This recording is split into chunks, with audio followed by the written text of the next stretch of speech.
BKB so he can run in, stand his ground. And you can see when they're coming back into the fight with Io, because Io died, the fight was lasting for such a long time. He managed to come back, Tether's gyrocopter, suddenly the fight is over. There's a big difference in terms of levels. Tiny is level 15 right now. Gyrocopter is only 12. This is what happens when you have Io with you all the time. Little XP stealer. Look at him. Like, I'm helping. Yeah, but you're also not helping. Yeah, go help somebody else. Let me get some solo experience. It's like your little brother who always wants to play video games with you. And then you unplug his controller. Yeah, I was the little brother, so I do know how that feels. You didn't know at the time. No, I had no clue. I'm like, why is the split screen only 2? There's 3 of us. And when did you realize that? 17, 18? 21, How old were you? Probably. 21. Pretty early. It's just, it wasn't fair. We were playing GoldenEye, and I'm like, why isn't Oddjob showing up on the screen? I just want to play some GoldenEye multiplayer. By the time we got to Perfect Dark, I was there. Nintendo 64, GoldenEye. I couldn't believe the technology that we had, that we could split the screen. Wukong's balance strike. Going for the solo kill. Steals a Lotus, though, before he dies. Wukong's committed for that, but definitely worth it. I'm interested to see if Tidebound are going to try and go for Eroche. They've got the Sentry. They see Nightfall coming over, but Avalanche not going to matter. Now they link for a second, and the link is broken. 10 damage stolen from Tiny. Oh, no. How will he live? How will he ever live? Oh, well, Midas action from Night Stalker. You would definitely not guess whose items these were if we removed the spells. Double Bracer, Agi Power Treads, Blade Mail, Hand of Midas. I guess the reason why he went for Power Treads is he knew that he was going to be getting Blade Mail, so we'll be getting that extra armor that Night Stalker does need. Yeah. And then the Blade Mail makes just a lot of sense here, although it didn't feel that good amount of it did good amount of work. Yeah, I mean, when you have an IO coming back into the fight like the way they did, like you talked about when we did that fight recap, yeah. It just still died, but a lot of damage was reflected onto Razor. Top lane, Shiro with the call down, but the Bedlam on top of him with the Cursed Crown. That's going to be a stun. They have Bach coming over. Shiro turning this one over, and they will get the kill with the Pulverize. Yotaka still thinking about going in. Onslaught out of the tree. Balance strike hits on 2. They go to the Wukong. They got some help. Uh-oh, Shiro, he's dead. They'll look for Bach. They don't get the kill in Innocence, but now Nothing to Say is here. He doesn't want to walk into the circle of the Wukong's command. But they do get Shiro. Just for Mira. That worked out well. Yotaka is a freaking maniac, man. I loved watching this dude play. A lot of the times it looks like, oh, he's going to feed, but this time around, rest of the team was ready to back him up. It looked like it could have been a disaster. But with Shard, he can get himself out of trouble, and he can also set things up. Set up the Wukong's command. Definitely needed those BKBs that we talked about on Tidebound. This game has been pretty even. I think if we look at the graph, we haven't had more than 1K. 1K net worth. It's been pretty tight the entire time.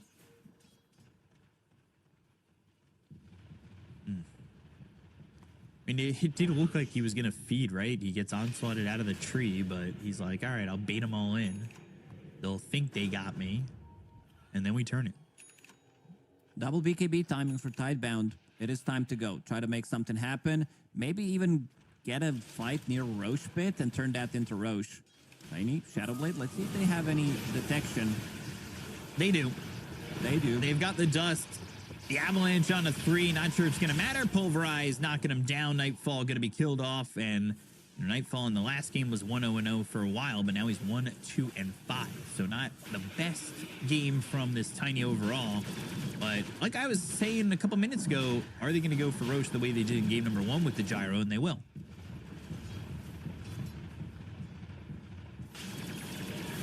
So back at it.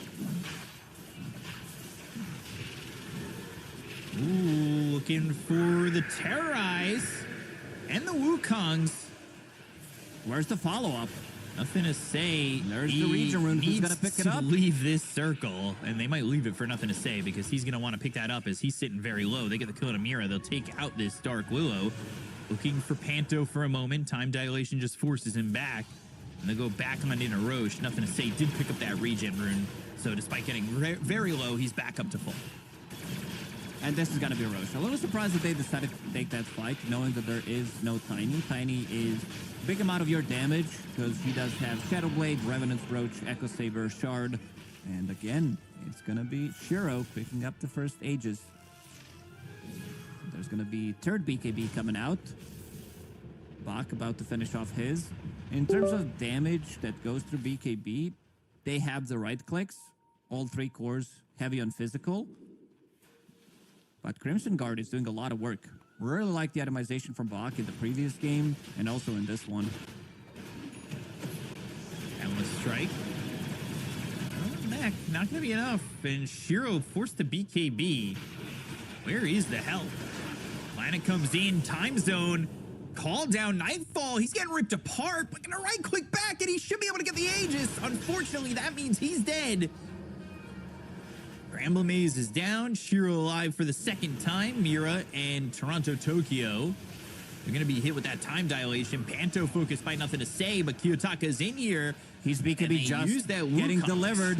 Uh-oh. Bach, pulverize on the edge of the circle. The onslaught, the damage. Kiyotaka with the balance strike. Shiro's dead. Ooh, so close. The static link. Kiyotaka with a TP attempt, but the damage is in. Nothing to say against the kill, and Mira on the run. Yule's up into the air, and he will end up eventually. He's stick close for the Bedlam, but the onslaught will get the kill. This is the shortest onslaught I've seen. Daytime also turned into daytime because we're talking about 25 to 30. So that's going to be daytime. He had the ulti on, but had to fall back immediately afterwards. Didn't even bother using his BKB, knowing that the fight is going to be over. Y is dying every single fight before it even starts. So he needs to have either buyback available to come to the fight and tether up his gyro, or he needs to have a Ghost Scepter. I'd see that he's going for Solar Crest, which is a great value item. You're playing against 3 physical damaging cores, but I think throwing in a casual Ghost Scepter could be pretty big. BKB. That's like one of the first relocates. I was just about to say how it feels like we haven't seen relocate really at all. It was probably Nightfall who called this one. Bro, just TP out. And that's exactly what he did. I also want to see if there's going to be AC on maybe Tidebound. Not sure who can buy that one. Maybe Razor can as his next item. But I see Satanic. Because most of the damage, again, is physical. Nothing they say is going to scale. This is Razor, who can also be tethered to Io we're talking about, level 18. And look how it's done. Killing Tormentor without losing a single hero. You want nothing to say to get to, oh gosh, level 18, and then you say, hey, Io, you've been stealing my experience a little bit too long. Go bother nothing to say so I can get some solo experience here on my gyrocopter. Little bro, go bother your middle brother. Get out of here. Try. Oh. Oh. Oh. Oh, Mira. You okay? I thought he had it. I thought he had pulled off getting that shrine with the 4-staff Yule's Curse Crown. Almost. It was. But Planet is like, nope. I still want to get something done. I want to have, like, he didn't even put a single point in time lock. I think 1 value point is fine, and then going for stats. He wants to survive as much as he can. If you look at his neutral item, he did go for Essence Ring. Spirit Vessel is the big one. If you're playing against Monkey King Tiny, especially against Monkey, it's a pretty valuable item. He can jump to a tree. He can't lifesteal as much as you would want to. And Tiny, like, if you use that on Tiny, who's full HP, you come into the fight, it could be pretty big.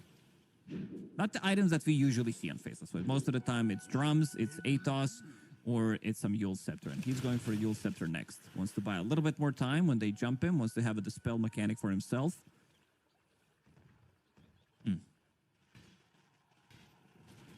Is that, yeah, that's Soul Cryst's finish.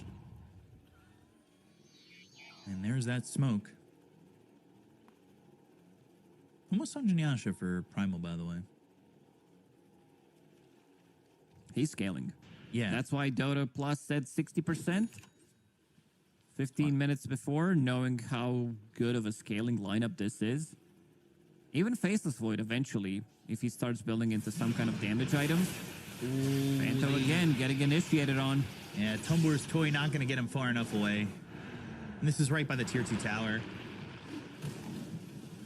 Nothing to say it's going to be a massive problem. Once he picks up that Satanic, triple the spell mechanic, and also so tanky, so you can't really burst him. Coming into a fight knowing that Razor can't really die, even if you land all your spells, he's still not going to die. Time zone. Oh, look at him go. Oh bam, bam, bam, bam, bam. Power of time zone. We saw slow Ravage yesterday when the game was about to end, but also the cast speeds.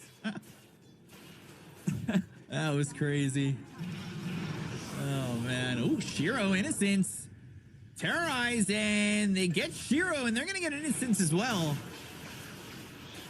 I don't know if they were expecting that, but clearly they should have been, as they lose 2 heroes very easily. Nightfall getting involved.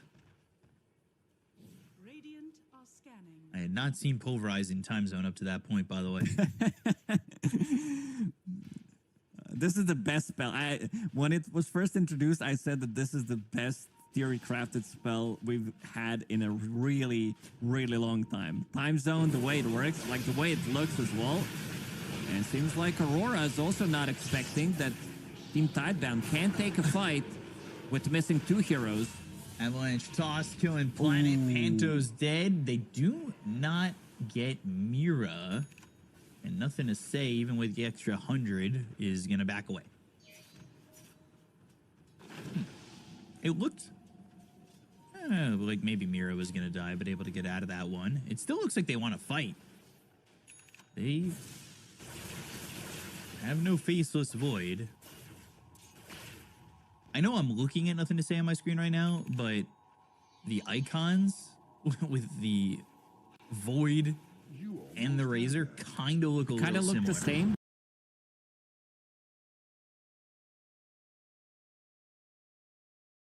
Yeah. The hammerhead shark going on. Uh-oh.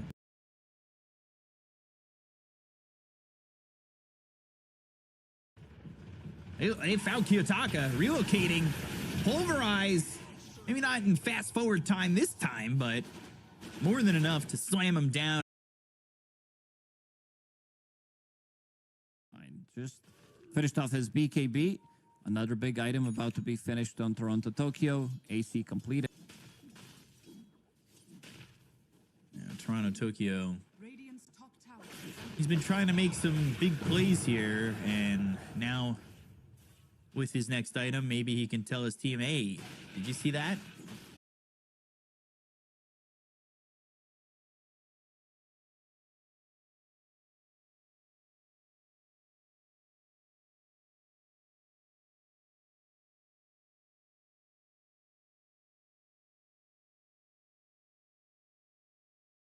A SpongeBob reference. So even though you've never seen that episode. You have to link me the episode. I'll watch it. I'll swear. All right, I got you. After this game, we'll have a break. You think it's a 2-0? I know. I just, it's short episode. How long are the episodes? 20 minutes? 15. Yeah. Okay. 15, 20. Pushing bottom and pressuring this tier 2 tower. And Shiro, he's got this butterfly. He's got the Revenant's Brooch, but they have shown how quickly they can kill him. Needs to be very careful and maybe even think about going for that Roche again. But it looks like the teams are going to fight here for said Roche that might be backing a little bit. They go to the Avalanche toss. Balance strike. Nothing to say. Oh, he gets the BKB and the tether. He's back to full health with the Satanic. They're going to turn this around. They've gotten the damage. They'll take out Panto at Nightfall. But the right click from Kiyotaka fighting back on Shiro, not going to be enough. They will take out 3, look for Toronto, Tokyo, as he's able to fly over the pit. But Shiro moving forward, he's got that homing missile, doesn't really want to hit into the blade mail, but 4 heroes dead, nobody gone on the side of Tidebound. Unfortunately for them, Roche not back up for a little bit, but a 4 for 0 is a very big victory. They used everything. It was a risky move. I said with the itemization, they can't kill him. They were very, very close to killing him. He gets Satanic off, pops a BKB, and then Io comes with a heal. He goes back to full HP, and suddenly this game feels like it's not gonna end, but we're definitely getting there. Having no buybacks on 3 cores, that means 30 seconds. Everybody's gonna go back to full HP. Io's gonna make sure to take care of that, and also he did buy Vlad, so that's extra bit of sustain, extra bit of a heal for all of his cores. This is going to be quite a bit here for Tidebound. Are they going to stick around for the tier 3 tower? No. All right. Top tower is under attack. They'll back away. Don't want to commit all too much to this. Refresher coming through for the Razor now. That's massive. This is pretty big. Having double BKB, double Satanic, you're definitely not gonna die. Shiro also about to finish off his Satanic. Needs another 800 gold. This is gonna be another super tanky core. And speaking of super tanky, Bach, he's going for heart, not to the usual itemization. He's actually one of the few ones that still wants to buy the item. He's gonna have like 4.5k HP. Radiant are scanning. Is So it? the whole idea is if we don't get bursted, Yeah. we win the fight. So I have a question about heart because you say it's not an item that a lot of heroes pick up. What is it about that item that makes it so situational these days? Because I feel like heart used to be, and this is years Yeah, ago. it got it nerfed was like 4 times in a row. Yeah. That's why. just constantly nerfed. Yep. Love the Used word to be a great- constantly. Constantly. It's because I say it like I say coffee. Or the way you think I say coffee. Cast the game beak up. They cut him down one more time. Kiyotaka going to use that shard with the Boundless Strike to jump out of harm's way. They're going to go after Innocence. They've got Shiro, though, with the BKB. Toronto, Tokyo, they go to the Terrorize. They've got the Avalanche, but the damage is not going to be there just yet. They go and find the Global Silence, but still, Innocence alive. Wukong's command of the back lines, but Y is just going to make it out. One more right click. They'll take out Y, but they've lost 3 already. Kiyotaka got the kill, but he loses Nightfall and Mira behind him. And this is Toronto, Tokyo, and Kiyotaka unable to do anything. Well, the side of Team Tidebound only losing the IO go for Roche. That's the only hero that can kill right now. Faceless Void also feels pretty difficult to kill. If you can't burst him, if he gets the Yule Scepter, he's gonna live.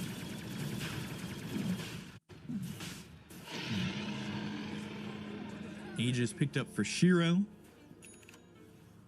Another Aegis. This is when Tidebound have just been controlling all the objectives since the first Tormentor.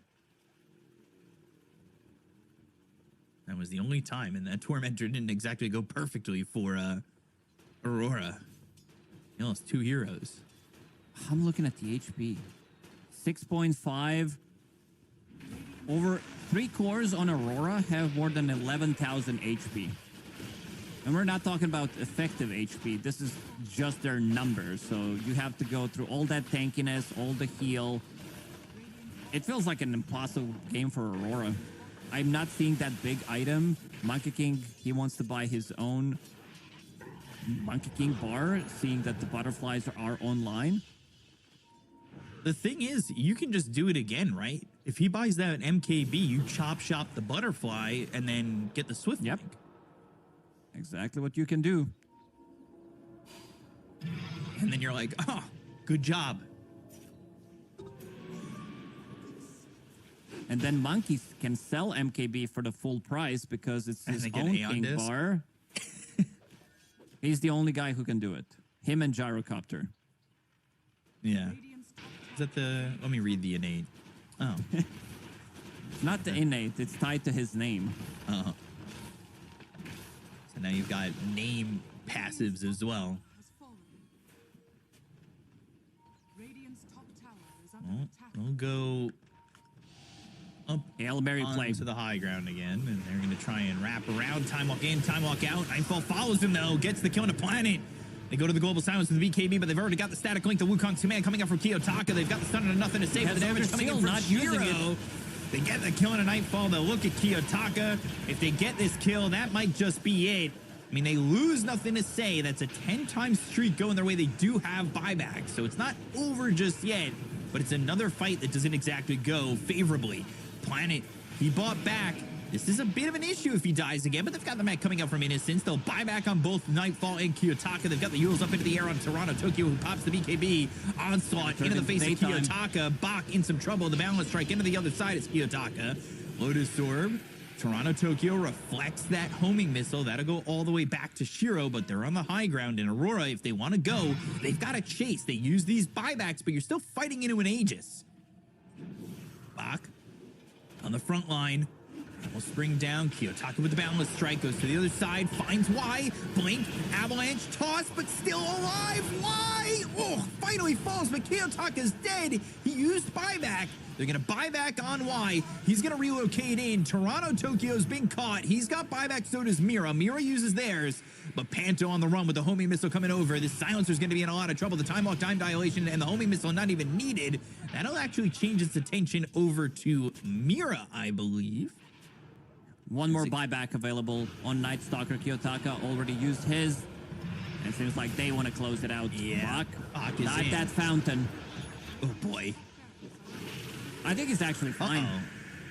He's way too terrorized out of the base. That might 5,000 HP. Yeah, 5,000 HP, and the heart, it'll kick in, and he'll get that all back. Mega Creep secured for the side of Team Tidebound. The Dino Heart. If only there was an Invoker in the game, they could use that Meteor to take him out. So Mira linked up and killed off very easily. So is Panto. Nothing to say with a double kill. Just one hero alive. Toronto Tokyo has buyback. Nightfall, where are you going? All right. Well, he walked away from the base, and GG is called. It's a 2-0 for Tidebound as they beat Aurora and send them down into danger territory at 1-2. All they had to do is survive long enough until they get to their second round of items. Aurora, again, they did not put enough pressure with the hero that they did have with Tiny, with Night Stalker, and with the Monkey King. Some of the game was pretty even for a good 30 minutes, maybe 25, but then Tidebound was like, okay, we have our BKBs. We're going to smoke up into triangle, get a pick off. They found the perfect target, killed Tiny, turned that into Roche, which Aurora apparently thought that they can take that fight. They lost even more heroes, and this is where the game kind of went in favor of Tidebound. Yeah, Tidebound doing a very good job there. Like you said, all they had to do was wait and scale, and things went really well for them. I like their draft. I thought that Aurora, again, I mean, they're just making, and it's not their fault, but they are making Tiny feel not as strong of a hero as, I mean, this guy's getting picked. That's his 24th pick in 3 days.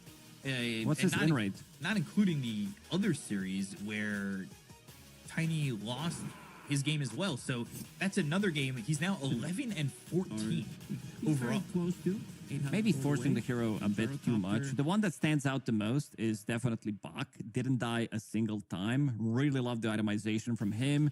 Picking up that Crimson Guard, getting level 2. Tried to go for the mid gank immediately. Didn't happen. So he goes back to lane, continues to farm up, and doesn't die a single time in a 40-minute game, which is pretty impressive. Yeah, really well done there by Bach, showing some really good prowess here on this Primal Beast. A hero that not a lot of people are utilizing at the moment, and they end up taking advantage of it. Innocence, he had a tough game, but 09 and 23, he did his job. He survived. He did everything that he needed to do, which was fine. And, did well, ends up surviving, and ultimately Team Tidebound, they take the 2-0, and they really clean up quite well. So that was a great showing overall from Tidebound, right? Yeah, definitely great. I'm looking at the healing numbers. 24,000 coming out from IO. Didn't deal much damage, 3,000 damage coming out from him, but also we can see some of the flaws in Aurora Gaming's playstyle, the way that they've been playing their drafts as well. But Tidebound, as you said, they can look either hot or cold. Day 1, they looked unstoppable. Day 2, Liquid shut them down. Day 3, they're managing to bounce back. Wondering what's going to happen tomorrow. And they're going to have potential opponents being figured out as the day goes on. But Tidebound take the 2-0. We're going to take an extended break between this series and the next. The next series is Boom Esports against Perry Vision. We'll be back with that later, and we'll see you guys then.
these ways, yeah. Isn't a hobby, it's a lifestyle. Ain't be telling me the time is right now. Well, it seems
big hill. There's a winner in the mirror. I couldn't see the vision any clearer. Came from the concrete, it's a jungle full of lions, snakes and gorillas. I'm going Godzilla with the figures, pushing the button, pulling the trigger. I'm really about it, nobody realer. Remember me as a big hitter.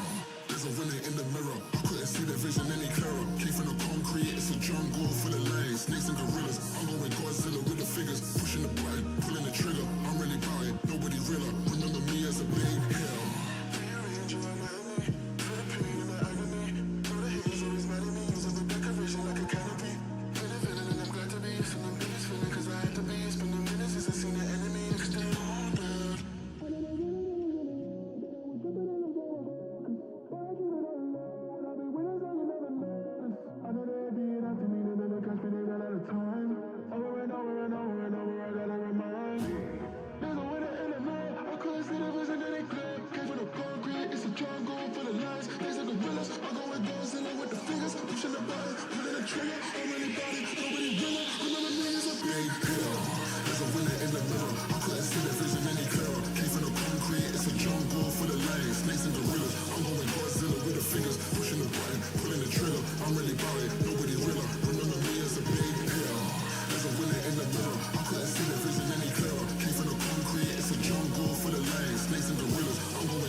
mission, we gotta get it on Monday night.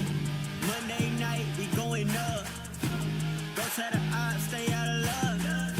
Too much on the line to give it up. You know the mission, we gotta get it on Monday night.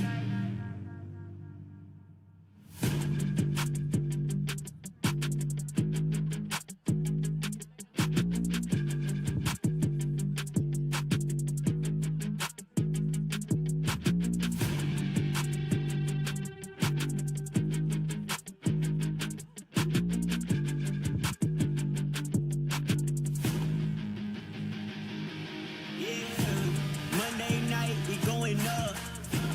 Go to the odds, stay out of luck. Too much on the line to give it up. You know the mission, we gotta get it on Monday night. Monday night, we going up. Go to the odds, stay out of luck. Too much on the line to give it up. You know the mission, we gotta get it on Monday night.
in the mirror, I couldn't see the vision any clearer. Came from the concrete, it's a jungle full of lions, snakes and gorillas. I'm going Godzilla with the figures, pushing the button, pulling the trigger. I'm really about it, nobody realer. Remember me as a big hitter. There's a winner in the mirror, I couldn't see the vision any clearer. Came from the concrete, it's a jungle full of lions, snakes and gorillas. I'm going Godzilla with the figures, pushing the button, pulling the trigger. I'm really about it, nobody realer. Remember me as a big hitter.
mission, we gotta get it on Monday night.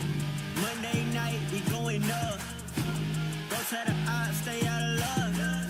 Too much on the line to give it up. You know the mission, we gotta get it on Monday night.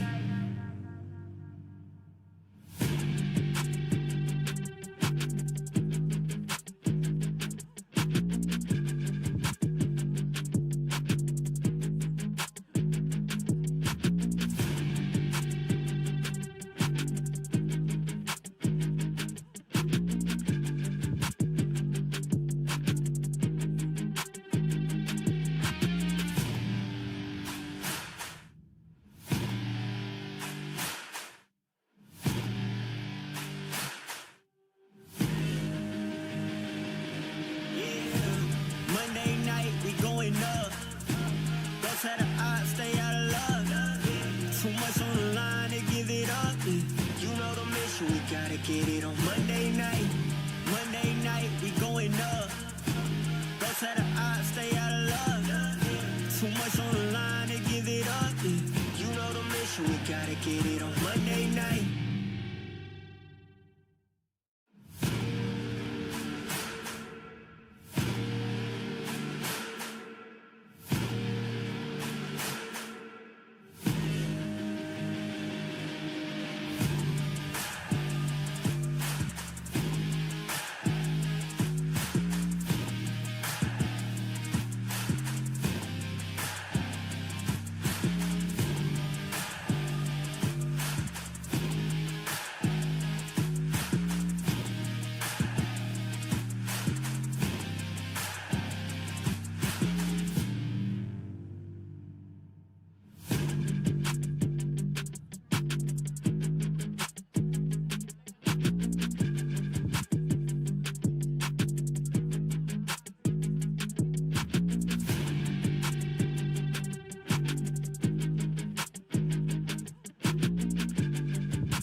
big hitter. There's a winner in the mirror. I couldn't see the vision any clearer. Came from the concrete, it's a jungle full of lions, snakes and gorillas. I'm going Godzilla with the figures, pushing the button, pulling the trigger. I'm really about it, nobody realer. Remember me as a big hitter. There's a winner in the mirror. I couldn't see the vision any clearer. Came from the concrete, it's a jungle full of lions, snakes and gorillas. I'm going Godzilla with the figures, pushing the button, pulling the trigger. I'm really about it, nobody realer. Remember me as a big hitter.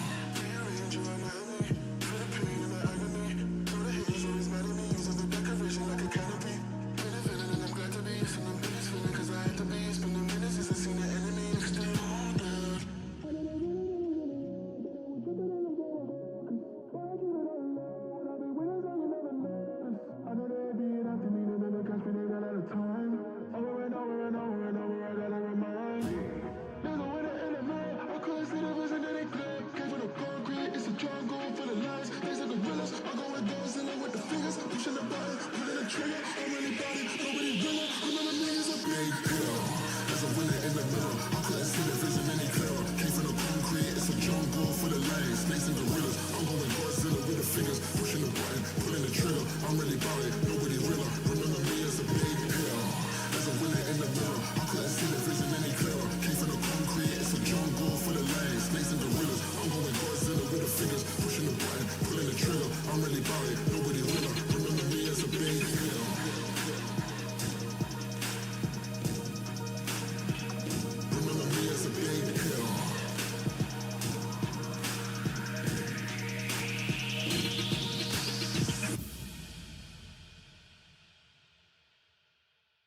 night, we going up. Don't try to stay out of love. Too much on the line to give it up. You know the mission, we gotta get it on Monday night.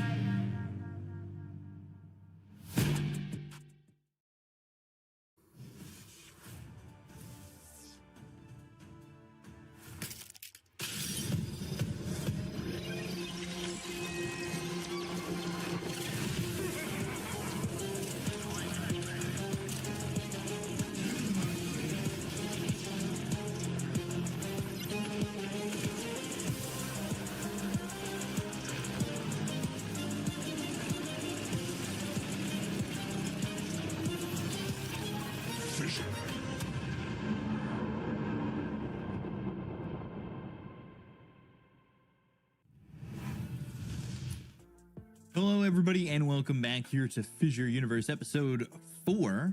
We're back with some more Dota action. I'm B-Cop, joined here by Lacoste, ready to bring you the second series, Paravision against Boom Esports. Both of these teams at 1-1. We saw an original 1-1 series with Tidebound against Aurora, and it was Tidebound who took that series 2-0 over Aurora.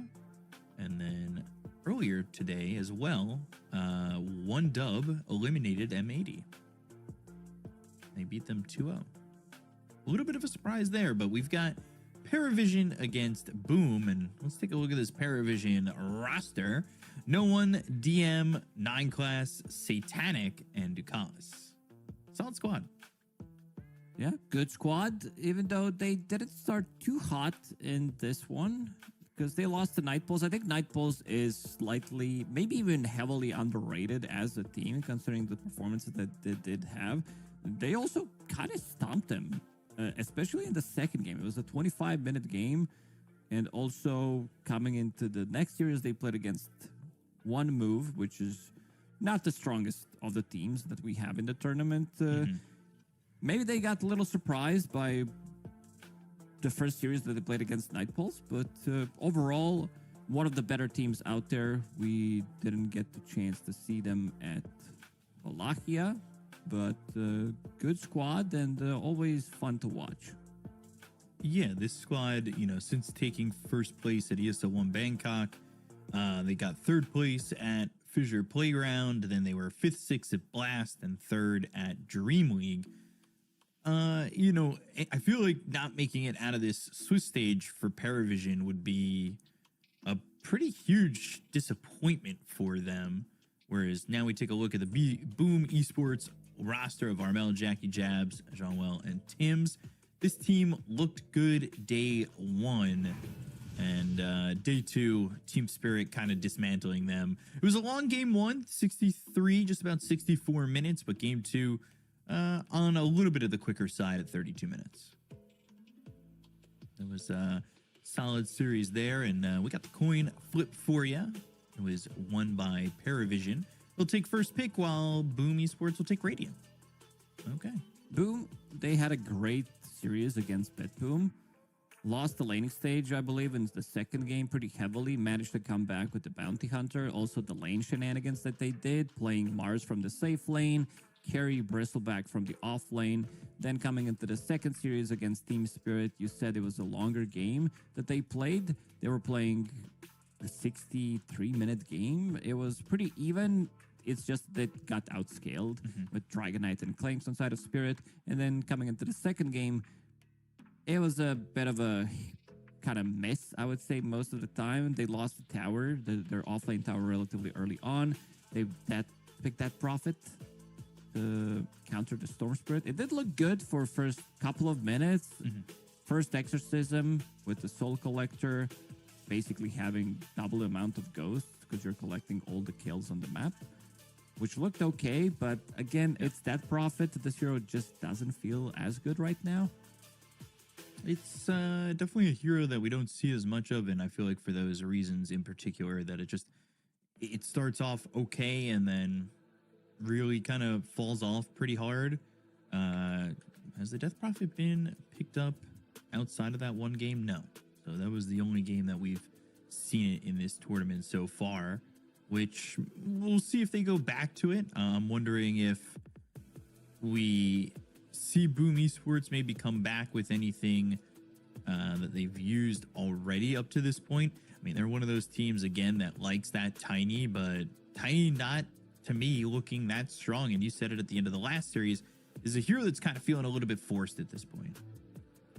It definitely does. I also want to see how mid matchup is going to work, because it's going to be Armel against Laurel. Armel has really impressed me so far in the tournament. He was playing Puck. He was playing Slardar mid, first game against Bet Boom team. Then was playing Lashrak. Even though they lost that game, he had a pretty overall amazing game. I think he dealt the most damage in that game. And then Dead Prophet, when he was playing against Laurel, he was the one who kind of won the matchup against the Storm Spirit. So now he's going to be playing against No One, and want to see what he's going to be able to do in that one, because No One is also one of the strongest laners out there. Yeah, he's been definitely on a big resurgence tour ever since ESL1 Bangkok and being on this Paravision squad. So it's interesting to see how he'll continue to progress here with the way that he's been playing. But this is a big series. You know, we said it in the last series, Tidebound, they find their way one series away from qualifying for playoffs. But losing this series puts you in a very precarious spot where you're one game or one series away from getting eliminated as well. 1-1 is, you know, it's not do or die at this moment, but it's once you're at 2 losses, it feels just like there's so much pressure. It definitely is, because if you lose that one series afterwards, you're gonna lose, like, you're out, and that's not where you want to be, especially for Paravision. But been really impressed by Boom Esports. I think John Will had great performances. Armel definitely the shining star of the team. Tim's is an old school player. He loves to play his position for Marana. He played it 2 times so far. I believe he won 1 game and lost the other, but I think it's time to maybe stay away from the hero and pick something different. I want to see some more impact rather than arrowing the range creep in the lane for the first few minutes. Yeah, we'll see if you go back to the Marana. We'll see if Jean-Will gets his hands on the Ancient Apparition that he liked in that first day that led them to that victory, because he was very important, and I feel like he was very strong going into those games with those heroes. They really did kind of beat up on Bet Boom, especially in that second game. It felt like the Ice Blast, it felt like his Ancient Apparition was really on point, and it might be something to think about in terms of wanting to take that away in the draft, especially we're seeing a lot of Ancient Apparition not only picked but banned, so it makes sense to think if it's going to be first phase banned by the side of Paravision. And if we look some of the similar things that these two teams are doing, they're losing with Tiny. Yeah. And Paravision did win 1 game with Tiny when they were playing against One Move, but they're also a team that still loves to play Monkey King. They love to play Monkey King from the mid lane. It was also answered twice against the Ember Spirit, because this is something that One Move did in both of the games that they lost. And, you know, No One, he loves to play the hero. Yeah. Well, what else have they been playing so far? Taking a look at their previous games, you've got Paravision also liking their Ancient Apparition. They've gone to Storm. Venomancer is one of those Paravision specific heroes that you need to be careful for, that you might want to, might have to fill a ban of something that you might end up having. Like if you put Venomancer there and you end up having to give up, say, Dazzle or Jakiro or Ancient Apparition, you got to really figure out what you're willing to go up against if you're going to let them have that Venomancer or take it away, right? He might be the guy that invented the Jungle Venomancer. At least he was the guy that was spamming it the most. But definitely a ban material when you play against the team. It also needs to have a specific offlaner. We've seen, who was it? It was the Hawks team that did use it quite well during Dream League Season 25 when they were playing Jungle Venomancer, offlane Night Stalker, because you need to see the lane, I think, a lot of the time, so you can pick Venomancer. If it's a weaker lane, then you can just say, see you guys later, I'm going to be jungling from the start. Sometimes you need to help him out with the first wave where you creep cut it and then maybe help him. Like, we've also seen some position 5 Venomancers. Yeah. Also jungling like getting level 2, level 3, and then going to jungle, leaving their carry alone. But the jungle Venomancer is a very specific thing to do. It's not like, oh, we can just straight up pick it and say whatever happens, happens. Yeah, it definitely needs the right combination. But I would say you're probably picking it first or second, knowing what you're kind of going for. We've seen a lot of safe lane first picks today. And I wouldn't be surprised to see the trend kind of continue as they ban out the Tinker as well as the Night Stalker. And what will be this final ban? You still have Jakiro available. You still have Venomancer available. Trying to think about if there's anything that... Tiny. Yeah, Tiny. I honestly, at this point, I feel like you just kind of let Tiny through, right? Like, it's been shown to be very beatable. Even with a lot of farm. Like, even top of the net worth, this hero has been proven to be very beatable. I wouldn't be shocked if they let it through. There's Magnus, so I think they are looking for a Magnus opener, deciding what they want to ban against it. Dire team pick. Radiant team pick. Yeah, there you go, Magnus. Yeah. So yeah, it was mostly okay. There's still some heroes available, like Tiny, but we also want to have overwhelming team fight, and we don't want to get counter initiated on once we jump into it. So removing Tide, picking Magnus for themselves. Boom Esports, let's see what they open up with. I'm fine with some Jakiro trade, but maybe they value Tiny higher, even though they've been losing with the hero. Hero has had so far less than 50% win rate. I think most of the games that we've seen, maybe we've seen all the games and they lost all of them. But yeah, it's going to be Jakiro. I think Jakiro is a good response to Magnus. It gives you that counter initiation, gives you good laning, good amount of team fight as well, great scaling. You're never going to be lacking damage with this hero. And also, there's so many combinations that you can get with Jakiro. So this also leaves Tiny in the pool. There's a possibility that Paravision also says, you know what? We're going to leave this Tiny in the pool. If you don't want to have it, we'll take it ourselves. And then you have two big displacement abilities with the Skewer and the Tossback, which makes your life so much easier if we're talking about the execution, getting the ganks going, sieging the high ground, even with 15, 20k gold disadvantage, you can still make a comeback into the game with these heroes. Right. And truthfully, I just think you ignore the Tiny. I don't know. When it's the two of us casting and it's Tiny, we're like the kiss of death for this hero. I think that maybe we'll see something a little bit different. They ban out that Faceless Void. And I mean, the Veno still available. We'll see if it's even going to be picked up at this point. I'm interested to see, you know, you've got Magnus, who in this tournament alone is 5-2, so has a pretty nice win rate with a small sample size at the moment.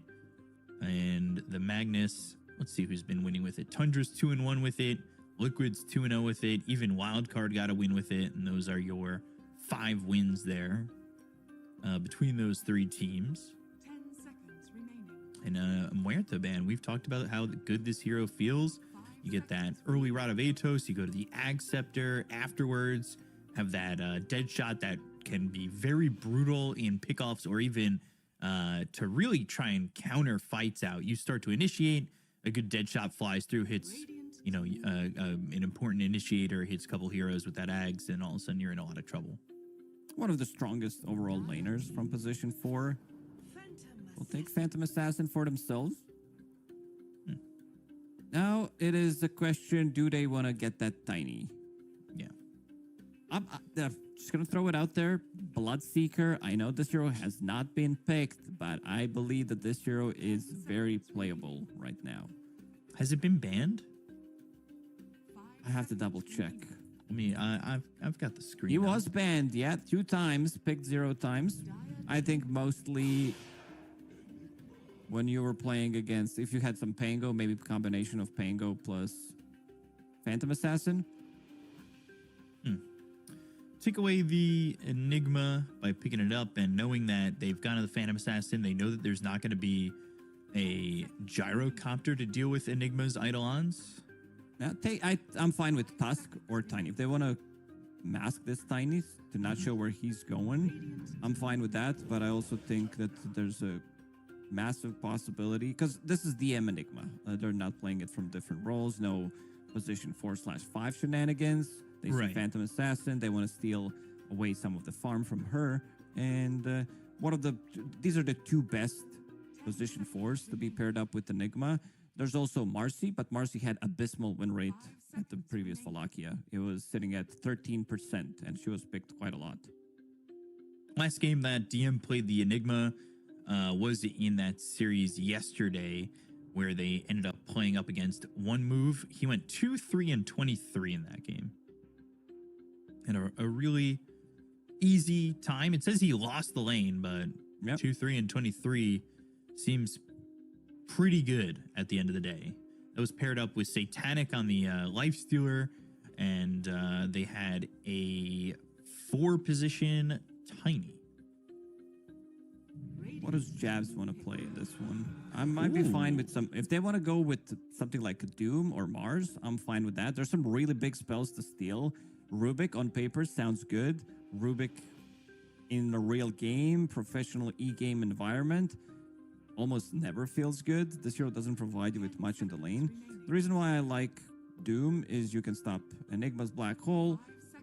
Always going to have something like to stop the healing coming out from Pugna, because that's Right. what they want to have. And Satanic is pretty farm heavy oriented carry.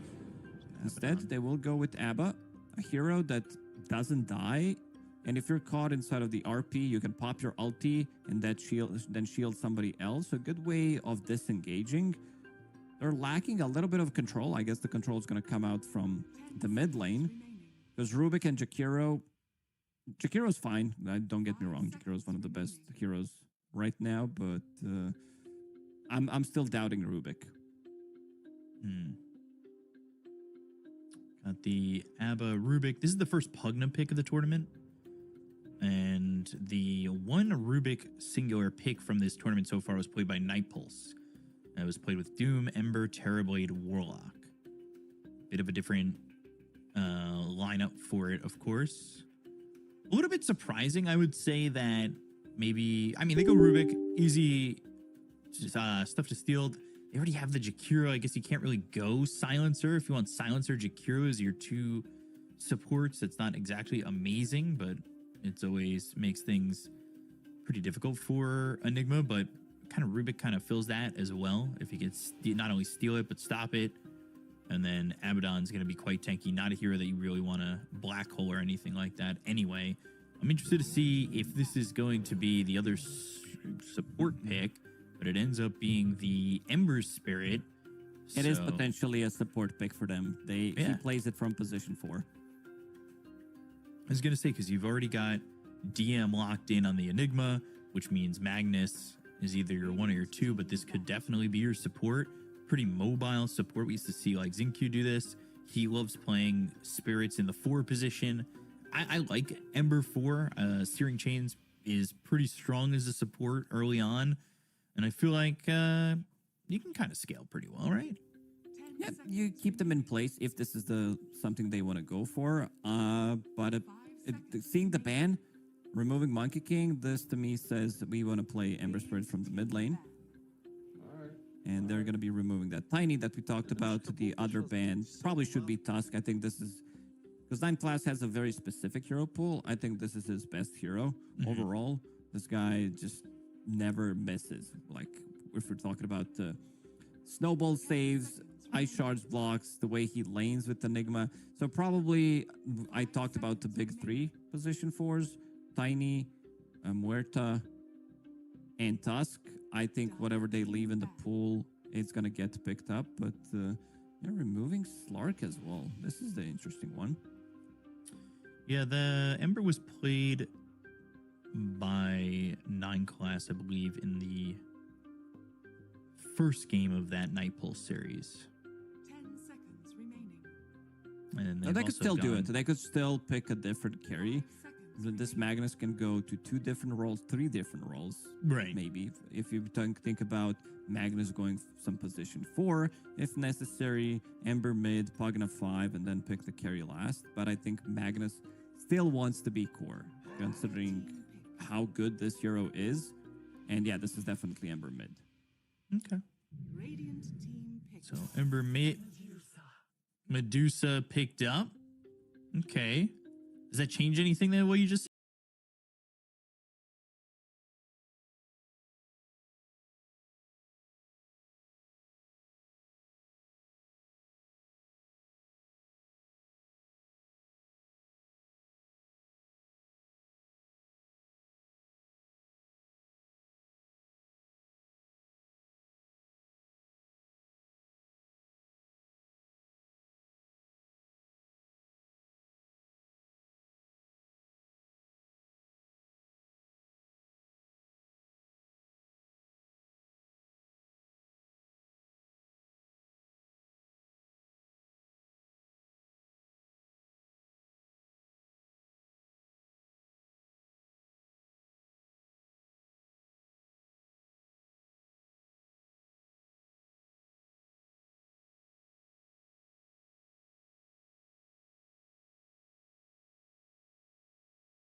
picking up puck for himself. Pretty good puck game. Not a diffusal Yeah. blade carrier. They want to be able to lock onto a target and kill it. We talked about them not having too much of control. Puck definitely provides with a lot. I kind of like Boom's lineup, to be honest. I don't know if I really like the Medusa. The last time they played the Medusa was 2 months ago. I think that's what, pre-patch? It was... Where was this at? It was at Blast Slam 2. So that was the last time they played it. They did win. They were playing up against Talon with it. So it was another SEA team that they beat with Medusa. But it definitely makes me a little bit worried. I don't know if I really like this hero at the moment. But it's because I really haven't seen much of it. Obviously, the first pick here. How do you feel about this Medusa? Damage on them is pretty slow. Phantom Assassin, sure, gonna be dealing damage, but Medusa builds into... Because I think Phantom Assassin is gonna have some troubles itemizing against what he's playing into. Because you're playing against Black Hole, you're playing against RP, so BKB is not gonna be that big of a value. You're playing into Stone Gaze, so he might actually completely skip it in this game and might go for like SNY, and you have to have Nullifier against Pugna. That's why they counterpicked it. You also need to start thinking about Medusa's itemization, which is going to be Manta style into Butterfly, so you need to fit in MKB. So I want to see how he's going to be addressing the multiple issues that they do have, especially if he is going to be shut down. We saw Phantom Assassins getting shut down early, especially if you can rotate, if you can take her tower early on, and you definitely can with this Enigma. So I think this game's going to be a slightly slow entry, and then we're going to be seeing a lot of team fights. Because Magnus, Enigma, if you can get the Skewer back, you could definitely grab a kill.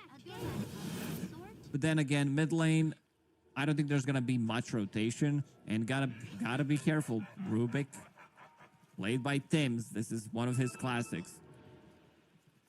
Let's see, let's take a look at the facets here. Mephitic Shroud and Methodical, Frugal Filch, Jostling Riff, Icebreaker, Venomous Volley, Splitting Image, and Double Impact, Internal Empowerment, and Siphoning Word. Yeah, so he did go for Eternal Empowerment. Usually on a support Magnus, you go for the other one, but I guess he also wants to be able to get some farm for himself. He's going to be stacking, getting farmed that way, because lane for Enigma is probably going to be close to his tower most of the time. And should be... Pause. Gonna be a quick pause. Restart. A little bit of input lag. How long is this restart about to take? I think F1 has made me think that pit stops are quick. So I think it's gonna be game off. Gotta wait.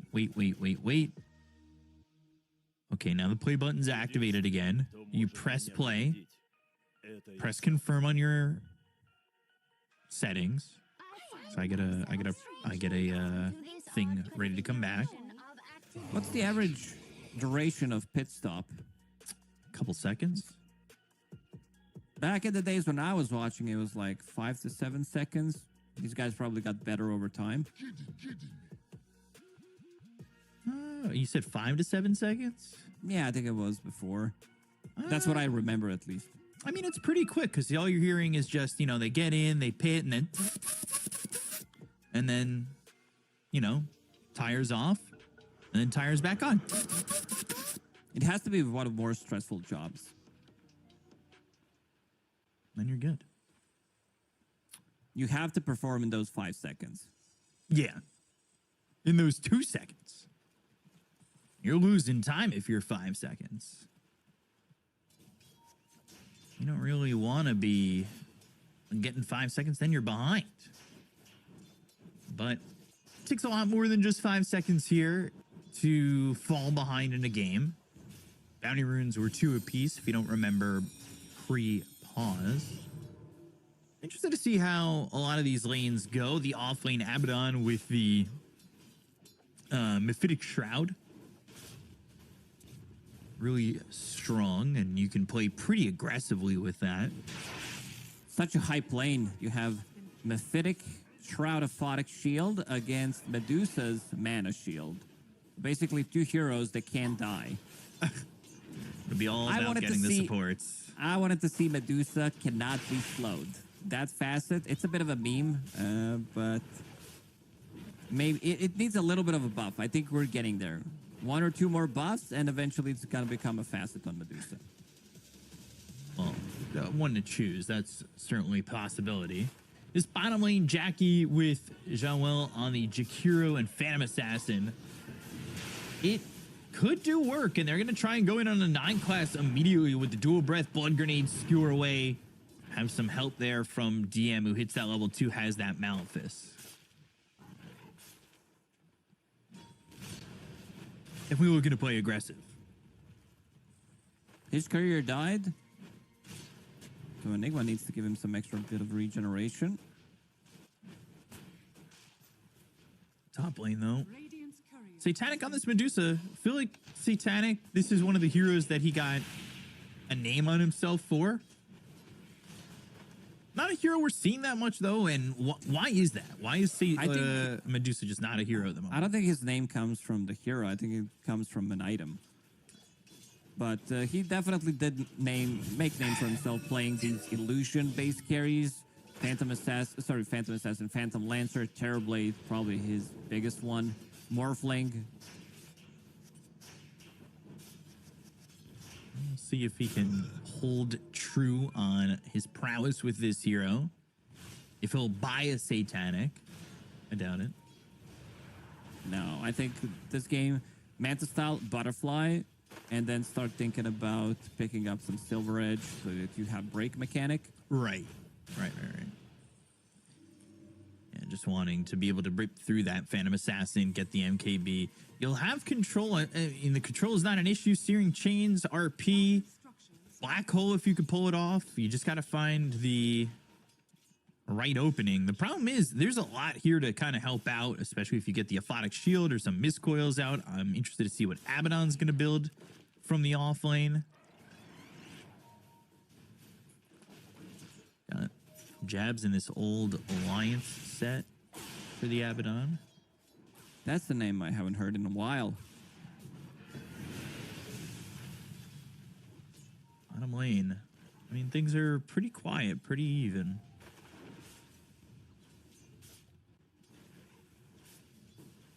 Things not really going the way that maybe Boom would have liked. They wanted to get that early first blood if they were able to do so with the blood grenade and the dual breath, and they've actually gone 1-1-1. Armel moving over to get himself that 4-minute water rune. There was some aggression over bottom, but Jackie takes a bit of damage, doesn't want to commit heavily onto that. And then a TP over from Ducalis back over towards top, just to feed over some mana back to Satanic, who not exactly working with a lot of mana at the moment, only 200, but he still has a mango to his name if need be. We said it's going to be a slow start to the game, seeing the heroes. You can kind of expect it. They try to make a move on Phantom Assassin, but not the easiest hero to kill. Can easily blink away with the skewer. General has been doing a good job keeping himself in a nice position so that he can't get skewered by Magnus. You see that Enigma. He has a good amount of denies, 7 denies, but still Jackie is not really affected by that too much. 28 CS on him. Really love that he picked up Orb of Blight as his first item to have extra bit of physical damage, because Eidolons didn't have much armor. They have a lot of magic resist though. No one. It's some trouble. Armel, we've talked about how he's felt like the strongest player in this squad so far, and with the Waiting Rift, he's got the silence, but under the tier 2 tower, a TP over from 9 class will deter Armel from sticking around.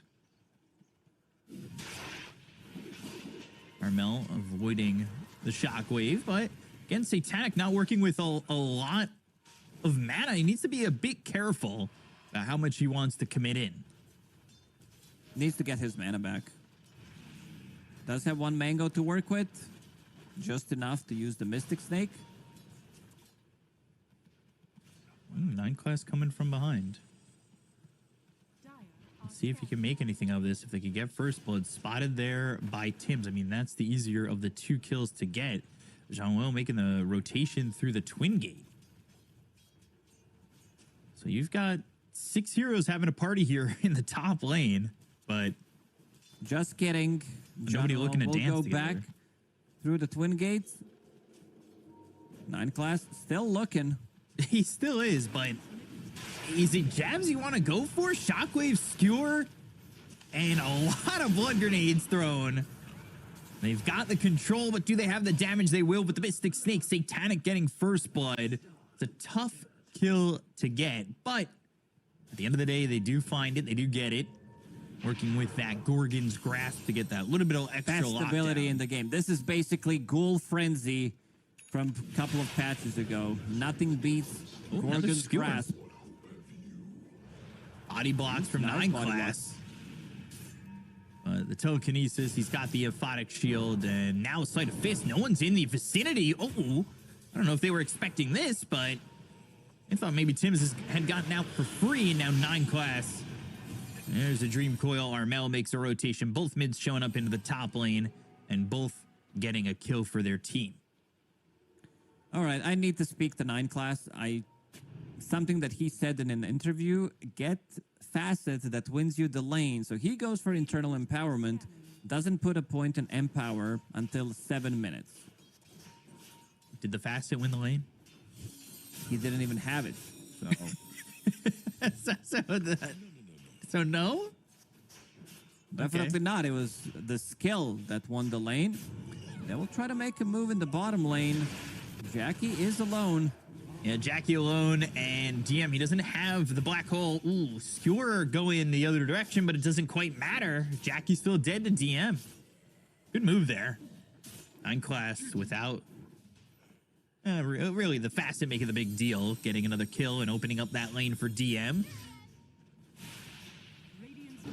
We'll get no one. They've got the Silence with Waning Rift, Sleight of Fist, and a Remnant away. Not pulling a Kiyotaka and not having a Remnant ready to go. But Don't have to survives. do him dirty like that. He had a pretty rough series. So, I'm sorry, Kiyotaka. I didn't mean it. Apologize. Bringing in numbers, Party Vision. They want to They get want to Jackie be again. able to get him again, and let's see if they're going to be successful in doing so. All right. Heroes on the high ground. Decrept, but Dual Breath behind them. 9 class looking to help out. He's level 5. A lot of these heroes level 5 on the cusp of being at their ults. Borrowed time pop by Jabs, but now that's run out. Can't flip over the timer with the sands. It's already at the bottom, and he's run out of the time that he's borrowed. So he's going to be run down here by no one. And 2 heroes are going to die, but Armel's still looking to turn around. He does now have Black Hole, but he's silenced with the Waning Rift. Jackie goes in. Sleight of Fist once again. But Jackie's surviving, and Tim's still looking to give some help. It's kind of a long, slow fight, but the skewer across doesn't quite touch Armel, but the shockwave hits. They get the kill to the puck. Nice ice path. They'll take out no one. Ducalis with the life drain on to Jackie. Medusa's coming through the twin gate. Tim's is low. 9 class also sitting without a lot of health, but the shockwave grabs Tim's. Satanic coming through, and Jean-Will has got his arms down. Maybe he can snipe out 9 class if he gets a little bit too close, but Dual Breath, Ice Path comes through. Satanic, Gorgon's Grasp. Jackie, uh-oh, thinking about the RP, but they don't even need it.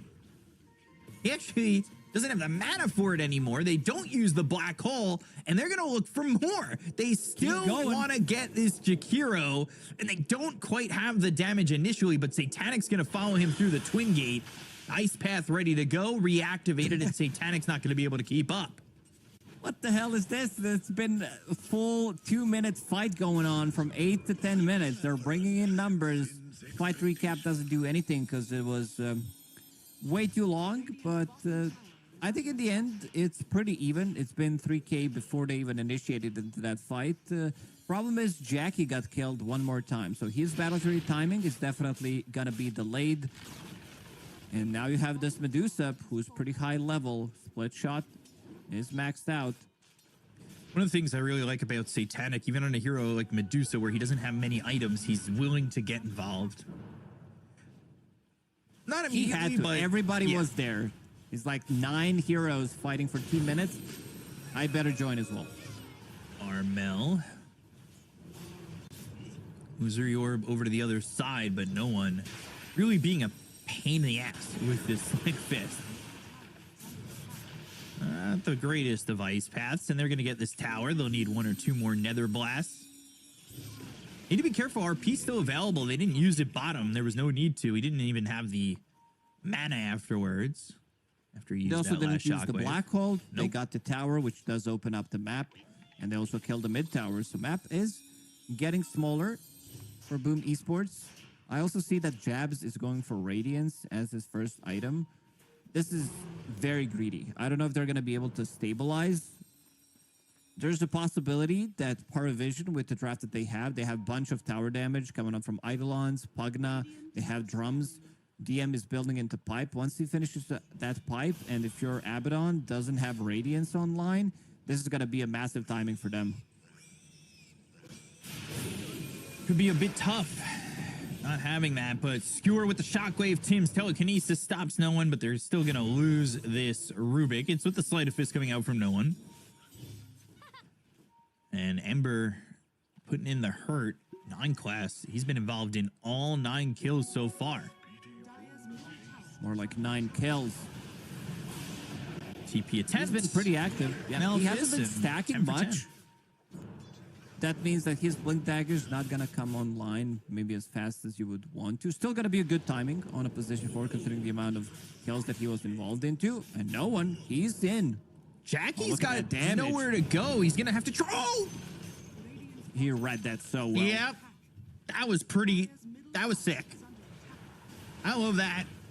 Classic no one. Radiant structures are fortified. Yeah. This but that was Radiance sweet. better come online right now. I don't know how he needs to get the money, but it is pretty difficult. Both of your supports are also level 5. You would Yeah. definitely love to have. Like, Rubik is just a bait pick. It can't be the most godly spells you can steal in the game. Still, this hero doesn't really provide you with much.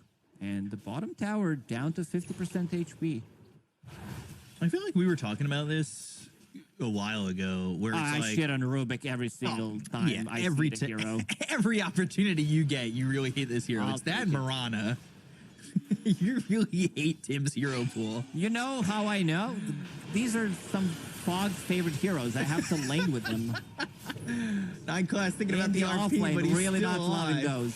I experienced it way too many times. Oh, RP used. Genwell dead. Radiant's bottom Nothing more coming from it.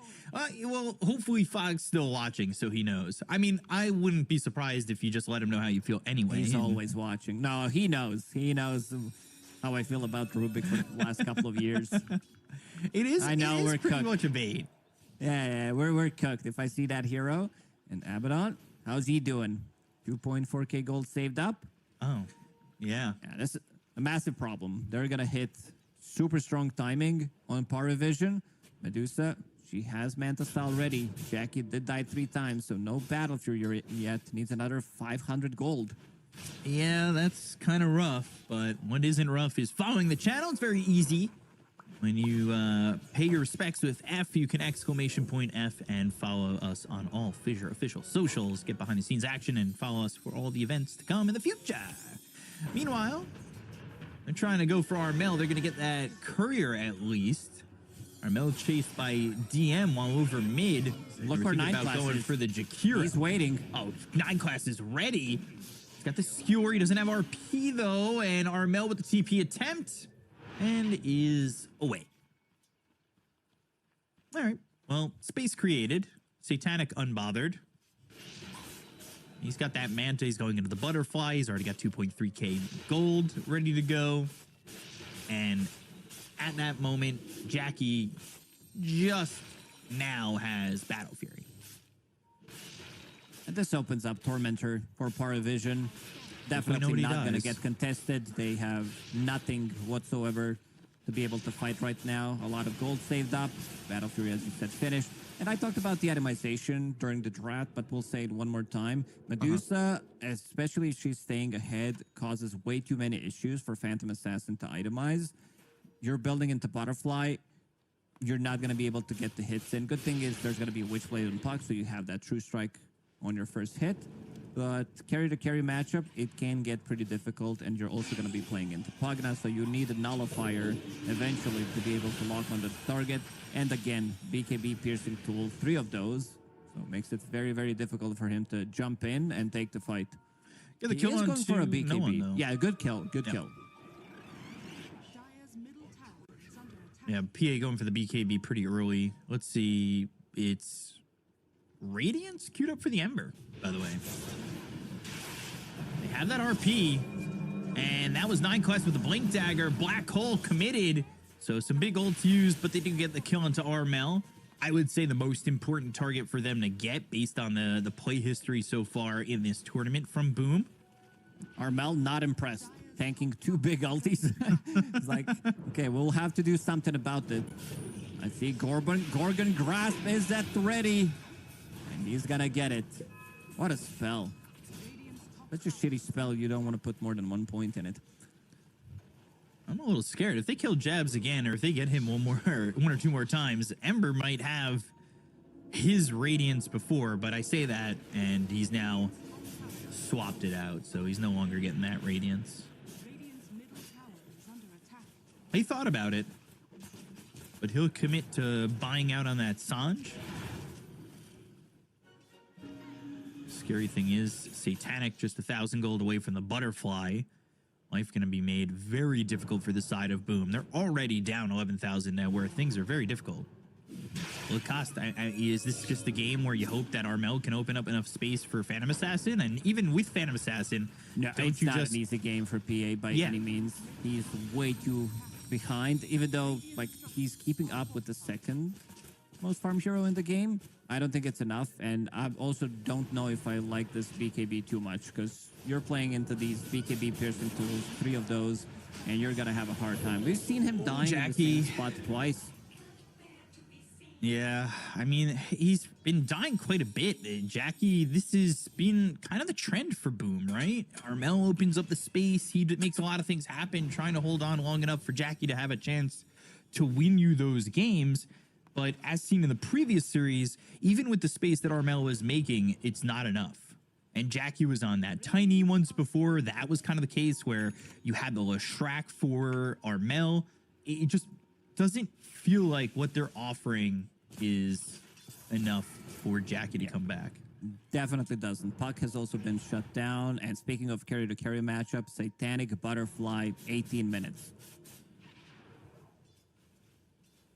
Gosh. I'm not saying that he has 2 of those items at 18 minutes. He has Manta Style, though, which is a very costly item.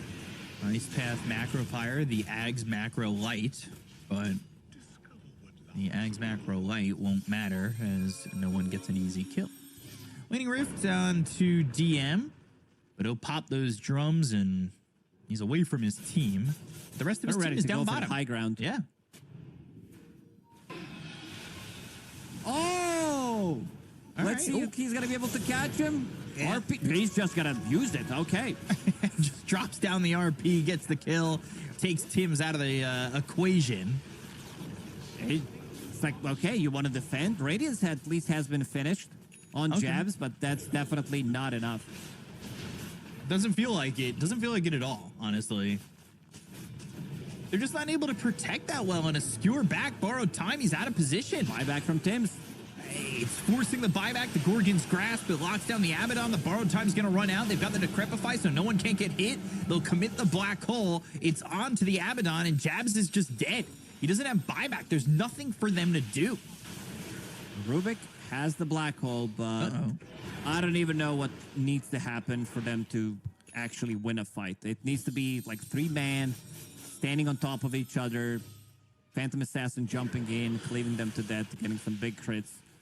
But yeah, this game looks pretty damn cooked. 15,000, 20 minutes into the game, and we could get the funny number, 4 kills on side of Boom Esports. Roshan going back to his pit, to the bottom lane. Yeah, I was about to say, he should toss somebody out of there when he enters it, but he'll toss no one out.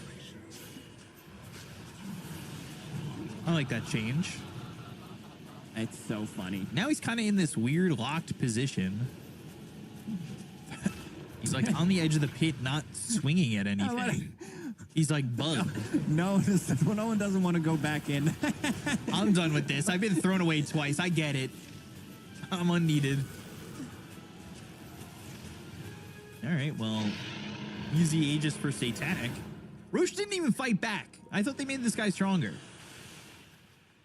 He was tossing people out. It was funny to watch, but they should be going for the high ground and try to push it one more time. Basically, they have one more fight. And Jackie, how's he doing? He does have enough money to buy a BKB after he finishes off this camp. Huh. That's all I got. Huh. It's a 15,000 net worth lead. It is so tough here for Boom, but they're gonna try. They've got this last ditch effort smoke.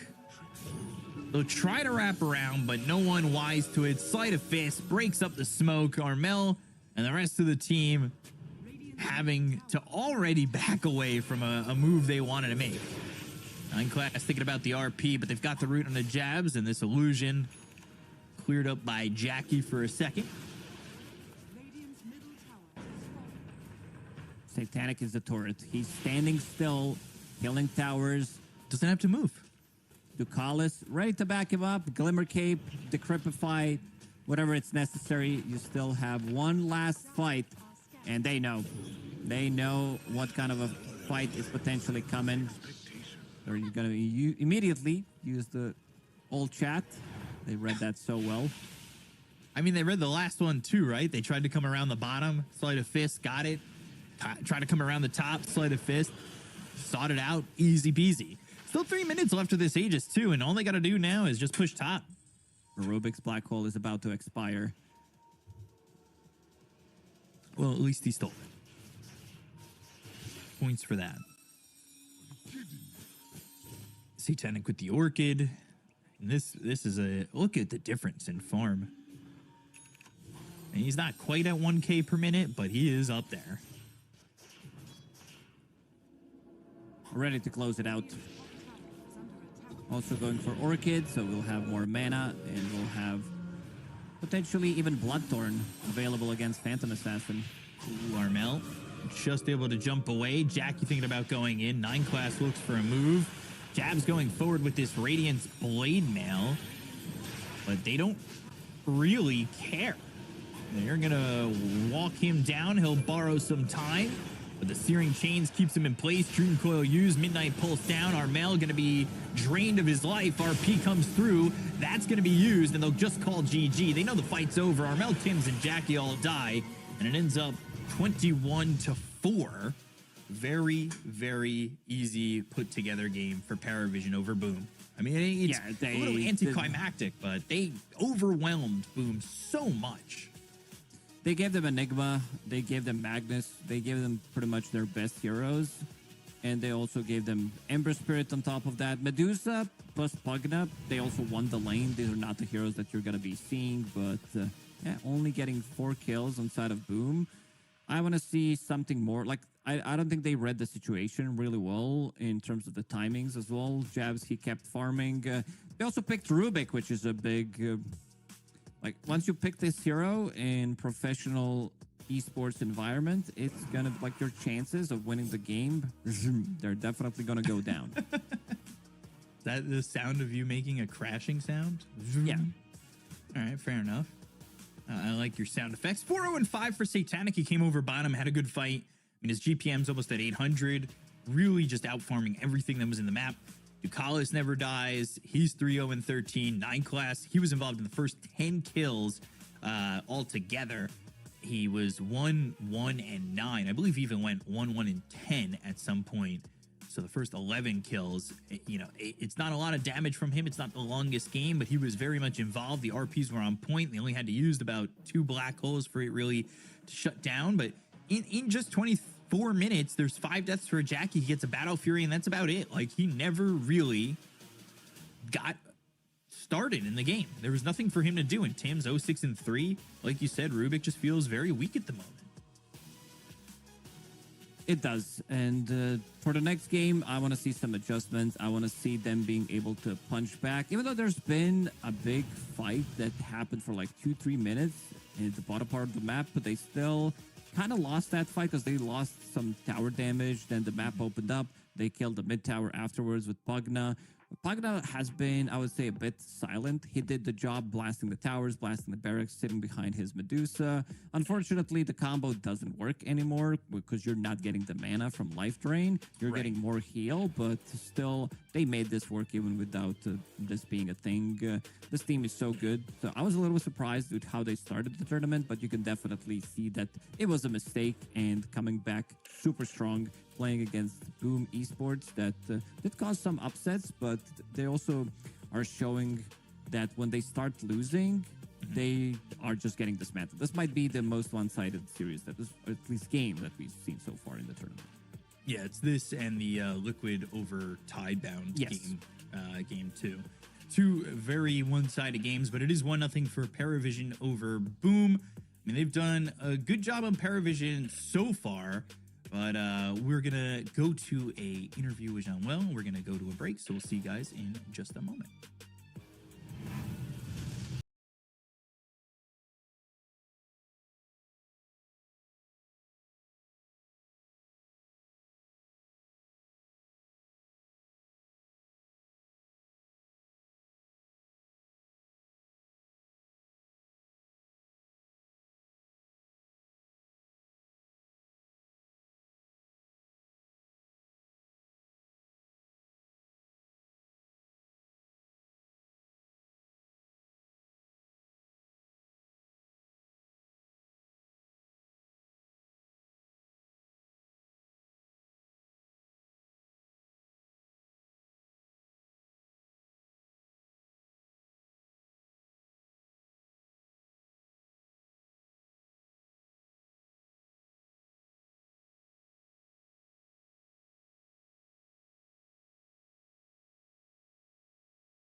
Time.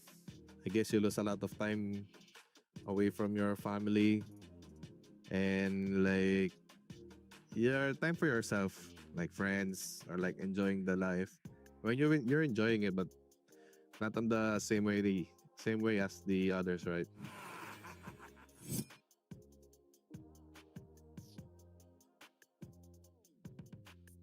Ah, favorite hero that I can play in this meta, huh? Interesting. Wait. Hmm. What's in there actually? Oh, Earth Spirit. I like playing Earth Spirit. Yeah, I think Earth Spirit is one of my best hero. And it's just not a post 5 thing. Tried before, but maybe it won't work on team.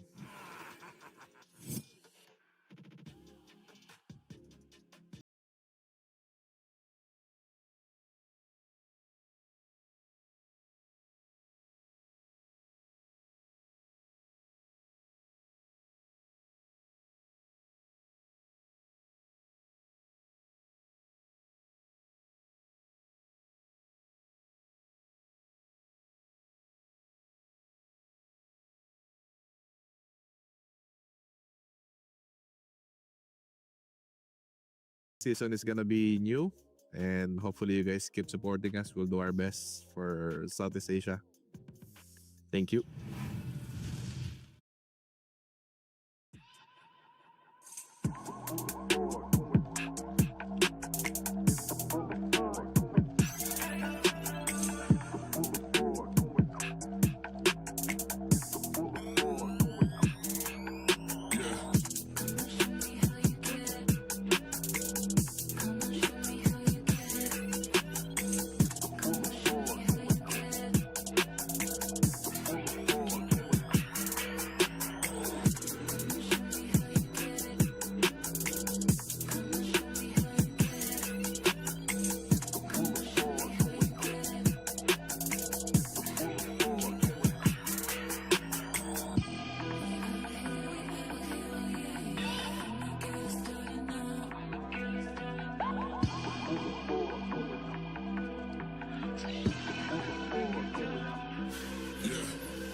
Hello and welcome back, everybody, to Fissure Universe episode 4. That's 4 for you. And we got ourselves a quick series so far. It's 1-0 Paravision in about a 24-minute game.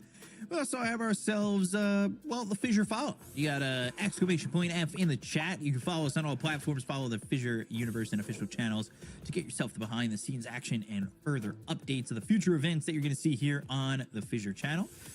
There's a lot. There's going to be a lot. Just telling you now, you should be ready and you should be following. Anyway, we're going to follow up game 1 with game number 2 because that's the way it goes. 1, then 2, then 3. And we've got ourselves the coin toss, which was Boom Esports. Nice toss there, Lacoste. First pick for Boom and Radiant for Paravision. Lacoste, how are you starting to like the Radiant first pick, second pick triumphs here? It depends on the strategy that you're playing. I think right now, considering how we moved Roshan and everything, it is pretty similar. I think maybe, this is just my opinion, I think could be slightly dire favored because of that 15-minute Tormentor timing. Since you're not going to be losing in 95% of the time your off-lane tower, and you're going to be killing enemy safe lane tower pre-15 minutes, so it does allow you to TP rotate.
Picked the Phantom Assassin, though.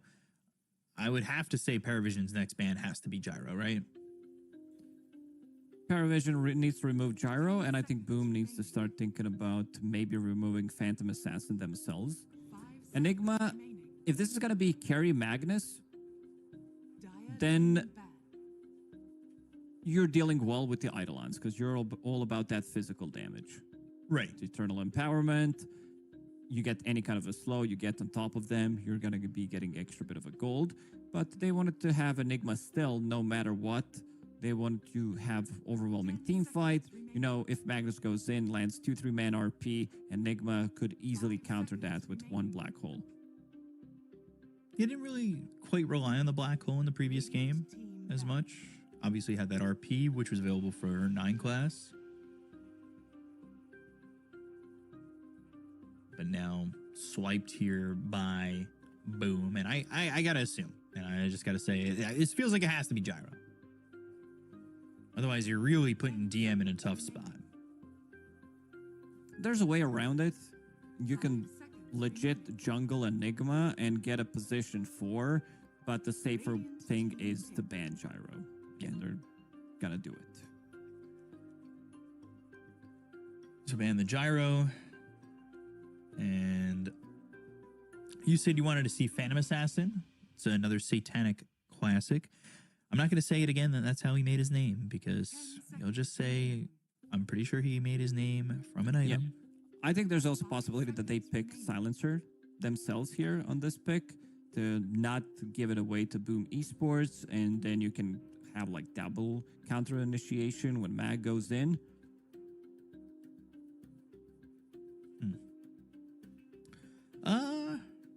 Yeah, I mean, I like the Silencer.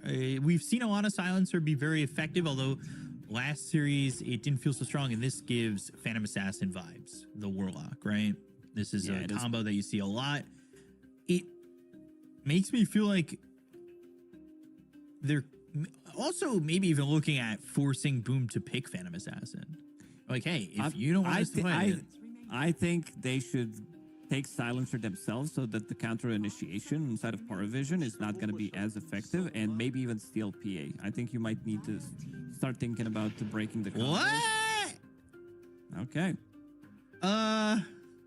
You can see different thinking how certain teams, like if you see this exact scenario, I think a lot of the teams would lean on having at least Phantom Assassin. For now, it's going to be Techies. Techies and Magnus. It is back. Oh no.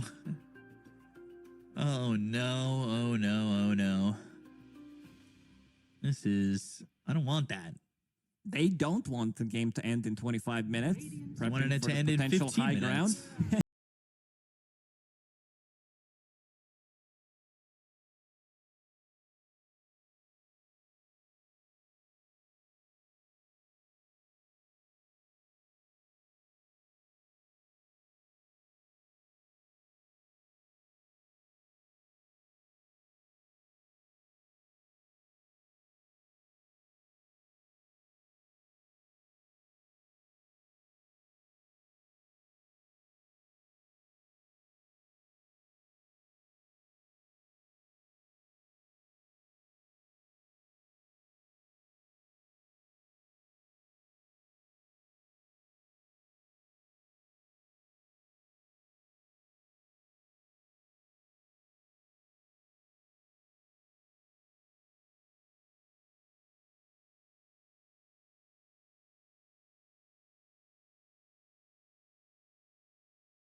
Some Which is Huskar, some Monkey Huskar, King. yeah. Yes. And there's the PA.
I'm thinking Dragonite mid, 10 seconds. offlane Magnus, and a last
And the Tide, I kind of, what,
roll? Because we saw Pure on it.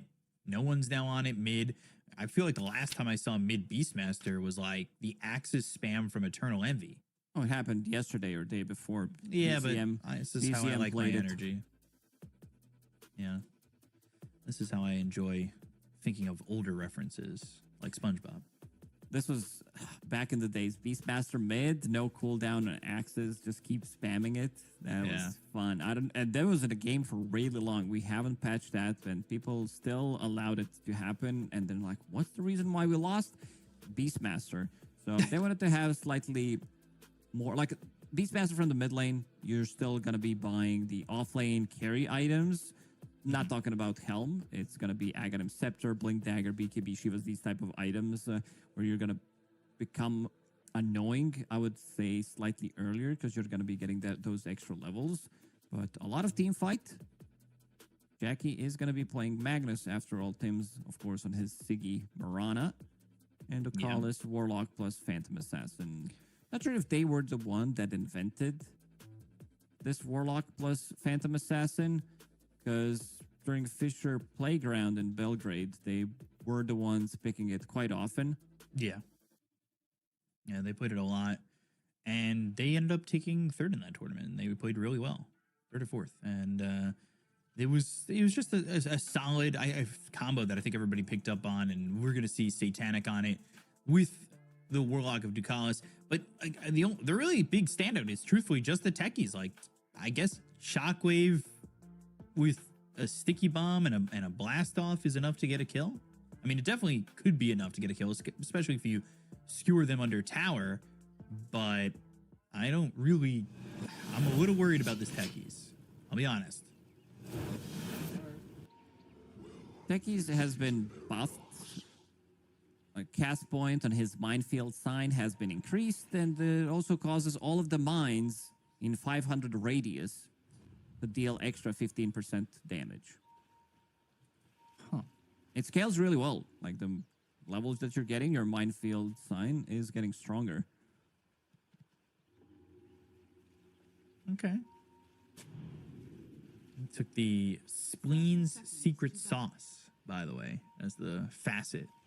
The increased blast off damage and self damage.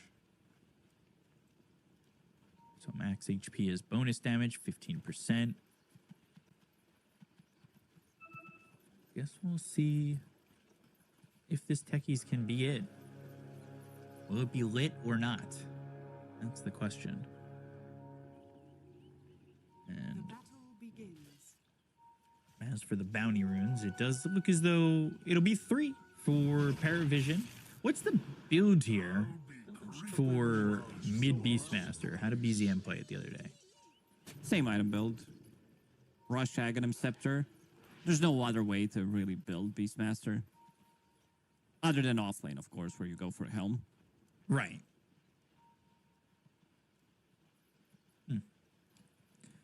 Keeping it pretty much the same, just from the middle lane up against the DK. How's that lane go? Haven't seen this one. Like, it's been a while since I saw Beastmaster mid in a while, except for that BZM performance. But you're gonna be having those boars, and let's see which facet he chose with Dragonite. He did go for Corrosive Dragon, so the minus armor. See that the boars are taking quite a lot of damage. They are, and Armel trying to maybe get a bit of an extra CS going after one of the boars. It's Just gonna needs be to be a annoying little bit careful, though. at the early levels, fighting into 2 boars up until you start getting more points in your Worm's Wrath. Satanic pulling this creep wave all the way up and around, while Tim's does the same. And Satanic will try to get this back to even, keep it away from the tower, make sure that he can keep the creep equilibrium in a decent spot. That does push in a little bit. And Satanic going to try and deal with grabbing all these creeps as the double wave comes into the tower. Tim's, though, Ducalis is trying to get a solo kill here by the tier 2 tower. And this is kind of insane. Level 1 Warlock. Tim's know he's fine. Has protection from the tower, extra bit of regen, eats the tango. While Satanic is getting a complete free farm. This is the interesting one. This is Ember Spirit position 4. He already did play it. So instead of going for the double fist facet, he did go for chain gank. Makes more sense playing it from the support role.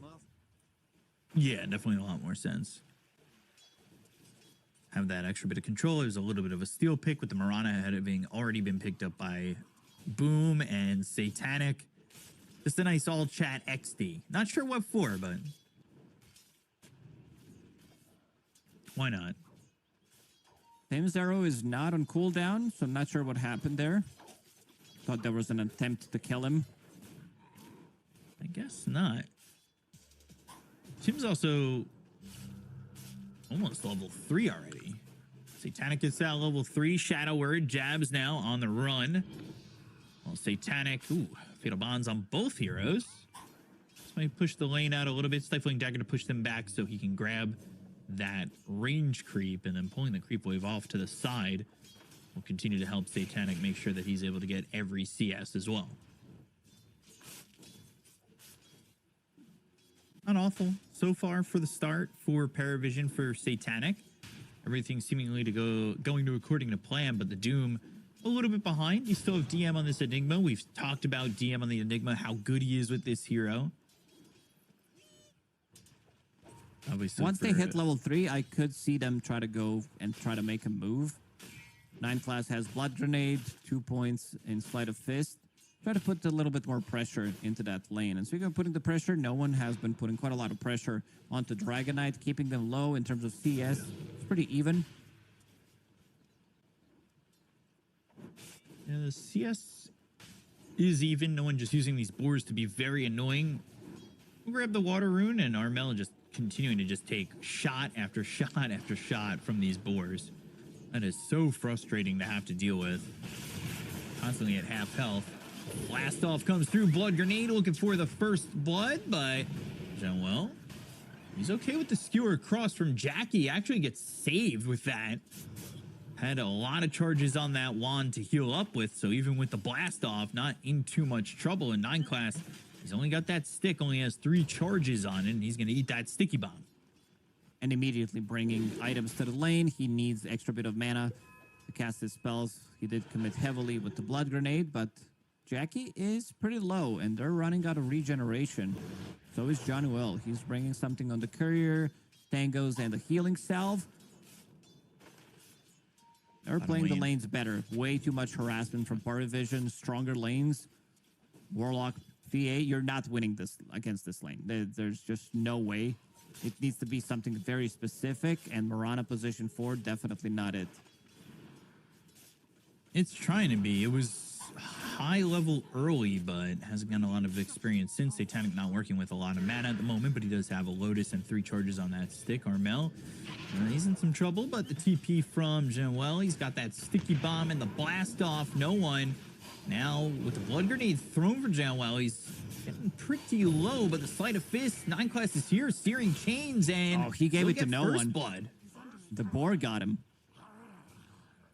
Yeah, I think a reactive taser might have stopped him too, but the boar ended up getting it and getting that first blood, and already a 2,000 net worth lead here for Paravision. And you can move off this lane. DM's pretty fine. He's already got the early drums. You can start to move around his 9 class. You help get that first blood. You know how quickly that a Beastmaster can help, take towers, especially with a little bit of help. This is a problem for Boom. They're not really getting much out of their lanes. No, and I'm wondering who's going to be the playmaker again. Dragon Knight? I think Carmel needs to be the one trying to make something happen. He does have Invis Rune, so maybe they could set things up, but Satanic, pretty difficult kill to get. And they also might try to force something here. They see Mirana. Tims will need to use the last leap charge. That's rough, but Elder Dragon form and Dragon Tail Arrow, Satanic. He's got a jump, so he's fine. Jab's only level 4. Doesn't really care about Jab's coming over. And he's going to get healed up pretty heavily. Mel comes back with not a lot of mana, and this Elder Dragon form is going to run out soon enough. Jab's taking some damage here. Tim's also pretty low. There's only been 1 kill in this game, so there's only 1 charge on that Black Grimoire. Like I said, Beastmaster takes towers pretty quickly here at the 7-minute mark. We're 1 shrine apiece, but that tower goes down mid, and Armel, that's a rough spot to be in. He's got to look for a place to farm now that's going to be safe if he can. Primal Roar is available. You've got 9 class moving around. I wouldn't be surprised if he wants to go maybe towards top and get a kill in the Magnus. Has Primal Roar available, and this could result in getting the tower kill. Enigma is level 6 with drums, Black Hole available, 3 points in Eidolons. Even Ducalis is making a move. Yeah, Satanic doesn't really have to fear for his life all too much in this bottom lane. As long as Doom is level 5, he's fine with that. Tim's eating a lot of damage, even committing to it, but now the Techies is coming over, looking for the Infernal Blade, but He's not in wisely, range. Satanic is also hiding behind his own creeps, but the arrow, oy, almost walked back into it. Meanwhile, Armel, they didn't even need to use Primal Roar to get that kill. And looking at the top lane, 9 class, he's pushing the tower with Eidolons. Oh, they're going to get another tower. Another slow type of a draft from Boom. Jabs, level 5.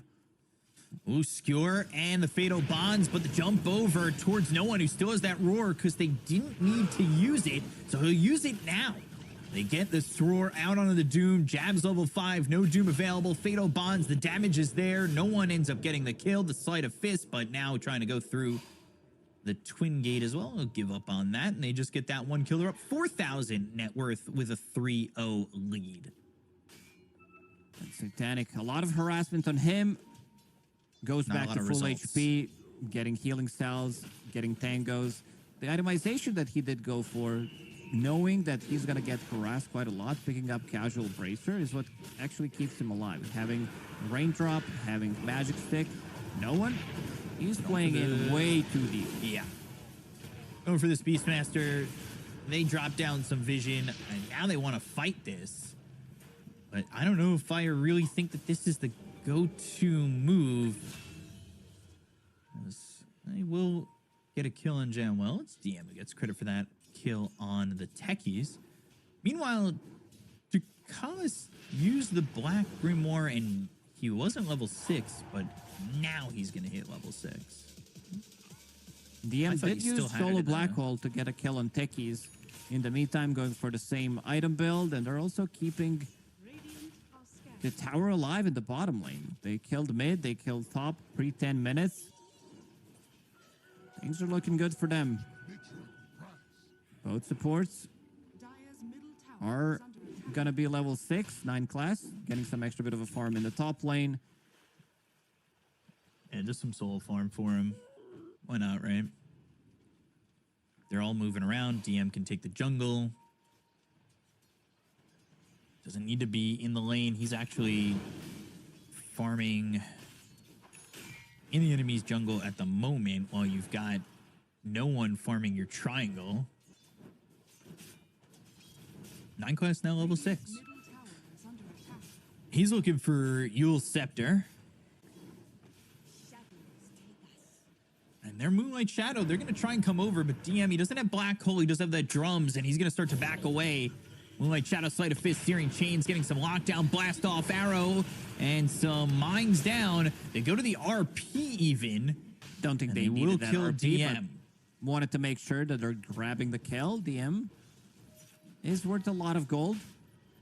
No one. He wants to try to go and maybe get a wraparound, get something. Primal Roar is ready.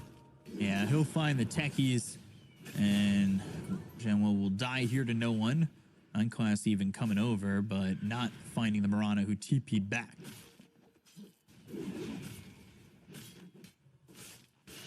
We'll say it's not extending the lead that they had, because they had a 3,000 net worth lead pretty early on. It's been kind of stable, which is good for Boom. Obviously, you're getting a lot of farm on the Magnus with Empower. Doom not getting nearly as much as maybe you'd like. But also, you've got Armel who's starting to pick up the paces with his farm there too, as he and the Magnus are about to pass DM. Managed So to they're stabilize the doing well. game. Yep. This isn't as heartbreaking as the first few minutes would have suggested it could have been. This could have been way worse. DM doesn't know he's standing on a ward. I would say the Very assumption... aggressive farming. They Yeah. got punished when Beastmaster did that. And speaking of Beastmaster, just one component away from Aghanim Scepter. Yeah, not a bad timing on that. This is normally around that time. We saw very quick Ags at 11 minutes, but that was, of course, on a very, very, very good game. They do smoke up. They're going to go bottom again, but there are 4 heroes already here, and Beastmaster could TP into the tier 1 tower and be there very quickly. Ducalis is in a good spot. He had to break the smoke. Ooh, just, okay, throwing the Chaotic Offering. Didn't even wait for Boom to come over. Dragon Tail and the Blast Off, they get the kill to Ducalis, and this is going to end up being the Golem dead very fast. Maybe should have waited. I In thought he was going to retrospect. wait for them to get the first initial jump and then rock into Black Hole, but because you do not want to you do not want to commit. You don't want to jump in. Who's going to be jumping into the tier 1 tower with 3-4 heroes around them? Yeah, that's unexpected, and well, Moonlight Shadow, after using the smoke to come bottom, they're able to get another kill, and all of a sudden, it feels like Boom's kind of picking up the pace. They didn't have a lead. They aren't the ones that exactly have these crazy active heroes that I thought Paravision had, with Enigma and Beastmaster, who can be pretty aggressive, and Ember too. But they, you know, with Elder Dragon form and RP, Moonlight Shadow, I guess you could be just as aggressive. Definitely could. A little bit of a misplay from Paravision, but does allow Boom Esports to get tower in the bottom lane. It's going to be Armel who picks it up. A little bit of extra gold. It seems like they're not done. They're picking out the bottom part of the map. They'll find Satanic. Blast off a lot of damage. Doom used. Satanic's dead. Feels like Paravision getting a little bit... I don't think lazy is the right word. I'm just trying... Or maybe just loose. Too loose. Like, they're not... They had Satanic down in the bottom lane for 15 minutes without really feeling any fear. And even with those kills that came bottom, with the kill onto... you know, even with the kill onto 9 class, the kill onto Ducalis, they still just left Satanic down there, and Doom was available, and they knew that. They did, and managed to get 2, maybe even 3K gold in the last couple of minutes. This was a 4K lead that's now even. And mine's taken out by those Eidolons. I think that, you know, clears it up, makes it more available, but gotta wait. Is anybody gonna die here? Decalis? No, He's he's fine. fine. He's He's fine. fine.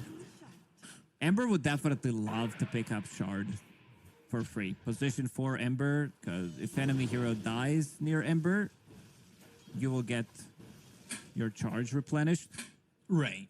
Well, And you also get extra bit of damage around your remnants, which is always nice. Combine that with the Chain Gang. That deals quite a lot of damage.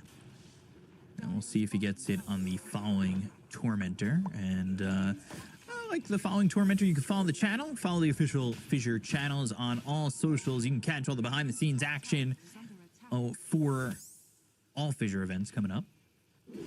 And future events, plenty of which have already been announced. We'll see if Paravision can find anybody. But again, maybe a little bit too lackadaisical. Nice read. They used Moonlight Shadow, and they also popped the scan, which did connect for a second, and immediately they're going to go through the Twin Gates and play the bottom part of the map. Maybe even catch Satanic one more time. Jabs does have Doom available. Are you surprised that Satanic's still farming down here, considering the moves? It is a risky move. Rest of the team is going to go into Roche Pit and try to take it, so he might be the one paying the price. Yeah, this should be an insta-doom. But they gotta get close enough. Ooh, Satanic. Infernal Blade. There's the Doom. Shockwave. Holding off on RP. Ooh. Oh! He had to use it, though. He had to pop it. So now, Doom wasted, RP wasted, and Satanic gets a kill instead. And you lost Roche while all this is happening. What? Radiant's middle tower is under It's shorter than you think. You gotta get closer. You gotta be hugging. Sleight of Fist, Searing Chains onto Armel, the follow-up Primal Roar. He's got those drums. He is a slomming down the slopes, and they will get Armel as well. Oh, no. Oh, gosh. This is where the game breaks. If they get a kill on Satanic, they get out. They should be pretty happy about it, delaying his item. So, but right now, he's on a different side of the map. You know that he's going to be fine playing with no... You can't kill him with no Doom. Oh. That is rough. That is rough. And they've come back from 4K down before. But I don't know if you're going to get another opportunity like the one you just had. Dire's middle tower. Gotta be closer on that. On that RP. Scan did connect for a second. Satanic immediately using the voice line in the old chat. Moves from the top part of the map. Rest of the team is going to take a tower for free, knowing that there is no RP, there is no Doom. No one Blink Dagger available on him. They're going to be controlling the most part of the map right now. Let's see how they use this Aegis. They still have 3 minutes on it. They'll have a blast off, but they should be able to follow this up. Searing Chains, Primal Roar, the rest of the team's behind them. Arrow connects, it's on to no one. But there's the Chaotic Offering being dropped from Ducalis. They've got the Midnight Pulse on the ground. They go to the RP. No. This one doesn't miss, but he's missing a lot of HP when he does that, so he'll end up dead. And the Sleight of Fist, Searing Chains, they'll go for more. They want it all. They get Jean-Well. They don't get Tim's. Just an Eidolon for the arrows. Troubles of flying through the map. Maybe someone Satanic will be said going with Armel is not great. in the comms you need to hit 3-man RP. And he took it literally. He lands that 3-man RP, but there's no follow-up. And now, you're still fighting into Aegis. There's no black hole for 25 seconds. Satanic is here with a BKB. Yeah. Do you stop? You don't have to stop. You feel so strong. You don't. When they all respawn, you could back off. But that being said, you probably don't have to. All right, how many drums do they have in this game? I would hope just one, but I They have see 3. one on Warlock, and they have it on Warlock. Enigma and Drums of Slum. It's way too much. There's just way too much attack speed. They can pop that, use the other one, And it seems like they're still not done. They have Blink Roar available, so whoever shows in the lane could be a victim. Fans are percussion. And they'll try to... Are they going to continue to push here? No, they're backing off. They've already sent Satanic back. Dire's bottom tower is under attack. Although they sent Satanic back to push bottom, they're actually trying to swipe this 21-minute shrine. Nobody's TP'd back for it yet, but they're going to steal the other one, so they don't really care if theirs gets stolen. There's no reason to go back all the way on the map, I would assume. And nobody's coming over, Tower is under attack. but they're going to give it to Jackie, who will steal it. Okay. No one was nearby. Tim's being a mobile ward, and no one going to see that this is stolen, so unfortunately for him, he's not going to be able to get that shrine. Bottom lane's pushing in. He's got the Eidons pushing the creeps in. Somebody will have to address it. There is also a catapult. You'd think at some point they're going to try and make a move here. Question Slight is on dodge. who. Okay. Easy dodge, easy out. And then Beastmaster, he's back with the team after just being up towards top and ready to go. They're ready to make the move. They're just waiting for somebody to show, and it is going to be this Magnus, the Primal Roar, the right quick damage coming up from Satanic. They'll even go to the Black Hole. Dropped to everything. Get onto that kill. Black Hole and the Rock. Yeah, chaotic off. I mean, that was maybe a little bit of an overcommit. One too many. Yeah, you could have used Roar and Black Hole, or Rock and Black Hole, or Rock and Roar. But they're Rock and Roaring right now, and they're up 11,000 net worth, 10-5, 22 minutes into the game. That sounds like a good band name, Rock and Roar. Yeah. You know what? It would probably be some cover band in, like, the Midwest.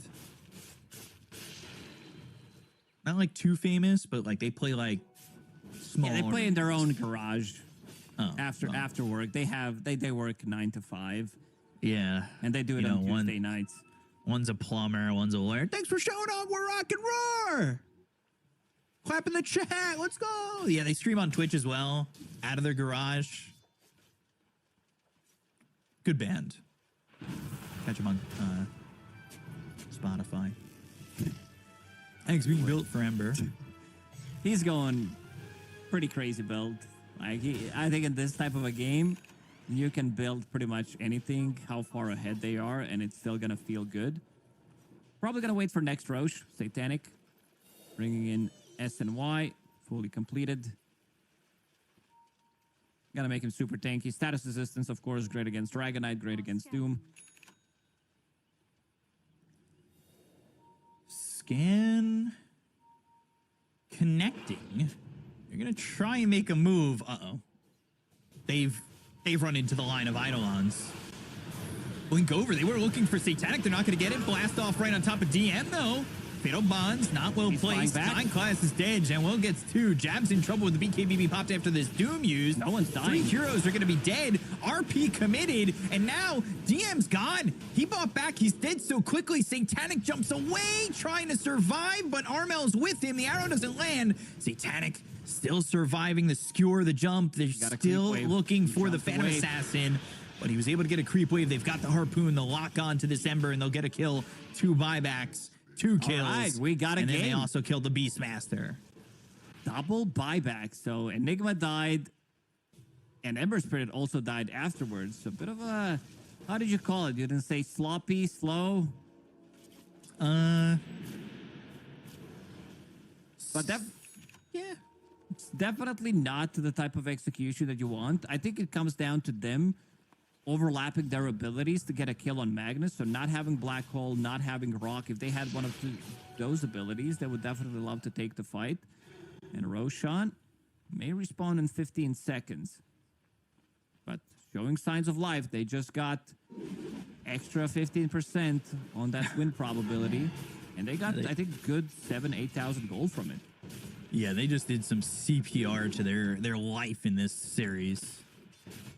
A little bit surprising from Paravision there, but really good execution from Boom overall.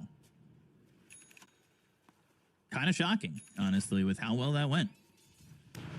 But everything up, Black Hole, Roar, Chaotic Offering, Roche is in that top pit. But Satanic, he's going to need his name item. If he had maybe the Satanic there, obviously you're asking for another item more. But he definitely survives, I would say. They didn't have the damage that quick on him. I was thinking Moving about getting the over. Lincoln Sphere, playing against Doom, playing against Dragon Knight. They were moving over towards Torm. They're looking for anything. They all bail. This is going to be Torm again for Paravision. You said you wanted it on the Ember. Can you get it? Never Let's see. mind. He will not. DM will get it. I think at this point, Ember is not providing you with much damage, so overall, feels better on Enigma. Not the greatest, because you're playing against Magnus. He clears those Eidolons pretty instantly with the double hit. Has Brigand's Blade available, level 18 right now on Magnus, going into Blink Dagger next, so he can set things up. And he also did found Serrated Shiv, so we'll have True Strike, which is going to be nice. A little bit of a bait action happening in the mid lane. They didn't commit Really? too heavily. Bit of a commitment, though, to an illusion with the blast off and everything. Sleight of Fist, Searing Chains, no one coming over. Leap away from Tim's, but the Roar pushing Techies onto the high ground. Kind of a forced Roar. And they were looking for the RP. They feint that for a second. Doom used with the BKB coming out from this Beastmaster. They're going to jump in and look for more. But how far are they willing to go in? They've got Satanic off to the side. The Chaotic Offering is going to be used onto 2. Again, these ults not really doing anything from either side. You had Roar that didn't get much. Chaotic Offering didn't really do anything. And not a lot of cooldowns. A very sloppy execution from both teams, but at least Paravision can get something out of it. That Doom, like, they need to commit. Dragon Knight needs to go on the target. Problem was he had a BKB, but a bit premature Doom. That's most likely going to be the target. And now Satanic, he's going to have pretty much free entry to the fight. Doesn't need to care about him getting doomed. And look at what he's building. It's like, I need more DiMaggio. Revenant's Brooch is the item. Playing against Dragon Knight, he also does have Shard. So we'll be able to break him. And also, against all that armor that he has, we'll be able to deal some magic damage as Chris. You see for DK next. Ducalis, Glimmer Cape. He's trying to survive a little bit longer. A little bit eager on the Chaotic Offerings today. The first one is what messed up everything. The way it started is like, guys, go in, and drops the rock into 4 of them, but nobody on the team wanted to actually get that jump. They said, you don't make that call. Blink, Dragon Tail, easy kill on a 9 class. We'll slow down the push progression coming out from the side of Paravision for the high ground, at least, with 40 seconds, no Ember. But 4 minutes left in the Aegis. So taking away 10% of what's left. Radiant's bottom tower is under How is Paravision looking to make a move with this Aegis? Because they've got a very, very farmed Phantom Assassin. And if I want to say, you get this a little bit later where Magnus has MKB, Doom has Doom. Your game kind of gets much more difficult for Phantom Assassin. Both teams have overwhelming team fights, so they're kind of fine. It's going to be more about execution. Haven't really been impressed by the execution of both of the teams, to be fair, and how they've been using ultis, overlapping some of them, and then Paravision keeping in, getting team wiped, 2 buybacks, 2 diebacks. Right now, they're going to be searching for something. Maybe somebody shows in the mid lane, but there's also a bunch of mines in the base. Radiant's bottom tower is under attack. I didn't realize how many mines are here. Base looking like my pubs against techies at the moment. Both towers heavily protected. There's like 10 mines on each Don't- side. Don't want to dive too deep. Although it doesn't even need to get a dive too deep, right? I guess the plan, truthfully, you set up these patches of mines, blink RP onto a multiple hero stack, and you just skewer them back into the mines, and you probably get a couple of kills for sure. It's not the easiest high ground take anymore. Definitely not. Now that time has been given. And there's still 2 minutes on this Aegis, but again, you're letting more mines be set up. If I'm Paravision, I'm a little bit more scared. You might have to throw some boars up there. Try to blow up some mines. Get some Eidolons, too. And that's the way you got to take the high ground, right? You have Or- to sacrifice those boars and Eidolons. You can drop a golem. He clears the mines. Yeah. The cooldown on that's pretty painful. Just to commit that. Moonlight So Shadow. I guess you could. Let's see if they're gonna find something. The rocks have not been connecting most of the time. There was no follow-up, not on the same page. Courier is scouting things out. Moonlight Shadow, but they're still smoked, so not gonna see them. Does it have an item on it? It does. It It has does. the reaver. It has the reaver. Oh God. Oof. They could have just taken out a reaver, but arrows don't work like that. Back in glad. my days, you lost the Yeah. item, it's gone. Dies on the courier, they pick it up, they destroy it. How long ago was this? CSMJ, I don't know if you remember this name, Medusa. From Hyper Gory Team. Are you kidding me? I love ZSMJ. Farms Divine Rapier, loses Divine Rapier, farms another Divine Rapier, wins the game. What a giga chat. Yeah, there's been some interesting Divine Rapier plays back in the day, especially with Chinese teams. I remember watching, was it Monet? He picked up, it might have been Monet who picked up Divine Rapier as Weaver the second he purchased it at the secret shop, double Ravage killed, called GG. I'm not certain. Was the on That was Monet? Because maybe Kaka was the one who called Honestly, GG. I remember now one that time, I think about it, Kaka calls GG mid Ravage. They're actually in the air. GGs are dropped. it was top lane. I was casting that game with you. I remember exactly where it was. It's right by the tier 3 Tier tower. Tier 2, Tier 3 tower. Yeah. Yeah. That little They gap were right radiant, there. yeah. Yeah. As he's going up from the tentacle, GG. They didn't even lose the fight yet. Nobody had died. He just knew it was over. He sees what's gonna happen. Gosh. Not remember what he was playing. Probably some shaman He was playing or Lion. lion. Yeah. Yeah. Oh my gosh. Abyssal next for Phantom Assassin. Jackie still farming. Surprised. I mean, that Aegis really didn't turn into much. Oh, respecting techies, and he's planting more mines. It just gets worse, Lacoste. It doesn't get better. It really doesn't get better. And there's a little taste. Oh, ooh. Yeah. You might want to... Uh-oh. Ooh. Gosh. You get hit by 3 mines, you have negative magic resistance. So every spell that you take, it's basically going to be pure damage plus some extra. That's rough. It's not fun. I think they've given him enough time. You're only up 10,000. I know that number is big, but just doesn't feel like enough. He's in a good spot to break the smoke. No insta-slight. There it is. Ooh. With the leap. And the remnant. The dragon tail baited. Oh, gosh. Oh, RP.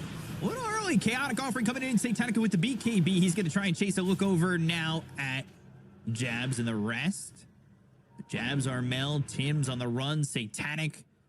He's chasing. He's got the Lincolns on him just to protect from Doom.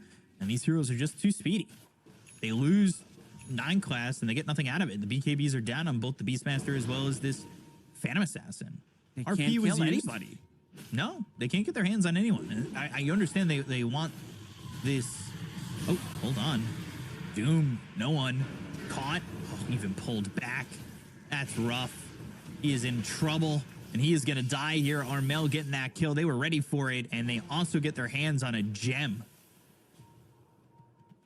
They're definitely back into this game. After that fight that happened with multiple kills, multiple buybacks, Vision, pretty sloppy execution. And now DM needs to be careful. He does have Lincoln Sphere, though. Will block 9 class? Harpoon from going in. 9 class is out of control. I mean, he's got that axe, but goddamn. Doesn't He's feel really like he's trying dealing for it. much damage. I have to check his damage numbers, but a lot of the times you will see him go in and not being able to do much. And die. Oh, his Shadow Word right clicks. Now he's got the break with the Fan of Knives. They're doing some decent damage. They go to the black hole. It catches Tim's. Armel is dead. Tim's will die. 2 dead on the side of Boom. Finally, something going their way, and they immediately get that gem back, too. Phantom Assassin bad. damage, she definitely has it. You have Mindbreaker, you have extra bit of a silence, you have break on top of that, you have crit, you have magical crit, and you have a lot of sustain. Using the opportunity, seeing that Doom has been used, and they still want to go for the high ground. Top tower has fallen. There is 30 seconds RP. without Doom. You could just do this. Yeah. Oh, BKB. Now the RP. For the Midnight Pulse, all you gotta do No is skewer follow-up. back in. Oh no, the skewer's early, but Satanic dives anyway. Primal Roar, they'll catch this Techies, they'll kill off the Magnus. That's a big issue for Boom. They've lost jabs, and all of a sudden, everybody needing to buy back here for the side of Boom as they do not have this Magnus. Man, Magnus, he goes in and he commits RP, but again, the rest of the team not ready to deal the damage, so they commit with 4 buybacks afterwards, and now Vision. I mean, Back in the I'm not lead. gonna say that they're in full control of this game because we've seen them throwing the lead that they had early on. Magnus, 500 damage coming out from him. Impressive numbers. He tried to time the BKB right. He really did. And another Roche is available. Geez, Roshan's Banner Refresher, so you can have that on your Enigma or you can have that on your Beastmaster. Okay. Another Aegis. If you're gonna be diving that high ground, you might wanna have it on Satanic. Bucalis slamming his staff to the ground, but not gonna commit to throwing that chaotic offering, obviously. Now they've got He another even went Aegis on back- Satanic. The Hand of Midas. Who, He's like, this Bucalis? game, yeah, he's like, this game might be very long and everybody is building into a Lincoln Sphere. So he's just trying to get the gold for Lincolns. Okay. He's got a Lincolns. Beastmaster's building a Lincolns. There's a Lincolns on Enigma. Just Warlock don't buy talents an are Aeon insane. disc on Satanic. If he gets to level 20 on Warlock, that's pretty massive. You go in, use your rock, suddenly you die, you drop another one. Oh, not the 40 upheaval damage?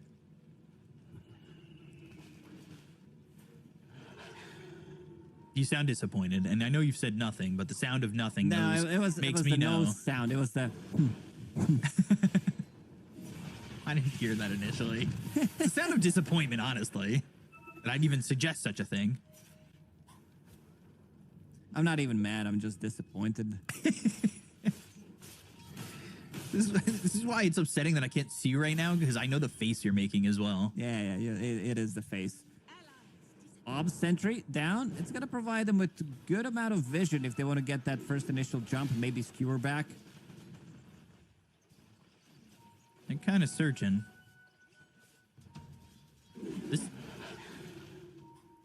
This remnant on the high ground, though, from the Ember is kind of a pain in the ass.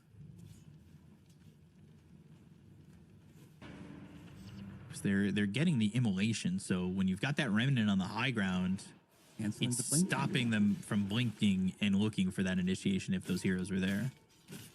Yeah. Almost level 25 for Phantom Assassin. At -1 attacks to trigger. What was it again? Say it. Coup de grace. Coup de grace. Yeah. Coup de grace. Yeah.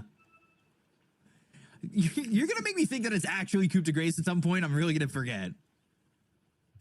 It It's is. coup de Google grace. it. Yeah, Google it. Definitely pronounced that way.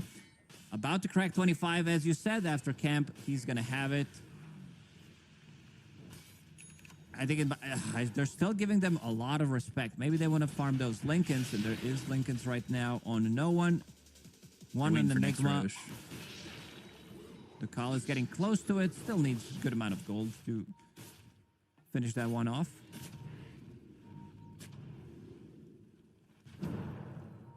They're just out farming them on the map. They're not letting Boom kind of come down the steps at all. They're in a really, really tough spot. Magnus trying to get his hands on a BKB, has that MKB, but wasn't able to survive when he had thrown that RP onto the Phantom Assassin. And even if you get the RP now and you skewer them back into the mines, it's not all too worth it if it's just the Aegis. Unless you have the follow-up for sure. But life's going to be difficult. Radiant are And scanning. they have some decent wards down the steps looking for the vision to get this jump. They smoke up, and the idea is probably to go through where the tower isn't standing on that tier 3 or mid on bottom. No one pre-tipping Jackie. Kind of rude. Got Remnant in. 9 class, still committing. They go to the Primal Aurora. Jackie! Jackie, RP misses. Oh, Jabs and Jackie are dead. Satanic with the mega kill. They're going to go after Armel. They should be able to rip up the DK, and they should get Johnwell as well. That is 3 heroes dead. Black Hole committed. Armel ends up gone. GG is called. Paravision take the 2-0 over Boom Esports. No one Oh, tips him the before the pre-tip. fight, jumps in, BKB, roars one, refreshes, roars the other guy, and both of them die. This is supposed to be a very quick game in theory for Paravision. It was supposed to be another 25-minute game, but they threw the game pretty hard, allowed them to make a comeback, but also execution from Boom just wasn't there. Like, we haven't seen RPs being connected, rest of the team not ready to back them up. We haven't seen Magnus going in, Tech is with a blast off, or just Dragonite goes and deals some damage, stuns another guy for another couple of seconds. It never really happened. Paravision, super strong in the lanes. This is something that Boom needs to definitely work on. And now they're sitting at 1 and 2, not where they want to be. I also don't want them to pick these heroes. I don't want to see Rubik's. I don't want to see Maranas coming out from position 4. I want to see something that's going to be much more impactful. And Paravision, maybe it got into their heads how far ahead they were at the start, but a bit of a sloppy execution from them. Yeah, they played a little loose. I would say it allowed Boom to kind of come back into the game, find these kills that maybe, with Satanic continuing to farm over bottom that he probably shouldn't have gotten his hands on from Jabs. And getting a couple of Dooms off, he played in farmed in very aggressive spaces in which he didn't need to be at. And I think that was due to the fact that they felt very far ahead early on. But Paravision, at the end of the day, I mean, they showed the experience. They showed the ability that with these normal heroes, they're able to finish off the game. And Techies didn't exactly offer too much. There were a couple of times where Blast Off felt all right. But that and the Marana, I mean, that support duo is just not going to win you games, in my opinion. Definitely not. And yeah, Paravision, they are getting there, sitting at 2 and 1 right now. So they need another dub to be able to secure themselves playoffs, which is where a lot of the people would assume they're going to be. For Boom, they had good win against BitBoom, but also BitBoom doesn't look the strongest right now. They're dropping games here and there. They also lost the team spirit. They had one long game, but overall, Boom, they're going to need something new. They're going to need to sharpen things up coming for tomorrow, because this might be the last day for them. Yeah, they need to really figure it out. Right now, in terms of who they're going to be facing at 1 and 2. One Dub is at 1 and 2 right now. Aurora is at 1 and 2. Not an easy team by any means. Like, the challenges get harder the further you get into the Swiss stage. There's no easy rounds, really at all, in my opinion. I know a lot of these have been kind of some brutal beatdowns in some of these games, but the later into this playoffs you get, it's not easy. You want to be out of here 3-0. You want to be out here 3-1, but the later it gets, the rougher it is, and it's worrisome for Boom, because they had that great start against Bet Boom, and now they're one series away from losing it all, and that's a rough spot to be in. And I just don't know where exactly their head is. So eventually, we'll see tomorrow who ends up coming out of that 1-2 bracket and who comes out of the 2-1. But we still have 2 series underway. We got Falcons and Talon coming up next, Night Pulse and Bet Boom to follow that afterwards. We'll be back with those series after a extended break, if I look at my clock, and we'll see you guys then.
big hitter. There's a winner in the mirror. I couldn't see the vision any clearer. Came from the concrete, it's a jungle full of lions, snakes and gorillas. I'm going Godzilla with the figures, pushing the button, pulling the trigger. I'm really about it, nobody realer. Remember me as a big hitter. There's a winner in the mirror. I couldn't see the vision any clearer. Came from the concrete, it's a jungle full of lions, snakes and gorillas. I'm going Godzilla with the figures, pushing the button, pulling the trigger. I'm really about it, nobody realer. Remember me as a big hitter.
get it on Monday night.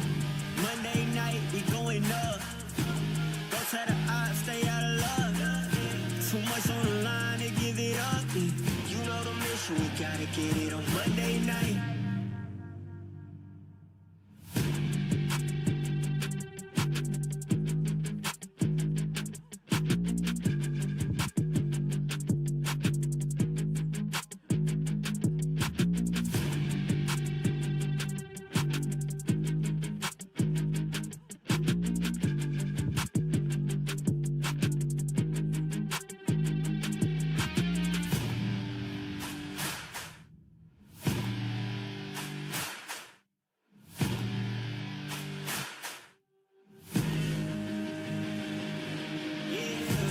Monday night, we going up. Go tell the odds, stay out of love. Too much on the line to give it up. You know the mission, we gotta get it on Monday night. Monday night, we going up. Go tell the odds, stay out of love. Too much on the line to give it up. You know the mission, we gotta get it on Monday night.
snakes and gorillas. I'm going Godzilla with the figures, pushing the button, pulling the trigger. I'm really about it, nobody realer. Remember me as a big hitter. There's a winner in the mirror. I couldn't see the vision any clearer. Came from the concrete, it's a jungle full of lions, snakes and gorillas. I'm going Godzilla with the figures, pushing the button, pulling the trigger. I'm really about it, nobody realer. Remember me as a big hitter.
get it on Monday night.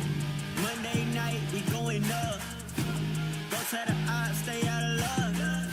Too much on the line to give it up. You know the mission, we gotta get it on Monday night.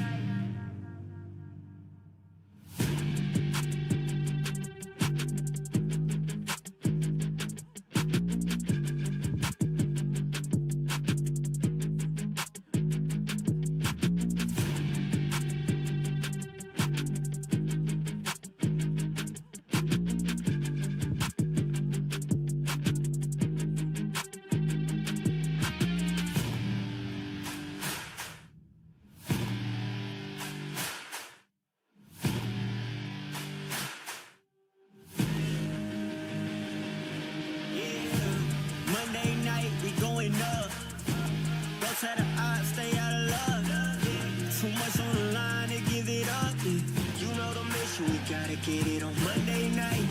Monday night, we going up. Go to the odds, stay out of love. Too much on the line to give it up. You know the mission, we gotta get it on Monday night.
vision any clearer. Came from the concrete, it's a jungle full of lions, snakes and gorillas. I'm going Godzilla with the figures, pushing the button, pulling the trigger. I'm really about it, nobody realer. Remember me as a big hitter. There's a winner in the mirror. I couldn't see the vision any clearer. Came from the concrete, it's a jungle full of lions, snakes and gorillas. I'm going Godzilla with the figures, pushing the button, pulling the trigger. I'm really about it, nobody realer. Remember me as a big hitter.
Gotta get it on Monday night. Monday night, we going up. Go tell the odds, stay out of luck. Too much on the line to give it up. You know the mission, we gotta get it on Monday night.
get it on Monday night.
vision any clearer. Came from the concrete, it's a jungle full of lions, snakes and gorillas. I'm going Godzilla with the figures, pushing the button, pulling the trigger. I'm really about it, nobody realer. Remember me as a big hitter.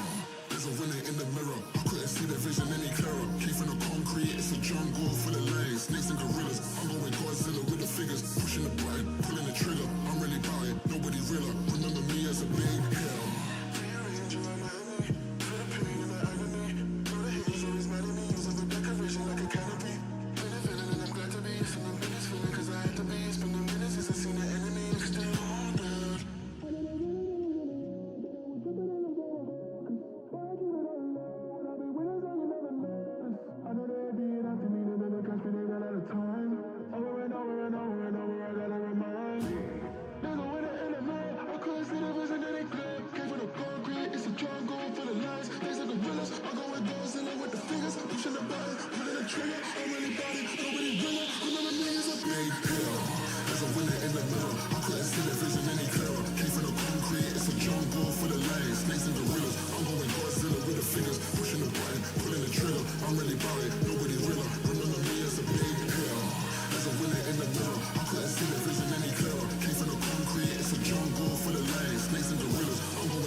And we are back with the Fissure Universe episode 4 here with Harry and Lizard, and we are gonna be continuing.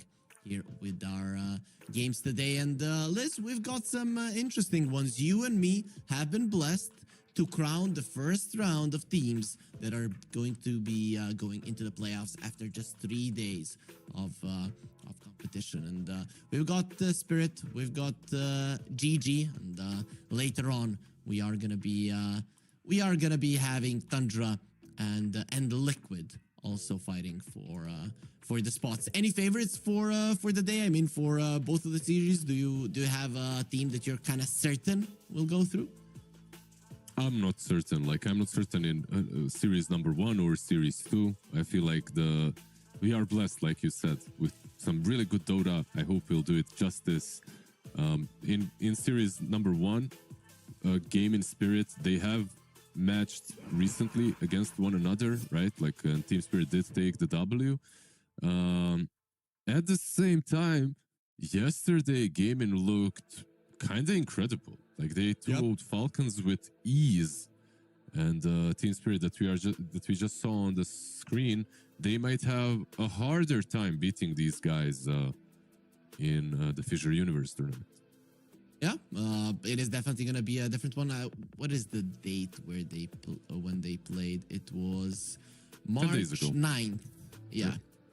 So 10, 15 days ago. Yeah, a lot can change in that time frame, especially because Malady really hasn't been with the team all that long. So we can expect them to be growing super fast, especially from what they showed us yesterday. Though, how would you compare Falcons and Spirit, versus Gladiators? Do you think that Spirit are a tougher matchup for GG, or would you rank them kind of the same? I would say that Spirit might be in a better form at the moment. I also think that Spirit have recognized and started to adapt to the patch a bit differently, or at least they have been trying to find their own ideas and their own brand for this patch. Meanwhile, Falcons were still kind of stuck in playing what they're comfortable with and what has been working for them in the past. But I have to say that that's comparing Team Spirit and Falcons, but comparing Team Spirit and Gaming Gladiators, I'm most impressed by Gaming and their drafts recently, because they haven't really been playing anything that is super extraordinary. Like, they haven't been playing these drafts that we haven't seen, or heroes that we aren't seeing in the pubs, but they made these niche picks work in the last series, at least. Like, versus Falcons, they made that Venomancer in the jungle work like I haven't seen done before. Like, a lot of teams have experimented with the Veno jungle, and a lot of teams have either failed or it kind of works barely, but that was a stomp, and I'd love to see something similar again. And I like that Gaming Gladiators are having this big jump in form. I mean, let's hold that up. Maybe it hasn't happened, but if you just yet to that extent. But if you remember, just before GG became the strongest team in the world back in the day, they were good, but they weren't like top 5 teams in the world. And then suddenly something clicked and they started beating everybody. Yep. Right? So you never know. Maybe this is that moment for them again in terms of point toss. Gaming Gladiators first pick, Team Spirit Radiant. This is kind of the standard. Yesterday we saw a lot of teams actually prioritizing the second pick, but first pick for one team and Radiant for the other has, I think, been a staple for years actually. It's interesting. In the previous series, Team Spirit have won twice when they had the second pick, and they lost the first pick game. Of course, the drafting order changes, and that changes a lot of things, including what your bans are and what you open up the draft with. So it was a bit harder. Keep in mind that Team Spirit, twice that they won, they went for Sand King against Gaiman. And yesterday, Gaiman, they did have a little bit of a problem with the Sand King pick, but they did win in the end. So they already have some practice for that hero. Maybe they don't have to ban it. Laurel Sand King is on a different level, but I feel like they don't have to ban it, really.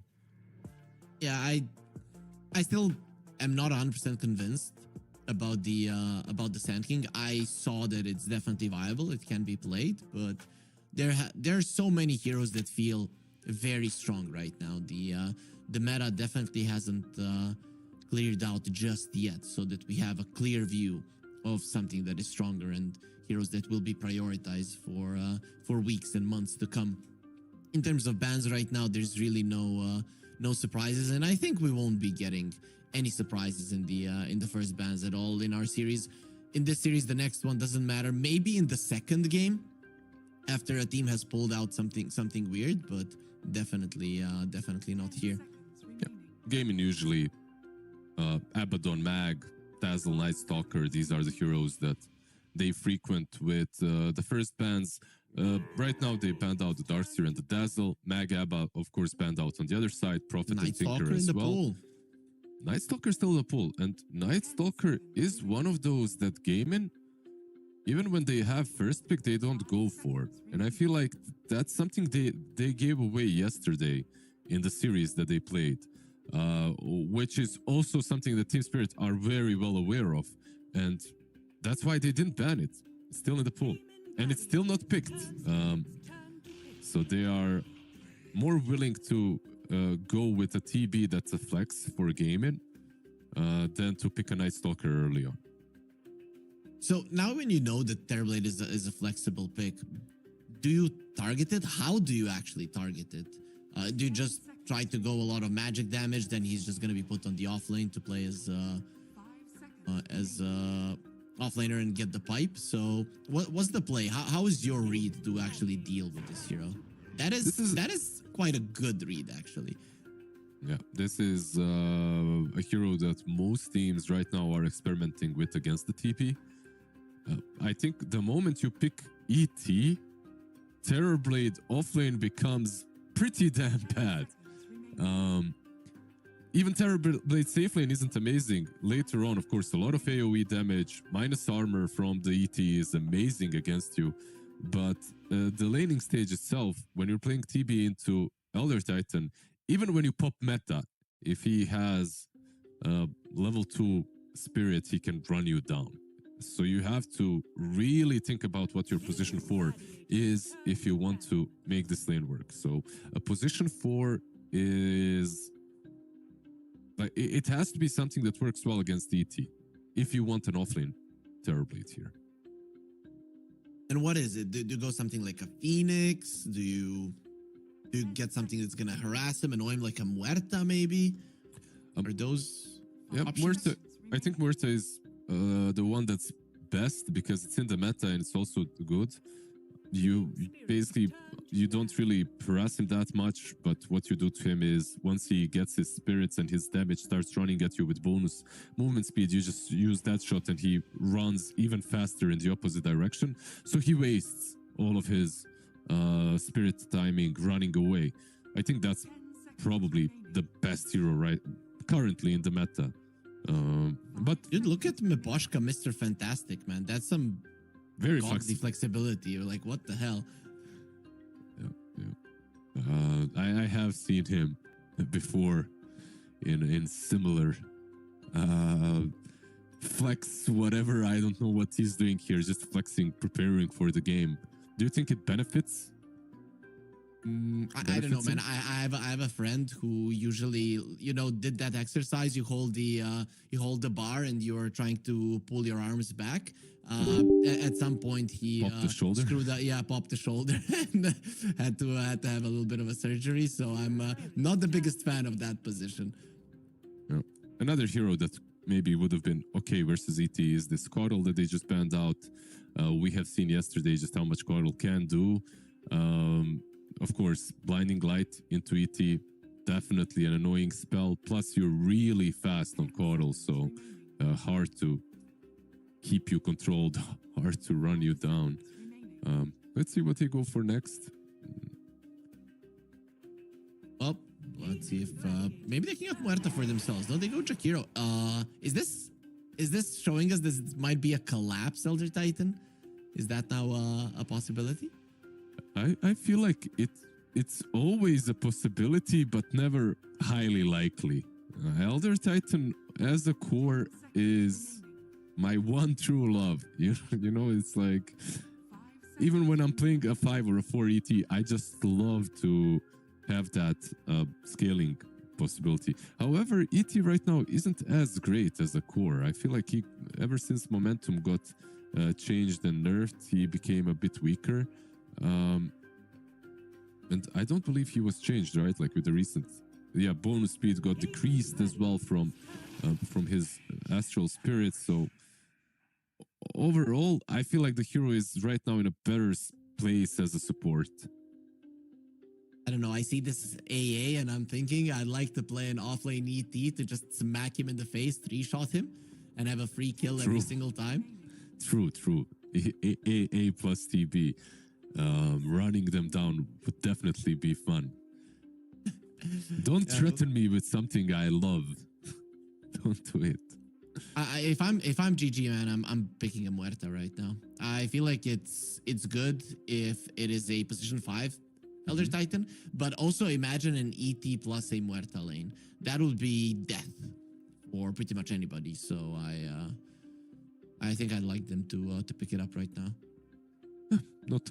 Definitely not a bad idea for gaming, even if they don't care about team spirit, maybe picking it up. I think that Muerta is good. Some sort of a save for TB as well would be decent.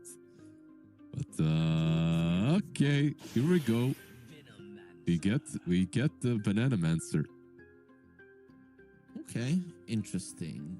So, what's your response to this? Do you just try to crush the lanes as much as possible? Maybe get something like I'm still just thinking if it's an ET offlane, like get a Weaver or something to complement it. So Veno is in the jungle. The way I'm looking at this right now, I know that a lot of teams will have different approaches, but the way I'm looking at this, offlaner is gonna suck. Like whoever is playing offlane, he's going to be left alone, right? Veno will help him get that first wave, and then he'll just go away. First, you need to protect the first wave with multiple heroes.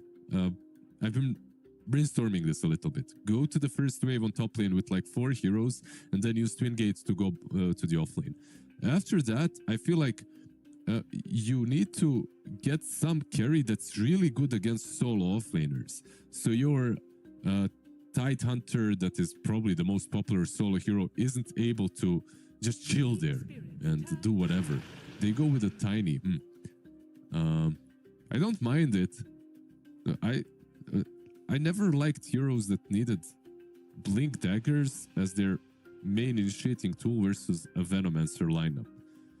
Veno, AA, there's always something hitting you. There's always some dot preventing you from initiating well. And if you remember yesterday, exactly what was happening in those tiny games. Yeah, that is true. It is very annoying to play versus that. I do like the synergy with the ET, right? Because Tiny is a really nice mixture of physical and magical damage from the core position.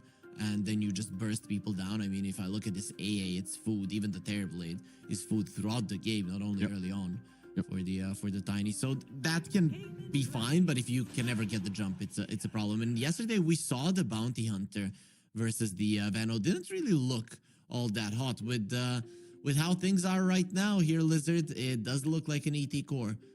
It looks like an ET core indeed. Yeah, absolutely. However, once again, I'm not sure what the point of the bounty is. If the point of the bounty is to chase the Venomancer, then the ET is left alone, right? And if ET is left alone versus TB and AA, he's not going to have a good time. Absolutely, bad time is guaranteed for the ET. So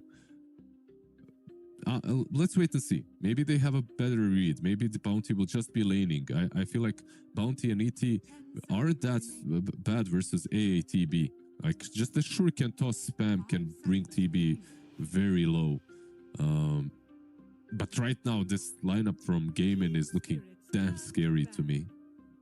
I still would have preferred a Weaver, not gonna lie, to a Bounty Hunter. I can understand how this lineup of Team Spirit can snowball, but if it does not, it can fall flat on its face quite easily. And Gaming Gladiators, I thought the Tidehunter was gonna be their approach, but they wanted to counter the Tiny in the mid lane, so they got the Ember. And considering they had two options like Ember plus the Pango, Spirit could have banned out both of them. So I guess this is the safer choice. Yeah. There's an option, by the way, for Team Spirit to put a Tiny on the safe lane and last pick something into Ember, hence the OD ban from game. And I feel like it really wouldn't be a bad carry to carry matchup for Team Spirit. Overall, you can hunt heroes down with bounty.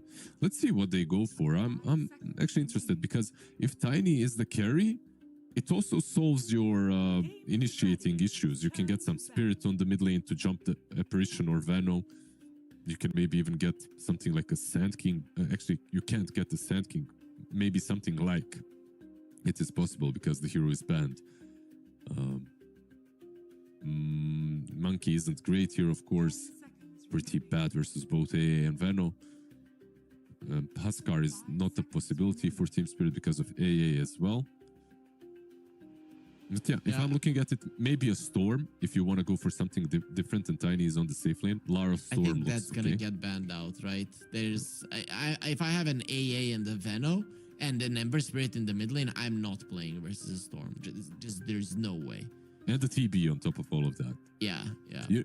You know what's a cool hero that Lara usually hated and would always trash talk whenever it was in the meta from the mid lane that would actually look decent for me on their side is Zeus. I know it's not popular. I know it's kind of outside of the box thinking, but into TB, AA, Veno, and the Storm gets out. Yeah. Gladiators turn to Team Spirits. Nope. It is gonna be a Centaur putting the Terrorblade in the safe lane. So Spirit, what's it gonna be? Is it the carry Tiny? I mean, they could get something like a Dragonite in the mid lane. That's just the safe approach. But I maybe want a little bit of mixture of physical and magical damage. If you are picking a mid laner here, just get something that does damage. I'm just not sure how they're gonna roll it. Will it be Tiny mid or Tiny safe? Lifestealer, of course, not that amazing into TB as a matchup. Not that terrible into Scent with Shakiro, of course. Could zone him perhaps the moment you get even Orb of Frost. You have to... Oh, they go for the Monkey in the end. So I was talking... carry Monkey? It's mid versus Ember. So... why I said, okay, Monkey is an option, but I don't like it because... Why is it an option? It's an option because it's really good into Ember. Like, you can dominate that lane most of the time. It doesn't have to happen, but most of the time you enjoy that playing that lane. However, ever since this hero came out, Venomancer was one of the worst heroes to play against. And then Ancient Apparition on top of that, if you're hit with the Ice Blast, you can't heal, right? So it's all about who gets the info, who gets jumped first. And Team Spirit, what I like about their draft is they are getting a lot of info from their heroes. You have Bounty Hunter scouting, and you have Elder Titan with Astral Spirit as well, setting things up. So it's kind of weird. I like both drafts, but they're completely different in how they want to play the game. I have to say I'd rather play the GG draft because even though Team Spirit directly counters some of the GG heroes, I still think it's not an easy draft to execute because you have to run forward. And there's a Stampede to run away. There's an Ember Spirit who can run away. There's a Veno that is going to be covering a lot. And AA is also somewhat of a vision hero as well. So because of that, to deal with everything that Team Spirit will throw at them. And I'm not sure how much they're going to suffer in lanes, right? Because Larl, you look at him, there's one weakness to this guy, and it's the laning stage, which is weird for an Eastern European mid laner, but that's when he sometimes drops the ball. And then you have Quinn, who almost impeccable in the laning stage. We have seen Ember Spirits do well, and I'm thinking the Veno rotations to the mid lane are going to be something that decides how it's going to go. So I think it's slightly easier for GG to play this game. Yeah, it could be. I'm not sold. Like, I loved your presentation. I can see your way of thinking. I think it all comes down to... But I didn't sell you anything, so screw that. I didn't get no money. No, I mean, it all comes down to, like, what kind of Dota you feel comfortable with playing. because this what GG have got is very sneaky. Like they have these A's, Venomancers. They want to bait you in and then just slow you, overpower you from distance. Meanwhile, Team Spirit, they just want to blow you up, get one pick off after another. They want to play the map with Bounty Hunter, Monkey, Tiny. You know, there's just so much kill potential. Nice smoke breaking, by the way, here by Rue. And they didn't pop the dust immediately, so he will not be caught. 30 seconds. He should be fine. Even if they do see him, you are not going to be skilling up Gale. I mean, he already went for the Plague Wards. And Spirit did bring a lot of heroes towards the bottom lane. Let's see if they're going to be using them to defend Miposhka. Get out of there. Reflection slowing him down, but Avalanche from afar. Mm-hmm. Is that enough to save his life? Yep, just enough. It's enough to save his life, but I remember what I wanted to see. I wanted to see them defend this first wave on the bottom lane, and it seems like they will not be doing that. It seems like it's actually Gaming that brought even more heroes here, just in case if that happens, you know, just in case if someone tries defending. This is next level on the next level. Yeah, Spirits are like, we know that you're going to bring a billion heroes, so we are just going to be not going to be there at all. Ace is actually getting some of the CS here, even though the Plague Wards are the ones doing most of the work. No, he got all of them. Nicely done. Yeah, it's really cool. This is like the best approach to this Veno gameplay that I have seen. But I do see that there is a way of countering it. It's just that Team Spirit did not do it this time around, at least. I'm also looking at their level 1 other than the Elder Titan. I guess Jakiro can be fine, but Monkey King, Bounty, that isn't going to go well. And you're fighting into like 7 Plague Wards, so who knows if you would have come out on top there. But yeah, I would like to see those level 1 fights, definitely. They did send Miposhka to the top lane. Okay, this is interesting. So we're gonna have a 1 versus 1 in the bottom. Yeah, it would have to be an ET in that first fight, by the way, if you wanted to death. So basically, they'll have 1v1 bottom. Meanwhile, Rue will try his best to slow down Tofu. I'm not sure just how much he can do as a bounty hunter. Well, he's gonna try to do as much as he can. We'll see if that's gonna be enough. He is reaching some experience, but really not that big of a deal. The moment there is level 2 on Veno, he needs to be careful not to get galed. If that gale connects on Rue, he probably will have to TP out. So has to be careful with that. But overall, he is slowing down the Venomancer very nicely. And this move of Miposhka on top lane, why I like this so much is because Tiny can actually solo against the Centaur, while ET wasn't able to solo versus 2.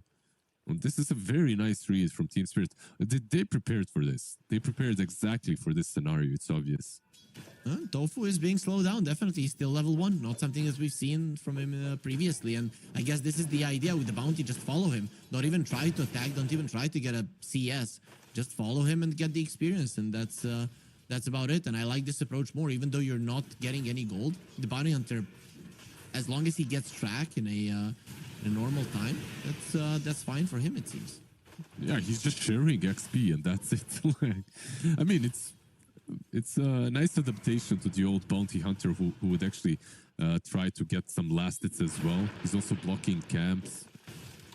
Yeah, probably the most interesting thing happening on the map right now. Ace and Radan will be just sharing the last hits on the bot lane. The Labs will get level 3 soon, though, so we are going to have some interesting things happening on the map, because I assume there's going to be some diving on the top lane. Absolutely. The moment you get level 2 Spirit, that's your go time. But they might bring Venom by that time. We'll see. This Venomancer is not having a great time. Meanwhile, mid lane, the Ember is doing well. This is what I talked about. But the time will come when the Ember is no longer going to have a good time. And at that point, I would have expected the Veno to rotate. But with him not having all that much experience, he isn't really that much of a threat, is he? Absolutely not. Rue manages to snatch a creep as well from the Veno. the first one that got snatched, and Tofu, they might go on him here. And they're thinking about it. Miposhka in the vicinity. He's level 3 on Miposhka, and Tofu is in so much trouble. This Sveno in the jungle, not in this game, not versus Team Spirit. When it comes to tactics, these guys really know what's up. Did everything right to set up this first blood. This is some like real homework, you know, paying off. You can see that they came into the series very well prepared to all the Venom shenanigans, and so far at least they're not working. But if you give Tofu just a little bit of breathing space, like he will get those levels, and he already has the farm. He just needs the levels. Still, very nicely done. And it's weird how just the approach needs to change. We already saw a bounty hunter versus the Tofu Veno just drop the ball completely and get destroyed. And Ru is just showing us how it's done, how it needs to be done, and how you need to approach it. Beautiful. It's yeah.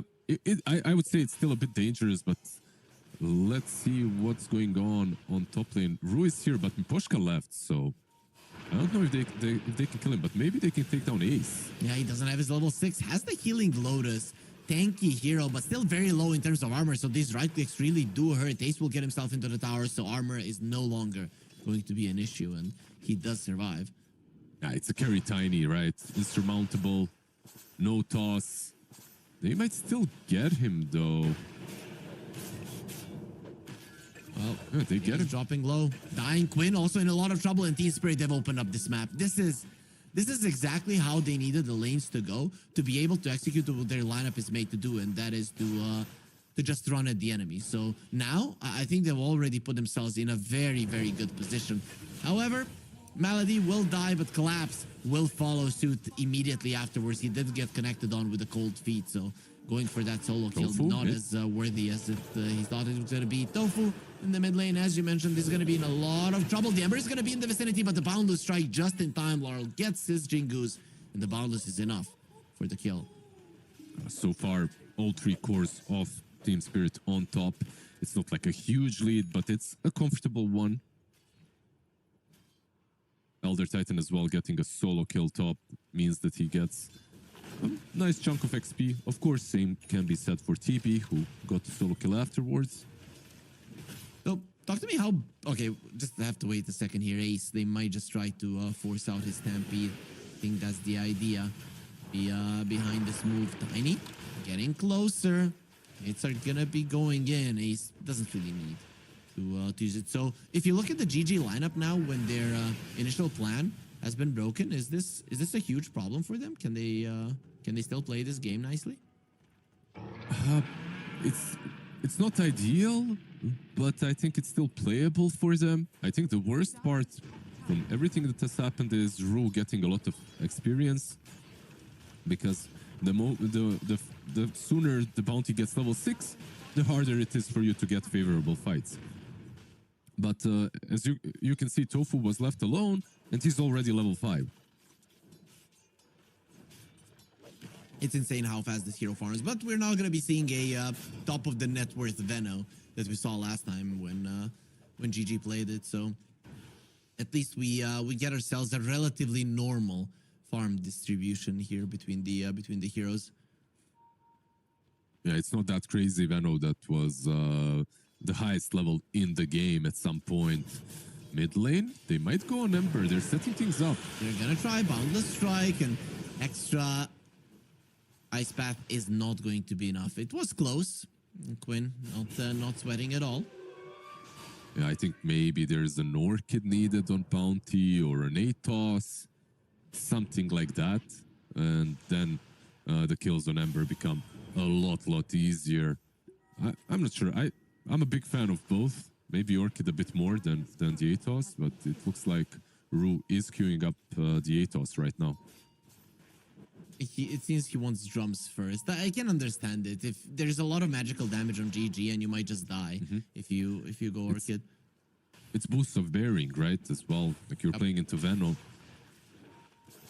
Collapse. He's in a little bit of trouble. Instantly going for a TP. Very nice recognition that he might be able to get out of it, but the damage is a bit too much. Meanwhile, in the mid lane, Quinn, the second that they start attacking him, he needs to go back to the Remnant. That is just how scared he has to play right now.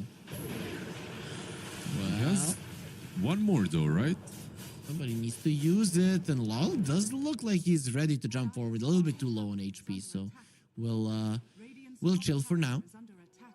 Ru, however, will not. I feel like this is really helping them. The fact that they have a mid laner that's not easy to kill. Team Spirit, they just don't have the control needed to take down Quinn. And the fact that he's not dying is kind of opening the map for Ace and for the Terrorblade. Just the fact that they're rotating on him. However, Ace, He does have the Stampede. Let's see if he's going to be able to get it off.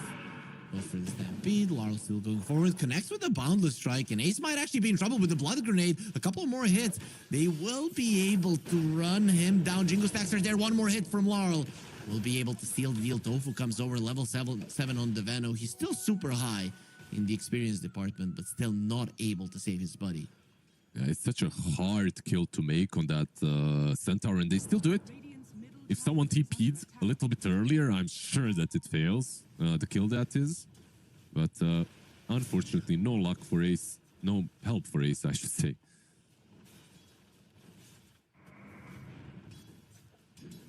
Laps. Going for an Aghanim Scepter. Do you agree with this build? Would Mid you like lane? something else? Oh, we have action on the bottom mid lane as well. Quinn. This time around, he did have a Remnant ready to get himself out of harm's way, so we'll be able to survive. Oh, this is 100%. I mean, almost every game for me is an Axe game on ET. Like, if you're playing a core ET, you're brushing the Axe. I know some people like to go for a Mask of Madness or something like that, Echo Saber, but it's just a waste of time. 9 out of 10 times. And in this game, you just need to get this Magic Immunity. You need to get Aghanims online as soon as possible. Are scanning. People underestimate just how strong that can be. 2 seconds for every hero that it passes through. Ru, ready to break the smoke, and the dust will be used, but he already knows that he needs to get himself away. That was a beautiful placement on the ward in the enemy triangle. He's going back, Doesn't even though. get clipped. Okay, they're still gonna go for him a little bit too long. He stood there. It's one of those situations. I outplayed them. They're gonna go back. Nope. GG. This time around, we're relentless. Yeah, they had multiple dusts, right? On multiple heroes. There's an Ice Blast flying through the mid lane towards top. Also, they probably want to defend. The Terrorblade is there. The Ice Blast will connect. There's the Ember Spirit now going in. Collapse needs to get away. The chains connect, and he's most definitely dead. This is why he's attacking him. Scepter, Stampede being used. Monkey King in a good position to use the Wukong's command. Terrorblade has to be careful. Metamorphosis has a Sunder. Watson is aware that something bad might happen. Ru will get a crack onto Malady. The bottom lane. It's a lot of damage done into him with the Tiny coming in. It will most definitely land the kill. Ace trying to get a bit of a return kill with Quinn being in the vicinity, having the dust. They're going to try to finish it off, and will be getting it off. Also, Radan now will be in a little bit of trouble, and the TPs are coming in. They need to get here and protect their carry, and will be doing exactly that. Laurel, he didn't use the Wukong's man top, but here in the bottom lane, it will be giving him so much. Now Collapse, he does have the damage from the Astral Spirit, getting pain into Ace, and here comes Miposhka flying from the toss of his laning by the Ace, in a lot of trouble. One more hit from Collapse will seal the deal. Now with the Boundless Strike, they want Quinn dead. He's going to be going to the left with his Remnants, with the AA Blast completely off the mark. He does have one more Remnant to work with, but no longer is it there. It's still going to be enough for him to live. Still a pretty cool rebuffal by Team Spirit, like managing to save the Tiny. That dive kind of looked good, but it's Tiny. It's insurmountable. Any other hero dies there, but he bought more than enough time for them to counterplay. They lose the Watson kill that they were preparing for on top, but they get something extra on bot lane. So still a nice fight for Team Spirit. One of the kills, the initial one, of course, was with a track. That's a nice thing to have. Track kills finally will be coming into play, not only for the gold, but also for the vision. Okay, so you play Bounty probably from time to time. Do you even check how much gold the enemy heroes have when you track them? Very rarely, almost. I play a lot of bounty. I have to say never. I just don't check. Maybe if I was playing in competitive setting, I would. Back in the day when they added it, when I was playing competitively. Maybe you can check for BKB being soon or something like that on a core. But right now, I'm chilling, man. I don't check the mini map, yet alone to check someone's gold. Do you cover your mini map when streaming? No, I don't. Yeah, and you shouldn't. But also, what everybody should do is type !F in the chat. You just get a link. It is going to be the one to all of our socials here at Fissure, for YouTube, for Twitch, of course, Instagram, TikTok, to be able to get all of the info that and all of the little videos that we're dishing out. Yeah, we are going to be seeing a good fight. That's why we're here for the Fissure Universe episode 4. Boundless Strike, they got the big kill. A Blast will be connecting onto the monkey inside of the Ukos man. Laurel is standing his ground. He knows that he's dead, but maybe they can deny him. Miposhka not going for the attack. If you shatter your opponent, I'm not sure if he does get denied with collapse. Running in Tofu, 2 hits are needed. It's going to be more than enough. Ace, very low, but they won't be able to run him down. That's Aghanims on collapse. Even though they lost their carry, still a pretty decent fight. It's a 5-kill streak that went away from Laurel, though.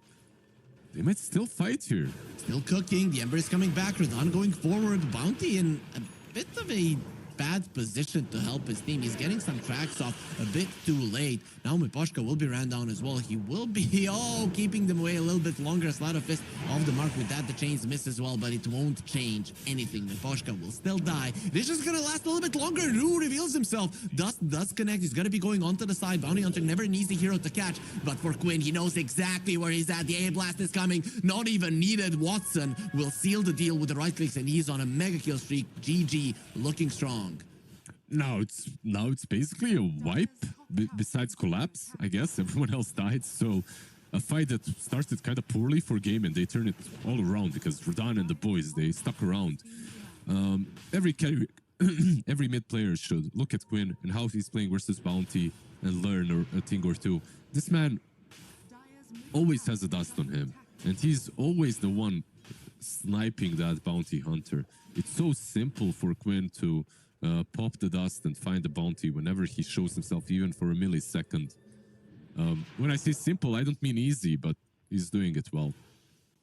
Smoke from Spirit. They want to continue with the space, looking towards Ace. They can kill him. Would be a nice stampede. Hard spell to go through, but they do have a lot of stuns. Echo Stomp will be connecting. The follow-up stun, it is enough for a kill. He even used the stampede, so that's a 2-in-1 track kill as well. Yeah, they committed a lot for that kill. I'm not sure if they can convert that into anything. It's minute 17, and no one has attempted a Tormentor, by the way, just yet. We look at it, we've got some actually good shards in this game, especially AA. For me, AA shard is just insanely powerful, but if you look at GG without the Metamorphosis, you don't want to go for it. And also there's the tier 1 of Team Spirit on the bottom lane, so isn't the easiest. Yeah, a lot of good shards though, like you said. I like them on a lot of different heroes here. Yeah, pretty much everyone is every one of the support shards is good in this game. The Brigand Blades for Spirit that is going to be increasing their damage output quite a lot. Scheming going to be rallying around the top lane, getting themselves a tower. That is the first tower for GG. They were 18 minutes in ahead with a Terrorblade, and still only now will be claiming their first tier 1. Yeah, there was just a lot of fighting on their side of the map, exactly where Team Spirit wanted the fights to happen. Not necessarily too many fights on the Radiant side. Bounty Hunter, of course, one of the main reasons why all of this is possible. Break. How many smokes did he break? How much vision is he giving in general? Rue is playing a really good game. Playing in a amazing one. It all started with the idea what he needed to do at the start. But that's Venomancer. Even though they've shut him down at the start, he's still almost doubling any of the other supports. So Tofu, he is now getting to that point where he's very hard to kill. Even the Ghost Scepter will be delivered to him. So good luck taking this guy down. It's silly. Ghost Scepter, Essence Ring, Mech, and Pavis. Definitely a hard hero to take down. With positioning almost impossible. Rue, he understands just how important this mid lane tower is for his team to be able to get those extra kills. And they did place a ward behind it, but just doesn't seem possible to break it just yet. The positioning isn't right. How do you feel about this Shadow Blade on Radan? Is that the way to go in the game, or maybe he could have told his bounty to buy a shard? I think this Shadow Blade has multiple uses, and it's a core build on, I believe, almost any tiny one. Dire's bottom tower is under So attack. it's just a really good item, that a core build for a position 1 tiny, I would say, at the moment. Monkey King is jumping over vision. This is quite dangerous for him. The bounty is in the vicinity to protect him. What Larl can do, it will be GG who claimed the mid lane tower. Watson has a metamorphosis for the BA blast off the mark shard. Larl does have it, allows him to escape. That's really cool from him. He wasn't waiting to use another tree dance, instead just moves off the tree. Radiant's bottom tower. Now they're hunting Ace. With the TP from the Monkey King, this should be a kill that they can get. Wukong's Command, Boundless Strike inside of the Wukong's Command. Those Monkey Warriors will be doing a ton of damage. He has the blink, but the tree toss ending his life. Another track kill in the books. This should open up a possibility for the Tormentor. So let's see if they will go through the Twin Gate to get it.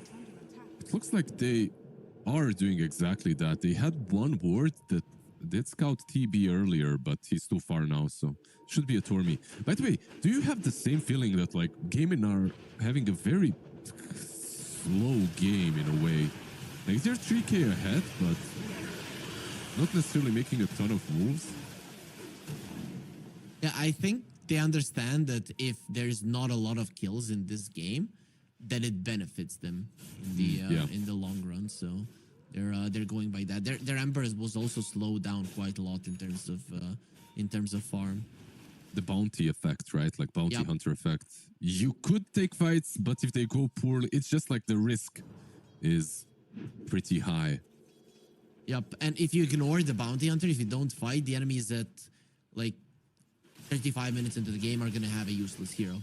But if you fight and he gets a couple of track kills, you are gonna be dealing with the position 4 with just an insane amount of items. I mean, he doesn't even have his drums yet. It's insane just how poor the bounty is. I think there is an item on. He's not this poor. I think there is an item on the courier. I think. Like Tofu. shard maybe. Tofu. Maybe going on to Larl, uses all of his spells. He's quite tanky. So not a hero that you want to go for Essence Ring. But of course, when Collapse goes to finish him off, 2 hits are all that he needs. This Elder Titan isn't playing around. They're going to be finding another one.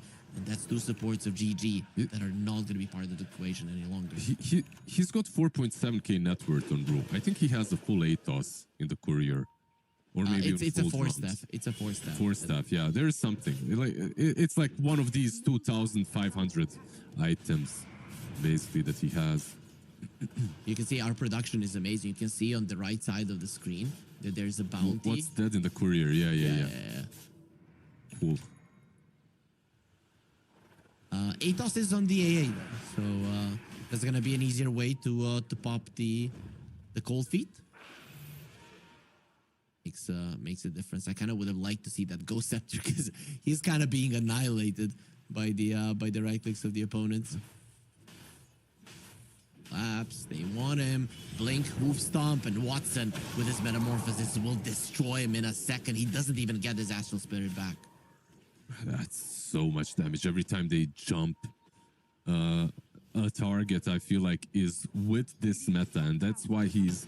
What's his score even at this point? He is 6-0-2 on the TB, having a really good game. First pick TB. mind you. That is the first pick TB coming out from Gaming Gladiators. And Watson, I mean, it is his best hero. That is something that he has been playing for a long time. People know him for his TB even from his bait days. So it is not a surprise that he's having another godly performance on it. Absolutely. Just every time they get this kill, it's with the meta, and then they have to fall back and play very passively. I think that's also one of the reasons why not a lot of objectives have been taken by Gaimin so far. But that might change now that they're finally getting some extra farm on all their heroes. Larl is going to be going for Manta. I like that. Solid amount of things to remove. Veno, Ember, AA. You do want to have the Manta. If used properly, sometimes you can even dodge the Hoof Stomp. A little bit harder, though. But possible. Yeah, I'm not sure how much I love the Manta. I'm looking at some other items as well. Like Collapse went for Mask of Madness. It's really good on ET. It's like one of the core items for a core ET. But in this game, it's a bit scary to get. Can they get Ember here? So hard. He's very, very tanky on the Ember Spirit. Went for a defensible Day Blast flying in. Stampede being used. That is not going to be allowed. Uses the Hoof Stomp to secure the kill rather for the stun Rodan. And Invis, once again, they're thinking about re-engaging the Monkey King coming from the left as well. Gladiators, are they gonna get caught with their pants down? Ace now, he understands that they want him dead. They're gonna be finding the Veno first. That is a lot of damage, but they leave Ace. He's gonna be getting a double Hoof Stomp, so now the turnaround will be there. But Collapse just goes in with the shard, wants to finish off the Veno. Doesn't get to kill him. Rodan loses his life as well, and Watson standing his ground with a Hurricane Pack. He doesn't want to fight Collapse. 1 versus 1, he has his friends. And it will be another 2 kills for GG. Spirit going a bit too hard there. These Ghost Scepters are owning them. Ghost Scepter and the Pike. What that usually means to me is that they need a nullifier. They need a nullifier on someone on ET? On Team Spirit. I mean, it's not really the worst nullifier carrier for sure. Could be an option. We'll see.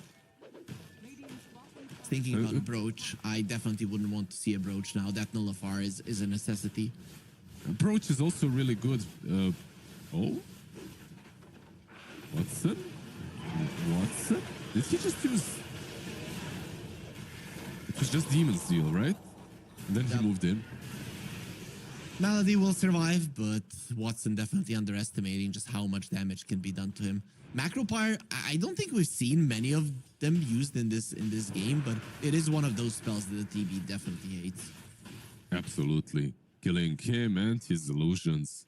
That last fight, it was really good for TB because everyone was in front, right? And he could just pike the Collapse ET away and that's it. This fight, when he's up front, even 2 heroes are enough to take him down. Now they want the mid lane tower. They might just be able to get it. Tofu needs to be very careful. He did drop a sentry. Let's see if that sentry will be saving his life with the toss back.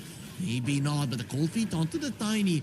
Rodan needs to be careful. Tofu healing himself. He doesn't have the dual scepter any longer. All of his defensive items, not enough for him to survive. If Terrorblade is alive, this play is not possible because you get punished, right? Like you have enough damage to take down the tiny, but without TB, he just goes in. Even through the sentry, he's in vision. He still goes in with Shadow Walk, with Shadow Blade, and tosses that Venom back. What about scaling in this game here, Lizard? I mean, I'm looking at GG. I only see kind of 1 core, and then I look at Spirit. A lot of these heroes can turn into very, very strong late gamers. They are definitely late gamers on Team Spirit. ET, the more the game goes, the cooler this hero becomes when it comes to damage. Same goes, of course, for Monkey, for the Tiny. On the other side, it's not that terrible as well, I have to say, though. Just because Veno is farming really well, he's kind of joining the team in that way. And also you have Instant Apparition, who, no matter how farmed you are, makes you killable. But I definitely like Spirit's chances going into super late game more. Yeah, I mean, Elder Titan versus a Terrorblade, he doesn't have any bonus armor. All of your armor is gone. You might just get like 2-3 shotted if you're not careful.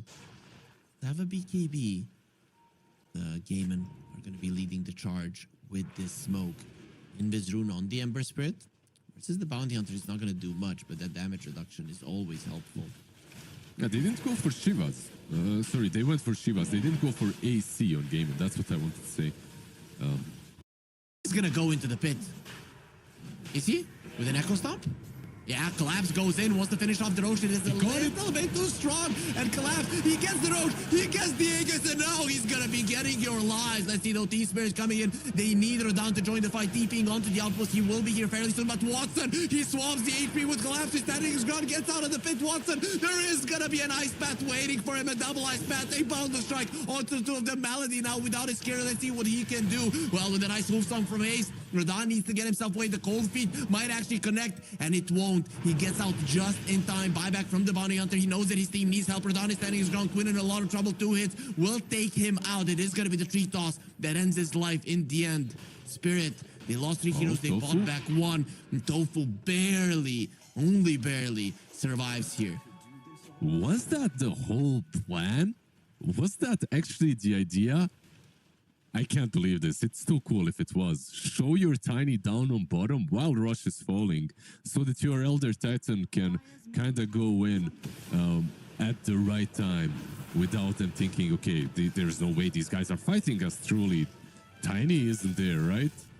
And then he TPs and joins his teammates. A really cool play with the ET shard. Of course, we have seen it before, but it's hard to do it properly, and Collapse did exactly that. For me, the coolest part there was his usage of the Earth Splitter, because the Earth Splitter moved the enemy heroes away from the Roche, and there was no chance that anybody was going to get the Aegis other than him. Yep. They have to move back anyway, Echo Stomp, right? Because he's going in. I believe there's no... there is a BKB, actually, I'm wrong. There is a BKB on TB. He did use it, but... in any case, a really cool fight by Team Spirit. They are. It seems that they're always going to be the best teams when it comes to understanding what you need to do around the Roche pit. Sometimes they let it go, they fight you after it, they shove out the waves. Here they did everything. They stole the Aegis, they shoved out the waves. I can't say that they won that fight. I still think it's kind of even, but the TB did die. Yeah, with the TB dying, I think that's the difference maker. Yeah, probably. They got Ember as well, right? Like by the last bit of that fight. The buyback kind of hurts on Bounty, but it's not on a core. Fine. Tiny level 23. I think the Terrorblade is starting to suffer versus the ET. I think that is public enemy number 1. Collapse needs to die. If Collapse is alive, the Terrorblade has no armor, and that is kind of the main defensive of this hero. I wonder what the idea on ET. Okay, I get it. Reverence Brooch. I was thinking like, but you're negating his armor anyway, right? So what's the... Because usually you get Revenant's Brooch to get some extra magic damage versus heroes that have a lot of armor, but you're negating their armor anyway with Natural Order. That's true, but you also get base resist reduction, so you deal even more damage. So I guess it's... Yeah, some heroes have bonus armor, you know, like the Centaur plus 22, so you'd rather do magical damage to him. And, you know, 500 hit per hit for with magic damage, it's a bit too much. Yeah, not bad at all, for sure. Finally, they have a nullifier, though. There it is for the monkey. I think this is the big one that Spirit have been waiting for the entirety of the game. Those 4 staves, the Ghost Scepters especially, have been a huge problem. And now you can kind of set up the fight the way you want it around the Wukong's command, and they still have Stampede, of course, right? So you just have to use it in the right situation to get away from them. The gem on GG, but Spirit are in a smoke right now, trying to find a fight. Are you gonna run into enemy heroes? 5 heroes of GG are already in position, ready to fight Quinn. Gonna be showing himself. Ice Path does not connect. He gets himself out just in time. They are still smoked on GG. Can they initiate here on someone? Arcane Rune Emperor. Would want to, gonna be going. Oh, he dodges with the Manta. Hoof Stomp does not work on Larl. There will be an Ice Path keeping the Centaur in place. They do have the Wukong's command nullifier as well. Instantly, with the Stampede, he gets himself away. He takes a lot of damage. Hoof Stomp will be connecting onto Malady. That could be a kill. If anybody gets close, we'll be able to finish him off. Ice Path from afar. Here comes Collapse. 2 hits are gonna be more than enough. Yeah, this time around, he did not use his shard. He didn't go instantly there to finish off the AA, so it took a bit longer. In the end, they still get the kill. This is still a pretty good dodge by the Monkey King, and another smoke, unfortunately, for Gaming that doesn't really bring them a lot, or I should say anything. Their Terrorblade can't find an opening in a fight. He is thinking about the chain. Yeah, he thought about the Daedalus, and now he wants to go for a Butterfly, because the main issue for him is surviving in fights. Might not be the damage. He's way too afraid to go in. I'm not sure if the Butterfly fixes that problem, but if you do get to your like 7-8 slotted Terrorblade, he could carry this game. I think the control is the main issue for them. The way you initiate and the way you control, because Centaur was never a good initiator. Like, this is a hero. I mean, he initiates well enough, but the problem is you can't count on Hoof Stomp to be the thing that catches heroes constantly, and especially heroes that have Manta, especially heroes that have BKBs, right? They'll press it. They'll, even if you're doing it out of smoke, they have enough time to react. And if you don't have this main initiating tool, they need a Hex or something. That's how I feel. And he's level 25. That is Watson? a big deal. He does have 2 toss charges. Let's see. It's going to be enough to kill Watson. Does look like it. Off the BKB. Thunder will be there. Rue gets deleted immediately. Rodon, he has to pop the BKB just to get himself out. The BKB TP out. Rue, you got thundered. It's your fault. Insta TP out. Oh, mid lane. No fool. Nullified. Cannot use anything, but doesn't even need to. As Quinn is keeping the Monkey King in place, trying not to allow him. No way, he does have the shard, will not want to go into the tree dance there. And there's the Hoof Stomp. Larl looks like a dead target as well. Collapse next on the menu. Ogre Seal Totem to run even further away. He's gonna have the Astral Spirit. He'll be pulling it back, only connecting onto 2 heroes. But Radon going in and destroys them with just a couple of hits. Radon! His Revenant's Brooch makes a huge difference, but now he doesn't have the BKB, so these supports are a problem for him. A Blast is gonna be coming back up just now, but a bit too late. Without it, they cannot punish him. Welcome to the Elder Titan versus Terrorblade late game. That's basically what just happened there. Of course, like you said, Reverence Brooch as well, helping out, but my god, Tiny plus ET, you do not want to be next to these heroes. And they go on you.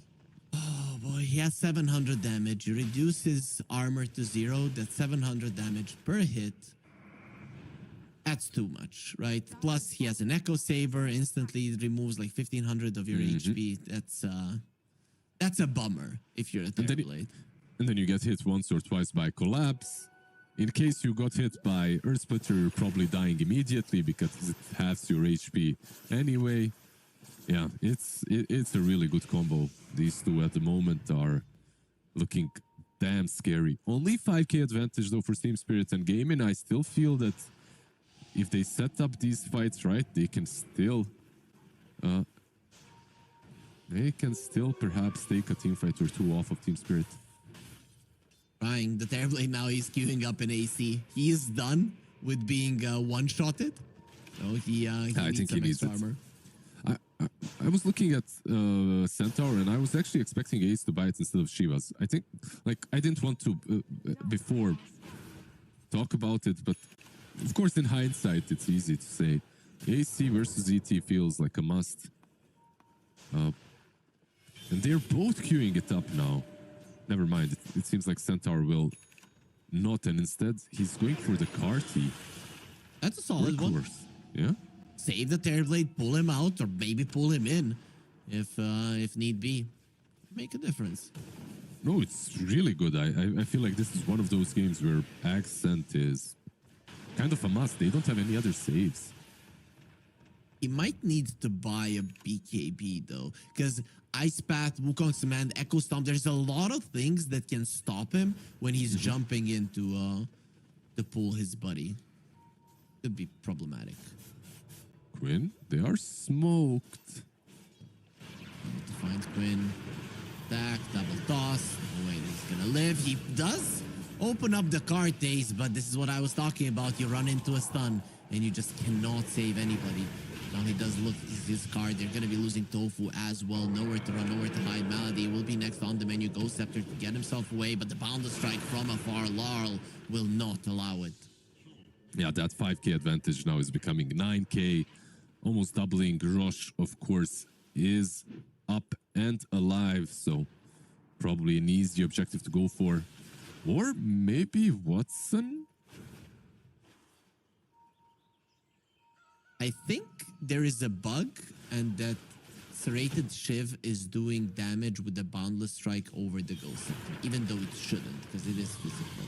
Because I'm seeing twice with the Boundless Strike, he's doing damage to the man. And Double Toss Centaur is some trouble. He's gonna be using the cart and pulled in again. Rue is the one who gets the kill. The 3 toss would have killed him anyway, so there was no chance for the Centaur to survive there.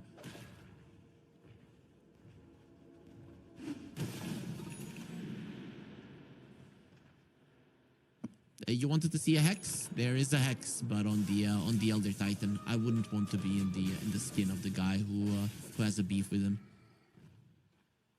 Is it, by the way, is it because of the Primal Spring shard?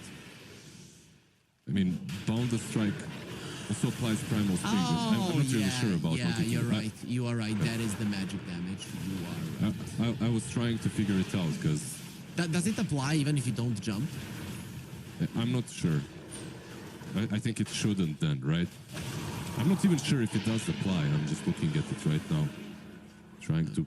The strike applies Primal Spring. Yeah, that's it. It just applies all the time. So that is the thing. It's not the Serrated Shiv. Thank you, Lizard. I saw you go quiet. I'm like, he's probably thinking what it should have been. But, for once in his life, yeah, he's trying to think. Tofu? You are the genius analyst. Tofu is dead. That wasn't a smart move to be there, but you have to try to get out on the map.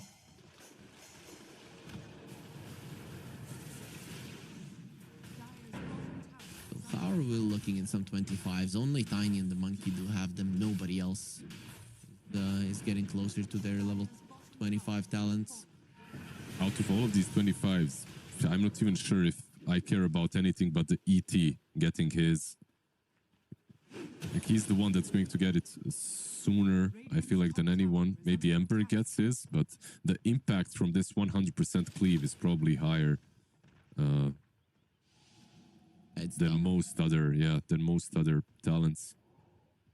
We haven't really clicked on the Elder Titan to see how much damage he actually has in these fights. So while the fight is going on, if you could check Lizard, that would be highly appreciated.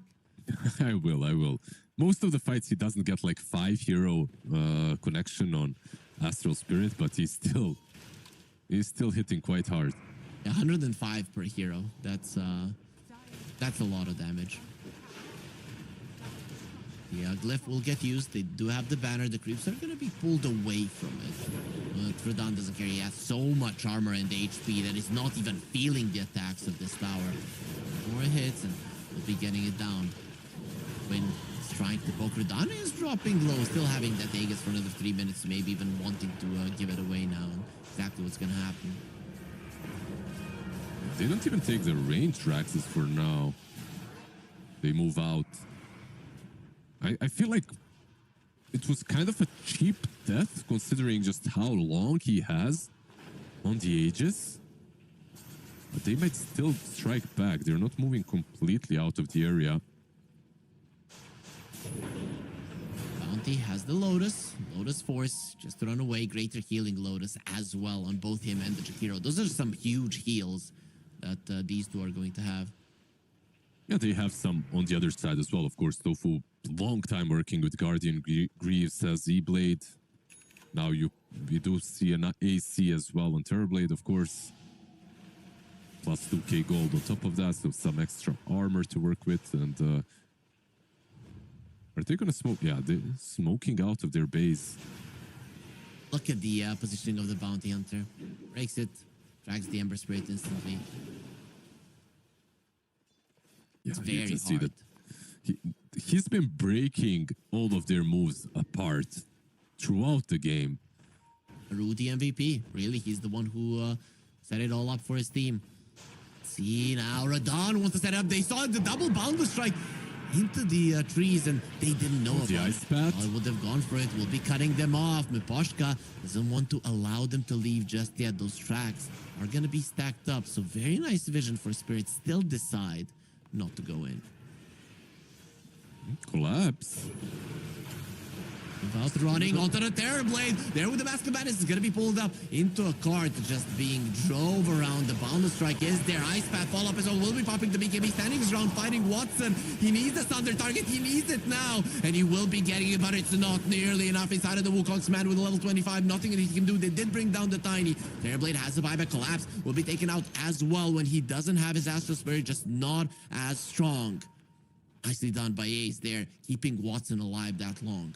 Yeah, not a bad fight for Game, and they do lose the TB, of course, but only the range set of Raxes, and they're still in this game. 15k behind, but they have a buyback on TB, buyback on Scent if things go south, but there's no buyback on Tiny, so this push most likely will not happen from Team Spirit. What's really important for Game after this fight is to take a little bit of control from Team Spirit on the map, because right now Team Spirit have been choking them inside of their own base for at least good 5 minutes. A bit too long. But Quinn got his level 25. He also bought an Octarine core, so he can basically just spam Sleight of Fist forever, right? If there's Spirit and a couple of their creeps as well, he's gonna be getting 3 of those Sleight of Fists at least, maybe even the 4th one refreshes.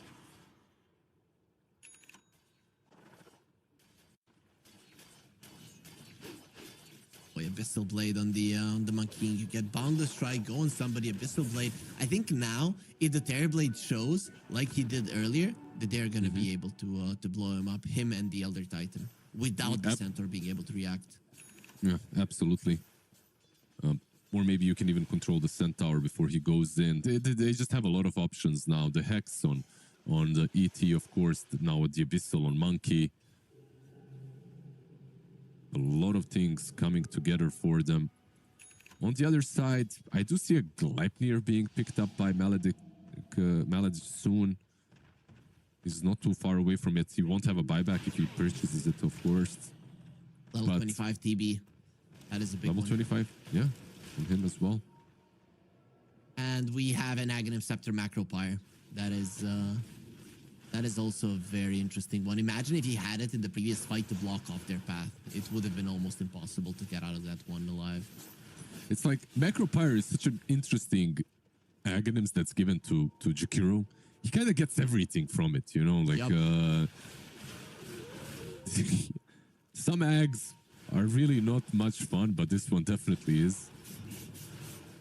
Ember Spirit, Quinn decides to go forward. Boundless Strike misses, but he does have the Abyssal Blade. Ups the BKB. Quinn going on to Laurel. The A Blast will connect onto Miposhka. Doesn't have the shard just yet. Threw in a lot of trouble. His Lotus Orb won't protect him for now. Does have a buyback if need be, but Spirit are already out. He went a little bit too deep. I still feel like there was a 15k advantage. Now it's an 11k advantage. It all comes down to how these fights are set up. And it's crazy for me to say, but Maledic, if he gets like a good Ice Blast, Team Spirit almost cannot fight. Like they need to go back. They need to reset. It's so important for them to get a good position for Maledic. And Quinn is doing a good job at doing so, right? Because he's just running in. At this point in the game, once he pops the BKB, he cannot really die. Even if they would use the Abyssal Blade, even with all 3 of the cores on top of him, I still think he gets himself out in time. He's very tanky. Yeah, and the cooldown of his BKB is almost like a minute or something, so it doesn't even matter. 6-7 seconds BKB, just go in, a poke, and that's all you need. Just to set the fight up for the AA. for the A to follow up. I mean, it's not Ancient Persian that's gonna win it completely, but I've been hanging around B-Cop too much. He loves that hero. What do you think about the Jakiro level 25? Because it is approaching. Okay, he just got it, so he did go for the dual breath damage and range. It really does make the spell kind of OP. Yeah, the range as well it's kind of crazy. And if you're, what do you think about the other side though? If you could get, it's actually solid, right? Because you have two of them now. If you have a shard, which at that point in the game, you're most definitely going to have it. I like it. You want the shard to go to an AA, and they will be getting it. That is a huge one for sure. yeah, the shard on him, massive for sure. Shard from the bounty hunter might set this fight up top though. Hold on. Try to go for Dark, get stunned up and bound the strike. They want the Centaur, might just be able to get him. Buyback is available. Watson in a lot of trouble. The Abyssal Blade is there, and Laurel just taking him out on his own. Didn't really need no help. The tree toss flying in collapse still behind enemy lines. Doesn't really care about backdoor protection. They might have to use some buybacks. The Centaur one is a good start, but I'm not sure it's enough to defend this high ground. Dire's top tower is He's gonna try. I still would like Ace to go for a BKB. I don't know if this Lotus Orb changes anything for him. His path, Ember Spirit has been caught. Quinn stunned again. But for now, they just want the range racks, as the buyback on Tofu will be used as well. So that's two buybacks and the range racks that Spirit were able to claim. Yeah, that's the 20k advantage. The lanes are in a bad spot, so maybe go back, defend it, and now you have a clear win condition if you're Team Spirit, right? Like there's Rush available, kill the Rush and go for one of these heroes without a buyback. It's crazy how easily, I would say, Terrorblade died. Even though he's on his own high ground and stuff, they still managed to just isolate it completely. The Macro Pyre is pure, so that a lot of damage was dealt by it. And of course, Larl with full control. A blast. Ember Spirit sending his Remnant as well. That is a nice A blast that does connect onto the two cores, but nobody to follow up without the Terrorblade. They just feel helpless. Oh, Wukongs? Owning Wukongs. At least it did force out the Centaur ulti, so at this point, Team Spirit has to clear themselves. And Roche, Ember going in, he wants to steal it, not gonna be happening. He has just given his life away. Abyssal Blade, not enough with the BKB. We talked about it, he's just way too strong, way too fast and tanky. He gets out in time. Did he steal anything? Nothing. He stole absolutely, unless he used something that I didn't see. I think he didn't steal a single thing. Yeah, Refresher is on Monkey. Aegis, Cheese, and Banner are on Tiny. Like, how unfortunate is it for him to go in and not be able to steal a single item? Like, he even moved all his items properly, so he had enough room in the inventory, but still doesn't find a single thing. He does have a Refresher now, by the way, off his own. He bought it. He's still lacking a bit of damage, right? He's jumping around those fights. He's dealing a decent amount, but if he would have like a Radiance or something along those lines, it would be making a bigger difference. Still December can be a problem. I could see Quinn taking his team over the edge. At this point, 52 minutes in this game, I feel like they have enough damage, but the enemy team has more. So by the time you want to use it, you're already dead. They just, their damage is a bit more overtime on gaming. And the TB cannot stand his ground versus most of these heroes. Like, if ET goes on you, you're probably dead. If Monkey goes on you, you're probably dead. And of course, if Tiny goes on you, you're certainly dead. So, gotta find a way to protect the TB somehow. This card has been used once successfully so far. Oh, AD rune on the Tiny. He's gonna have 1,000 damage per hit. When he uses it, you don't want to be on the receiving end of that. Oh, he also got the block of cheese on the Tiny. Savory.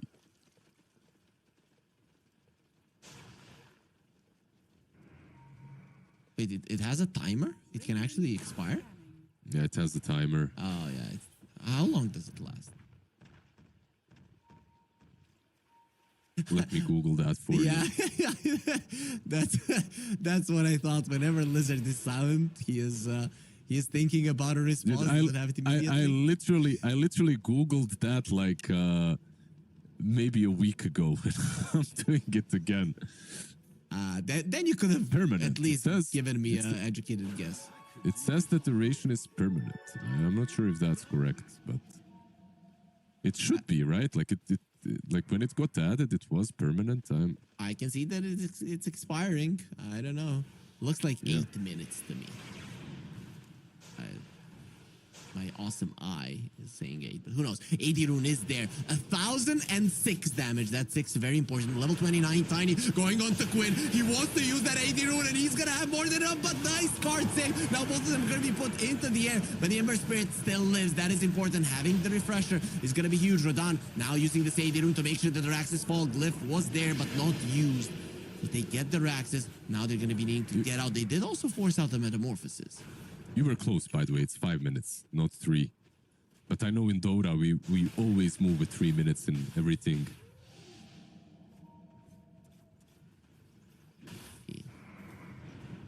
They are getting out of the base. They know with the Metamorphosis that they have to do something now. Don't see it happening. Yeah, it's running out. Slowly but steadily. They won't have that method to work with, and it's not like he has Zags. 10, 15 seconds of the Axe would not have been enough. Quinn is still an amazing hero with his Ember Spirit to keep them at bay. And there's no BKB on the Tiny, so that really, or on the Monkey King, so that does give you some time.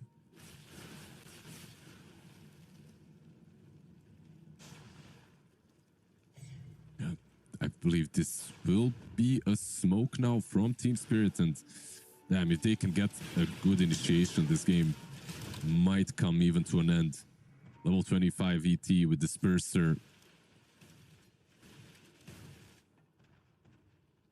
He is incredibly powerful. The on the ET, the level or the tier 5 items are gonna be coming soon. First ones that you and me will cast in this tournament, and this is a game to qualify to the playoffs, so definitely deserves to be long and hard for both of the teams. Now, everybody will just stay chill in knowing that he's so hard to kill, and of course Ace backing him up every single time. It's hard to push this high ground because of the Carti. I feel like it's the biggest problem for Team Spirit. Because on the high ground, they have all the vision, and Centaurs should be able to save any target easily. Watson doesn't know what to buy. He is thinking of a... we're gonna have to hold that thought of a Bloodthorn at the moment, but he did switch his item up a couple of times. Wanted to switch the Link as well. Collapse just took them for a ride on top lane with Ogre Steel Totem, juking all of them. He's a hard kill. Even if you catch him, he still has a Disperser, so, and the built-in BKB. Built-in BKB, 50 armor if he connects onto a couple of heroes. Like, it's insane how much. He has 34 armor without a single Astral Spirit charge, so definitely not a target that you want to fight. Is there anything new happening for the Monkey? Like, I know he had Aghanims queued up as well. He queued up a Scotty and the Refresher.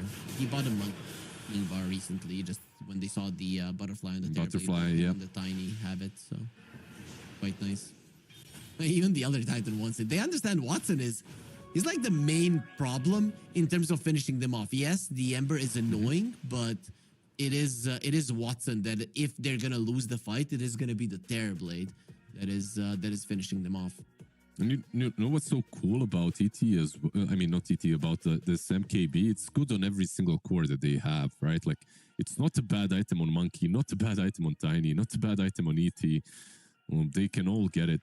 Maybe it's a bit of an overkill on Elder Titan. Like, he could itemize. I mean, he already has control with the sight. It's not like they need any more. I'm not even sure what else he could buy. He could maybe buy a BKB. Even though you have this built-in BKB, He's gonna have a 30-second BKB if he, Yeah, if he does go basically. for it. I mean, in some games, it's truly not that bad.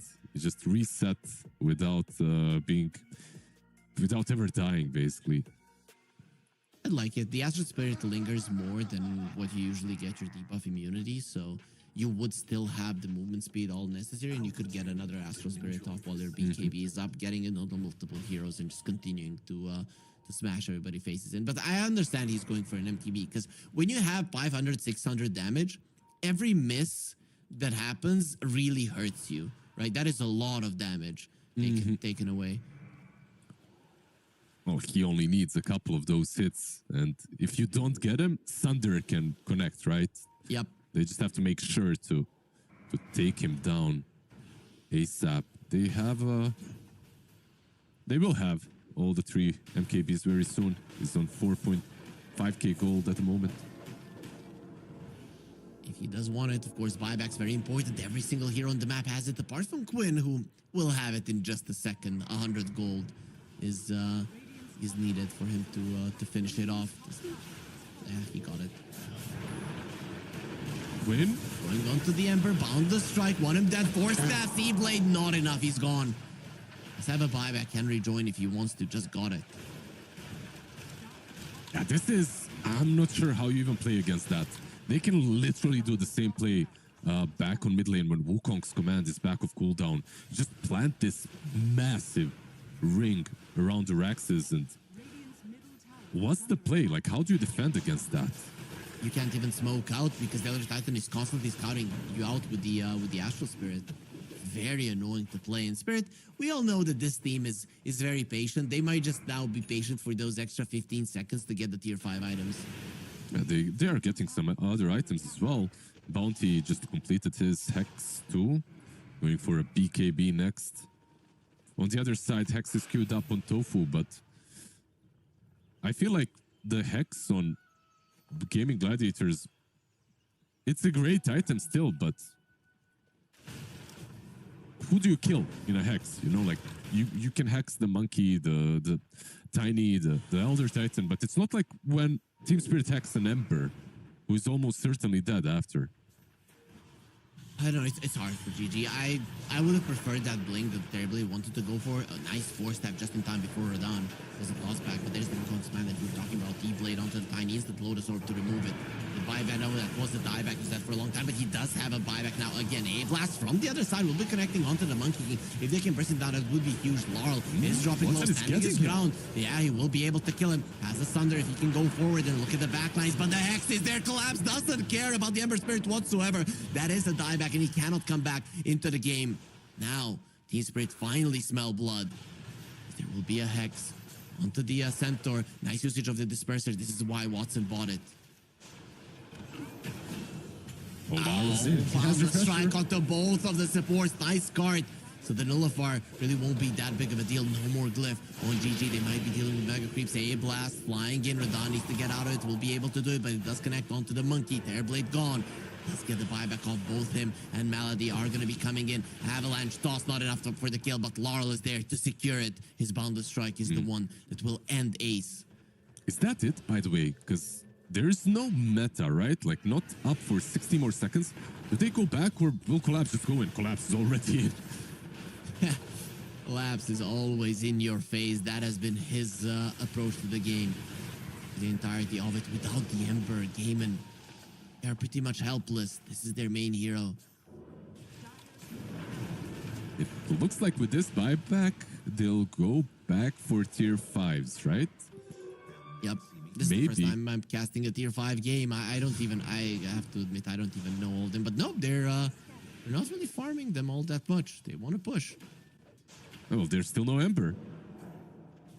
30 seconds. They know that he can't come back. BKB of Radon. Mega Creeps are there. Collapse going in. Just to make a statement with the Ogre Steel Totem, he'll easily move himself away. I feel like that was inevitable, right? Like, no matter what, you cannot stop that from happening because you don't have an Abyssal. You don't have a way of stopping an ET with his Aghanims just whacking your Raxes off. So, yeah, no buyback. Still on the Ember. Looks like they might smoke though. Is this a smoke for items? Or is this some Hail Mary smoke from GG? Look at Tiny. Evolved Deso. Are scanning. 40 damage extra. And of course the minus 13 armor. On top of the ET removing everything, the Terrorblade is going to be taking a lot of hits. Here's the tracks. Hey, can't even steal the Strosh. Yeah, we have a blast from the past with the Minotaur Horn on Jakiro. Back in the game. Yep, it's 2 seconds, right? Yep.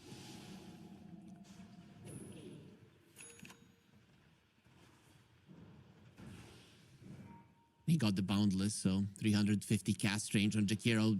Just hover over the dual breath. It's not even on the screen. Yeah, like the dual breath actually goes off the screen. That's insane. And then Ice Path, of course, as well, is just the same. We have the Unrelenting Eye, by the way, on. Yeah, the On the Monkey audacious King. one. So 100 attack speed extra. But he takes more damage, a bit more. And ET Minotaur Horn as well. The other side, they didn't get a single one yet. Just so hard.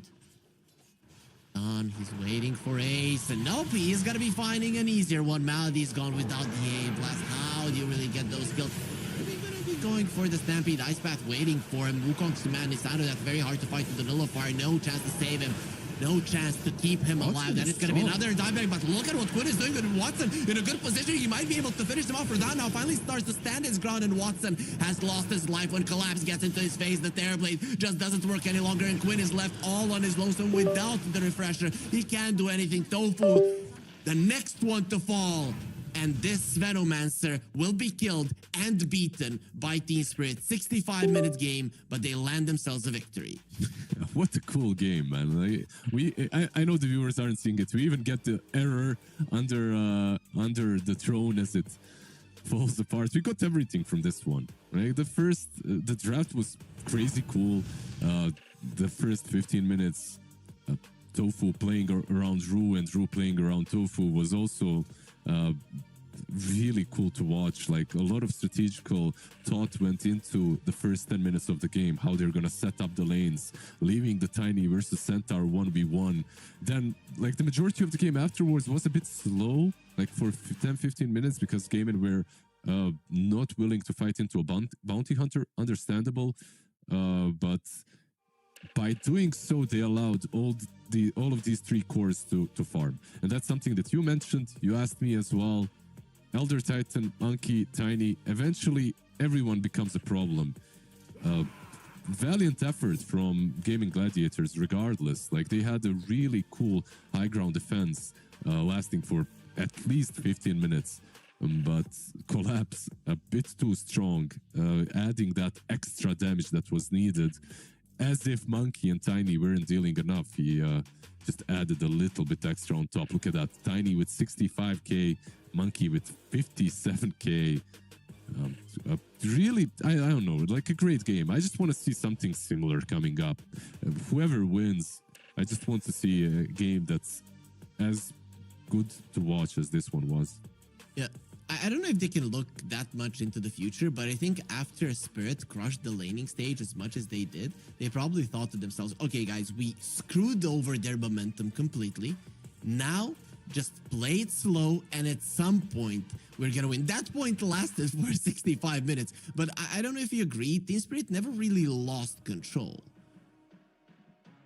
It never looked that way. They could have easily, if they pushed high ground a little bit earlier, if they went in when they shouldn't have, they could have easily dropped the ball. But yeah, they didn't. They just warded up the triangle, held their composure, chilled around the Gaiman's base, never let them out. If they do go out, they get caught. If they try to smoke out to plant some wards, some vision, Bounty Hunter breaks it. This was like a game worthy of a grand finals to me. You had it all. And on top of that, you got tier 5 items.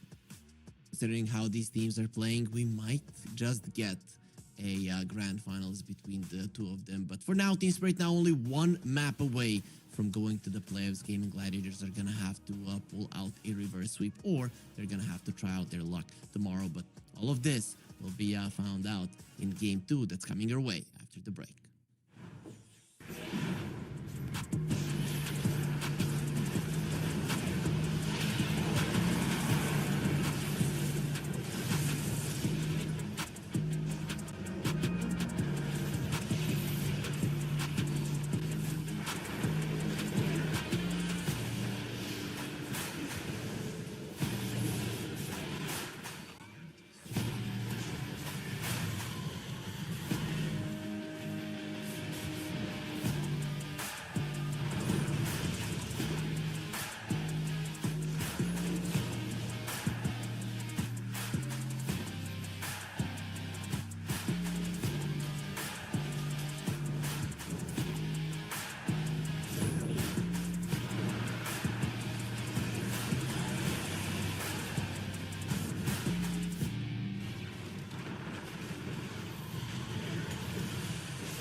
Monday night, we going up. Go to the odds, stay out of luck. Too much on the line to give it up. You know the mission, we gotta get it on Monday night. Monday night, we going up. Go to the odds, stay out of luck. Too much on the line to give it up. You know the mission, we gotta get it on Monday night.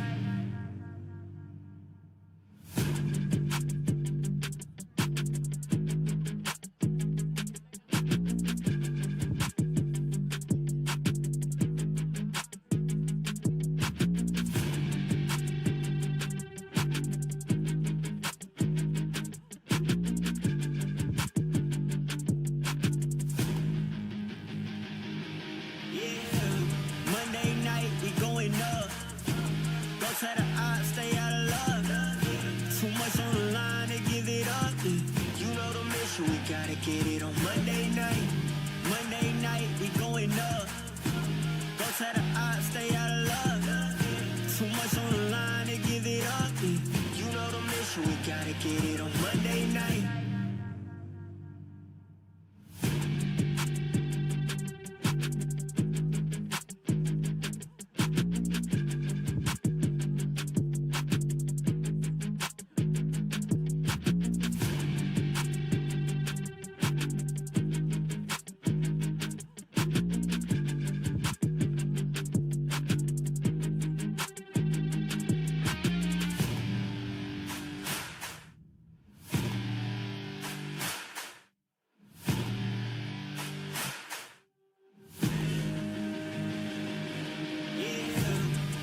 get it on Monday night.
Welcome back to the Fissure Universe episode 4 here with Spirit and Gaming Gladiators. What a game one. And of course, if everybody wants to see games like that, exclamation mark F in the chat to follow all of our socials. It's not only the tournaments here, but also so much content that Fissure is dishing out all the time. So be sure to do that. I'm Harry, joining me is Lizard, and we continue to focus on these two amazing teams that gave us a hell of a game one. If you missed that one, be sure to go back and rewatch it because it's one for the books. Lizard, going into the second game, do you think GG are going to give up on the Veno, or are they going to find a different way to implement it?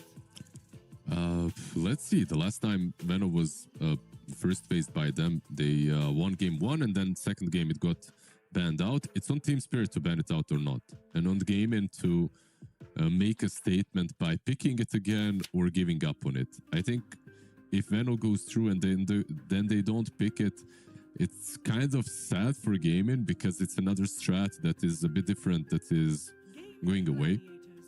But if they do pick it and they win with it, it's even better for gaming because then you have to ban it every time because they have adapted. They've done something different.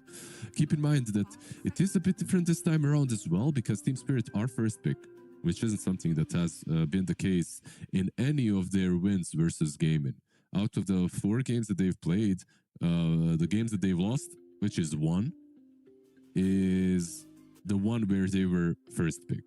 So in this perhaps matchup, at least benefiting or comfort zone for Team Spirit is definitely the more comfortable pick order. Do you have a preference between the picks? Let's say you were a captain or a coach right now. Would you rather have the first pick or the second? It truly all depends on the patch, I think. Like this time around, I still think that second pick is a bit easier to play because you get the ultimate last pick. And then there are so many flexible heroes that you can switch things up. And like, look at this Ancient Apparition first phase ban, right? Like gaming, they have the ultimate last pick. And you know what they did with the AA ban? Suddenly you have to think about all these nasty mid lane Queen heroes like Huskar. Of course, AA is such an easy hero to first pick as well. I might be looking into it a bit too far out and too deep, but just them having the ultimate last pick enables them to have some nasty Huskar in the end. But let's see, NP on one side, is this the Terrorblade again for gaming? It's still in the pool. Veno is still in the pool. Those can work. Chen, I don't think so. You have a different position 5 nowadays, GG. 10 seconds I really like these.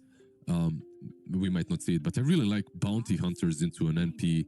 Like when you're playing a 4 that can track him and just set things up for a storm from the mid lane to just zip in over his head.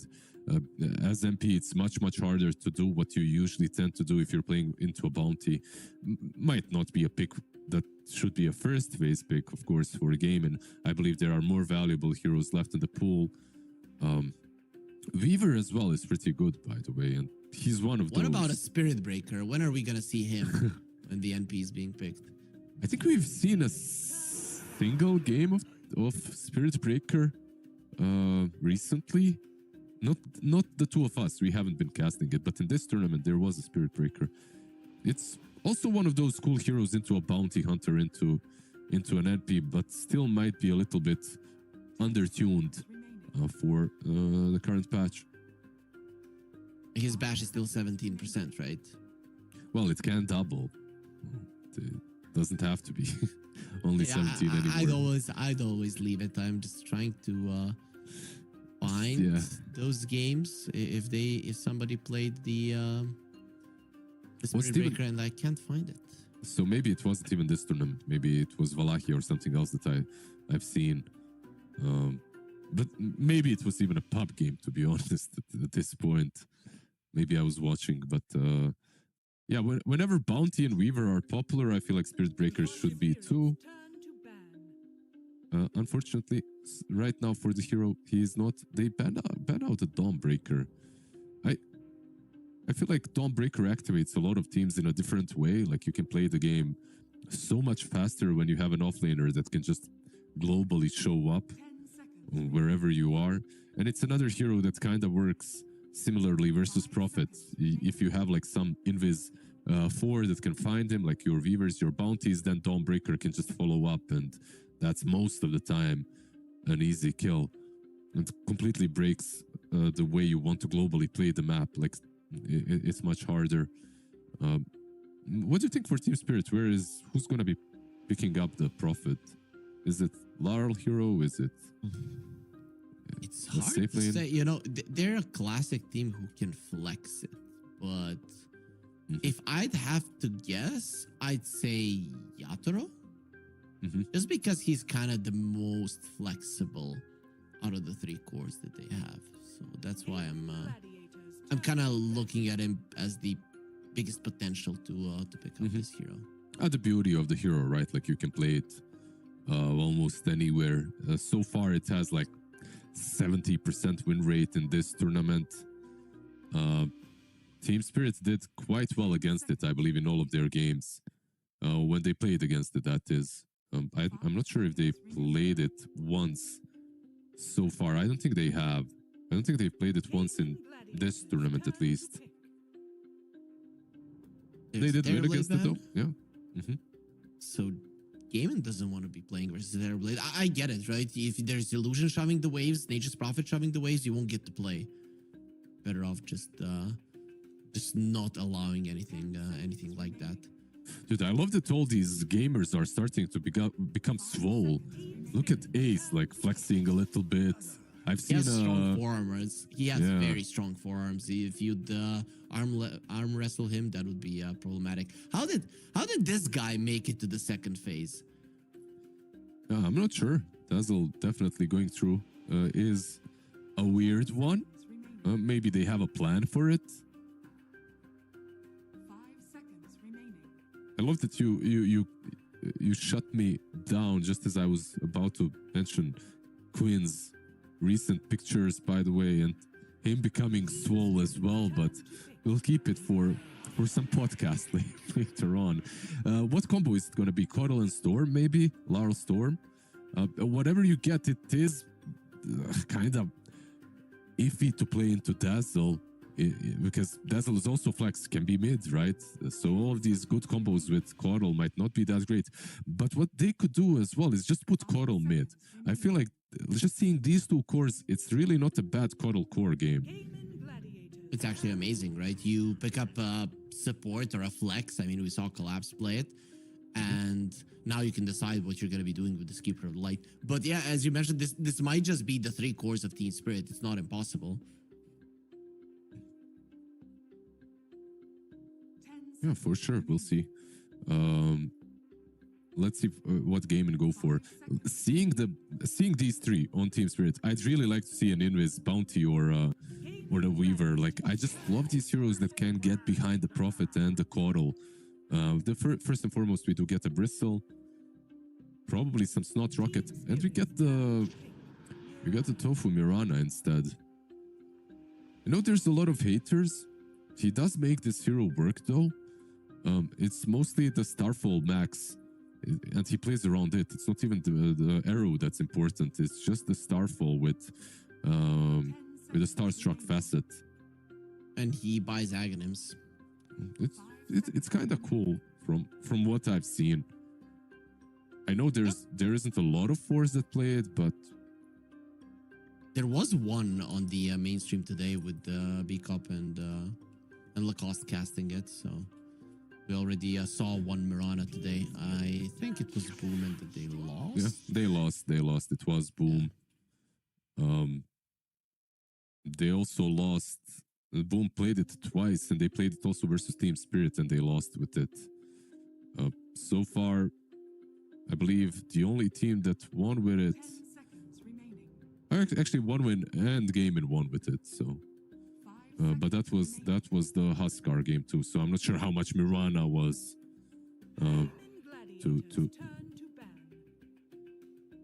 I'm not sure how much she was the one that really carried that game. But in any case, Huskar will be banned out. Same like in that game, very, very similar draft. So they get rid of it. There's also Dazzle Huskar combo later on. But they get the Storm into this. So Coddle Storm. You called it out. It's something to be expected. If it is a Storm laning versus the Dazzle, how does that go? Even with the Storm buffs, even with the fact that you get all these, you get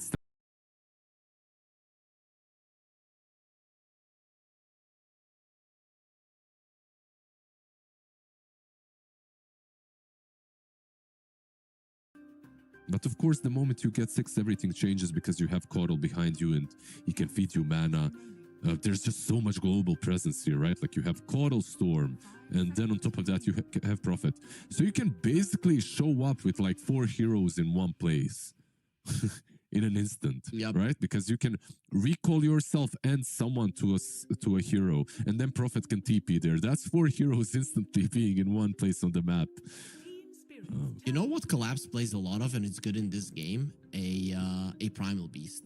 2 heroes to break. You buy a relatively early BKB. Mm-hmm. I'd like that. It goes well with the Elder Titan as well. I'd actually love it. I think it's a pretty good call. Dazzle is a bit of a problem, but overall, instead it's going to be a Sand King. Now this puts Collapse on ET, I believe, again. With no, actually, Really? no. It's gonna be Sand King, Yeah. right? It's gonna be Sand King, 100%. Brain fart. In any case, yeah. So another one of Team Spirit Sand Kings. This time, most likely by Collapse. 5 seconds. So what do you reckon? Core Dazzle, Support Dazzle.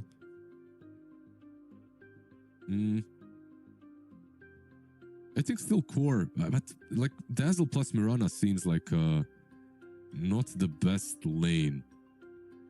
Even though maybe it can work because of Starstruck, right? Like Starstruck into Elder Titan, he gets blinded, so he can't actually hit. I think maybe they're onto something. And Dazzle, like you can't run into Dazzle as ET. Oh, it is going to be a support You may now Dazzle, and we get to see an anti-mage. So mid lane DK and Watson playing in AM. All right. I mean, it's a perfect AM game on paper, Killer right? AM game, yeah. He demolishes the Sand King. It used to be back in the day, you pick a Sand King, there's an AM on the other side, he breaks your legs, and you have a lot of them in a lane. Then versus the Storm, no lockdown, versus a Nature's Prophet. I mean, Team Spirit, they have to ramp up the aggression in this one. And they definitely can do that. They have heroes that can ramp up the pace of this game. Like we discussed it, right? A lot of backline catch possible. And I feel like AM is really good into Sand King, but you're playing into Sand King, Keeper of the Light, and they might be able to just push in, right? And you aren't, you just can't reach the Sand King because the lane is always in your face. What I'm seeing right now that you guys aren't is that True is going for Solar Bind, which is surprising to me. I absolutely expected. I think he's gonna change. Change it, please. Also, I mean, I don't know if I agree about that lane though, because if I'm Melody, if I'm the Dazzle, I'm just gonna be chasing the Caudal in that lane and allowing the anti-mage to have a 1 versus 1. And I think if that does happen, that they might not be able to shove in the wave. I think Game and Gladiators have a way to play this lane. I love this last pick, not gonna lie. Absolutely. I agree. There is a way. Maybe then Rue has to go back and stack some triangle or those creeps around the Wisdom Shrine. So I do believe that Collapse will not have an easy lane, but he should be able to make a comeback just from the stacks that Coral tends to make. You've got like 500 movement speed, level 1 with boots, so you tend to stack a lot. Maybe we'll see some blocks happening as well from gaming instantly, maybe a smoke into the enemy territory and block at least one of those camps. But in any case, Solar Bind is the thing that he is going for on the Keeper of the Light. Kind of surprising to me. It's still not that bad, right? Like a lot of magic resistance reduction with the Storm, but this is the first time that I'm seeing this combo where Coral is a position 4 and he's not going for recall. I think like so much potential is being wasted with this, but maybe Rue has a plan. We'll see. Of course he has a plan. I'm sure this isn't a misclick. He had a very decent plan with the Bounty Hunter that worked out in the previous game, at least for the early stages of it. And, well, we can expect the same from the Caudal. We'll see what they do. But how do you feel about the Anti-Mage? Are we going to be seeing an active early Anti-Mage before he gets the Battle Fury? Because I kind of feel like GG have a problem with finishing heroes off, and the Anti-Mage could come in handy there to come and take the kill and then continue farming. He can, but I feel like this is still a good game for him to scale up and go late. I want to see what kind of a build Prophet is going to go for as well, because you're playing a carry Prophet. This should be still a Mjolnir pickup, right? Like early on. But Anti-Mage in some games, even though it's a perfect aim game, if there's an Orchid fast, like he just can get picked off all the time. And Prophet usually builds one very quickly, but we're probably not going to see it. It's going to be some Orb of Corrosion, Mjolnir. Yeah, I'm Radahn. thinking like Mjolnir and the Butterfly early on in this game on the Nature's Prophet, maybe as the third item, just to be able to stand your ground versus the Anti-Mage. Because once the Anti-Mage gets his third item, he would overtake this game. And if you don't have anybody to stand your ground versus him, he will rip you apart. But if you have an item like that gives you way too many stats, maybe the Nature's Prophet can do it. From all things said, I think you're looking at bot lane to be the main one, right? Most important one.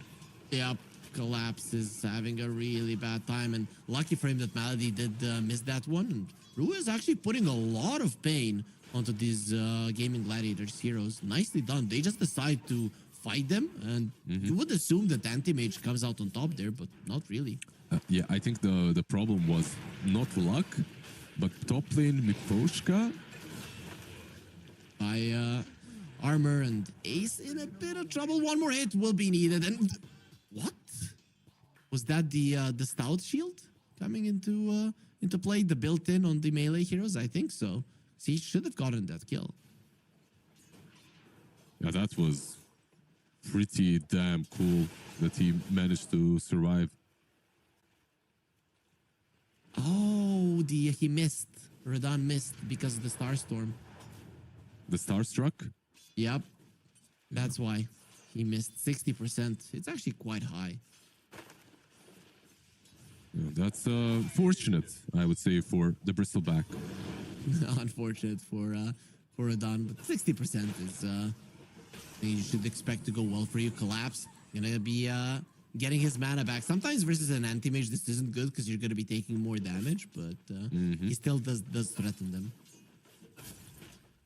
Yeah, they're standing and fighting, which is kind of cool as well, because what they did and what they emphasized on is taking care of sentries.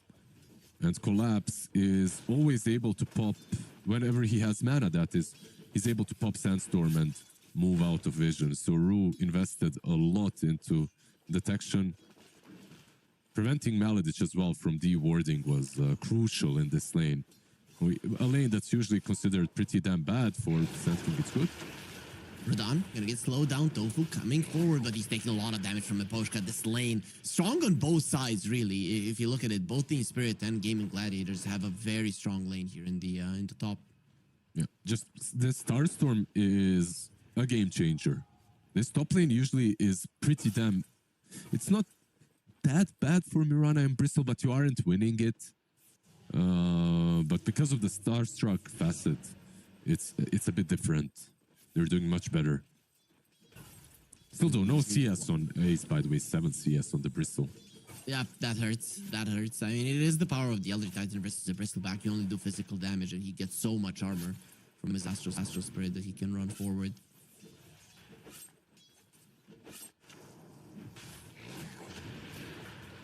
I guess we talked about the bottom lane, about it being an important one to the development of the game. Yeah, Rue, but this top bottom lane has definitely been the most fun one. Slow down, there's the Blood Grenade, goes for a TP out, and with the heal, they're gonna have more than enough now. It is gonna be a long way back to the lane for Rue, as bottom lane Tofu in a little bit of trouble. The Starstruck will be helping him. He gets himself out just in time, and Ace coming forward. He wants to get the Miposhka Malady on the bottom lane, got a double kill, so finally the Anti-Mage on the Dazzle lane will be kicking in. Yeah, and in style, I should say. Level 3 on Dazzle, same on AM. The lane is pushing in, so a lot of those creeps will be denied from the Sand King, who does have a TP, but's not going to use it. So, a really rough lane now for Sand King and Coddle. They need to find a way to get back in this one. Maybe some stacks from Rue that aren't happening right now, and Collapse seems to be already moving into the jungle. This usually is not a good sign.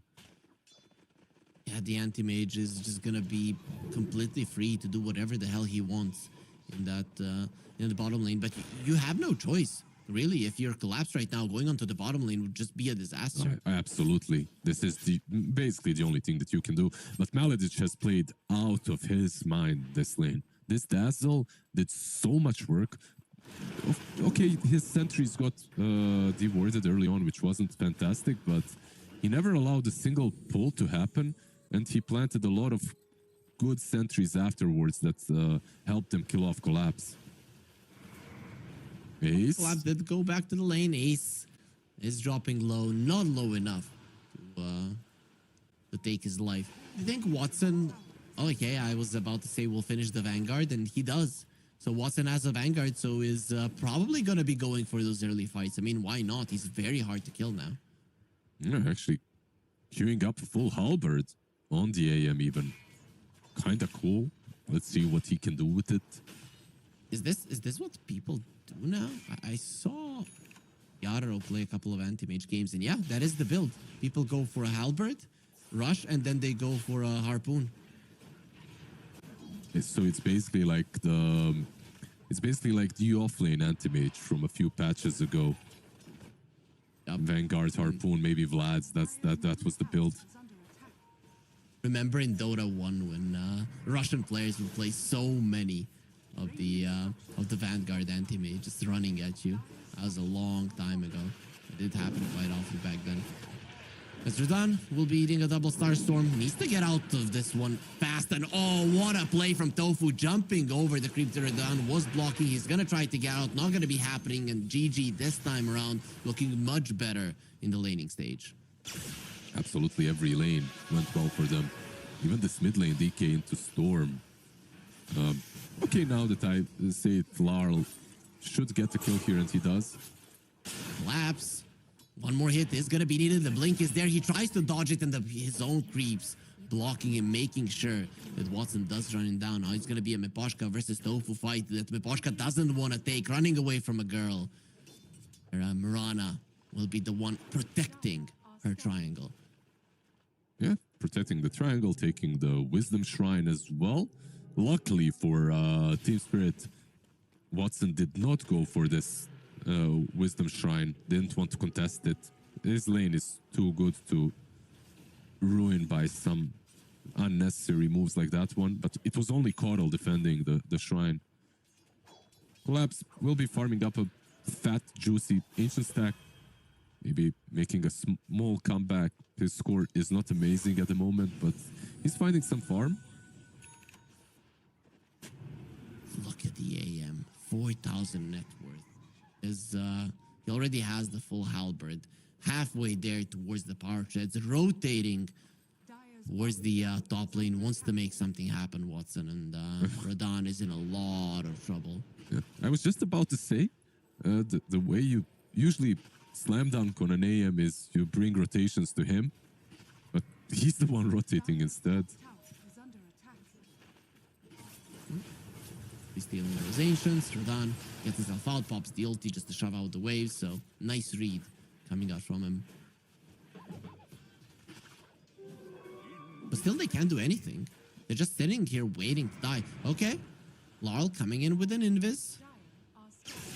Can he do with it? Going towards Ace, who is level 6, but only 1 point in Bristleback. Arrow will be connecting from afar. Let's see if they can please get something out of this. Ace goes down.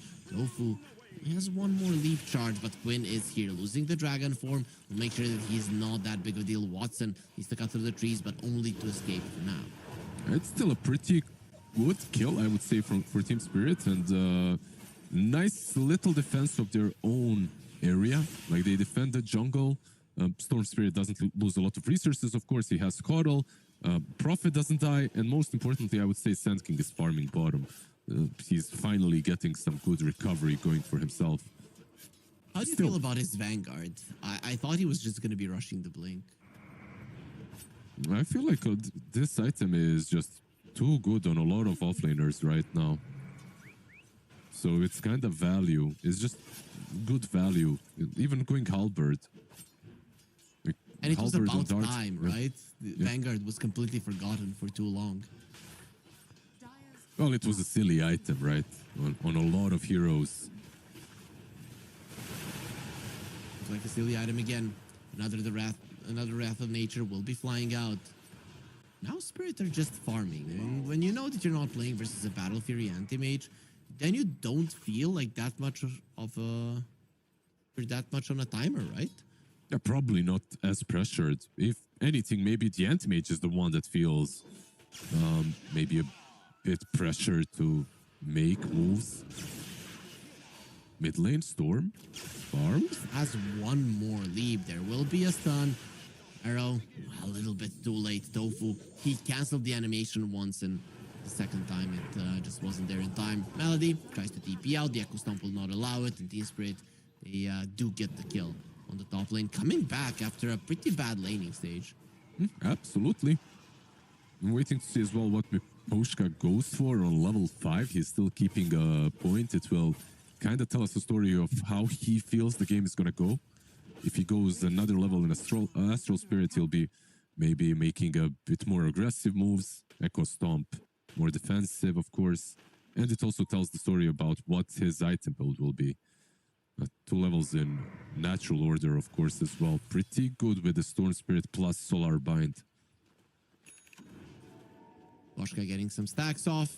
Nothing too big happening on the map. Is there any big moves that we're going to be waiting for? A move that takes down a tower finally? Is there anything that these teams are waiting for? I mean, there's a blink on Quinn now. He purchased it. It's going to fly out to him. So that should allow GG to start making some plays. They're going to be going for it, jumping onto the Mirana. Still has one more leap, so Tofu will generally be fine. You saw that though, right? Like they dropped the smoke and showed Mirana so that smoke isn't scouted. I do still believe the Storm saw it as he jumped in. Let's see, maybe he didn't. Pay attention. Moonlight Shadow is available. Larl, you need to stun him out of the creep wave so they can follow up with an arrow and well, oh, the heal from Rue! Oh, what a hex! There!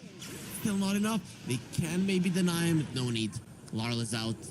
The heal from the Illuminate making a huge difference. Yeah, I saw him channeling that, and that's only level 1 Illuminate, by the way. Not that great, but still working out very nicely for Team Spirit. Look, that was perfect from Gaming. I don't think they could have played that better. They set up everything. They get the position for the arrow as well, but Rue's positioning was even more brilliant. You do everything right, you don't get a kill, it has to hurt. This is why I was talking in the draft that you might need to bring the anti-mage for the kill. You are just lacking damage, and it was pretty apparent there. They're bringing it. Heroes. Ah, well. Rodan they go with a stun. He uses the mana voice so that the stun from the DK would connect, but he got his dragon form finally, so they do get the kill.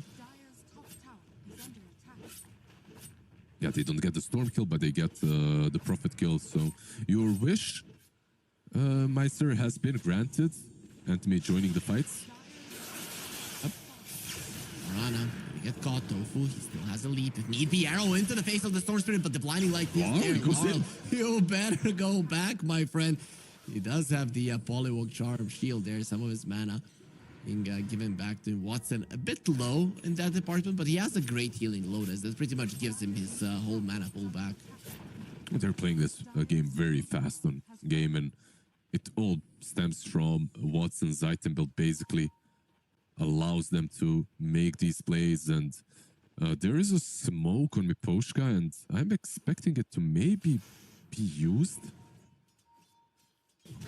See what they can do. They need that Blink Dagger, and speaking of Blinks, Quinn will get it onto Laurel. A little bit too low now. Even with the low damage between these two, it's more than enough to get the kill this time around.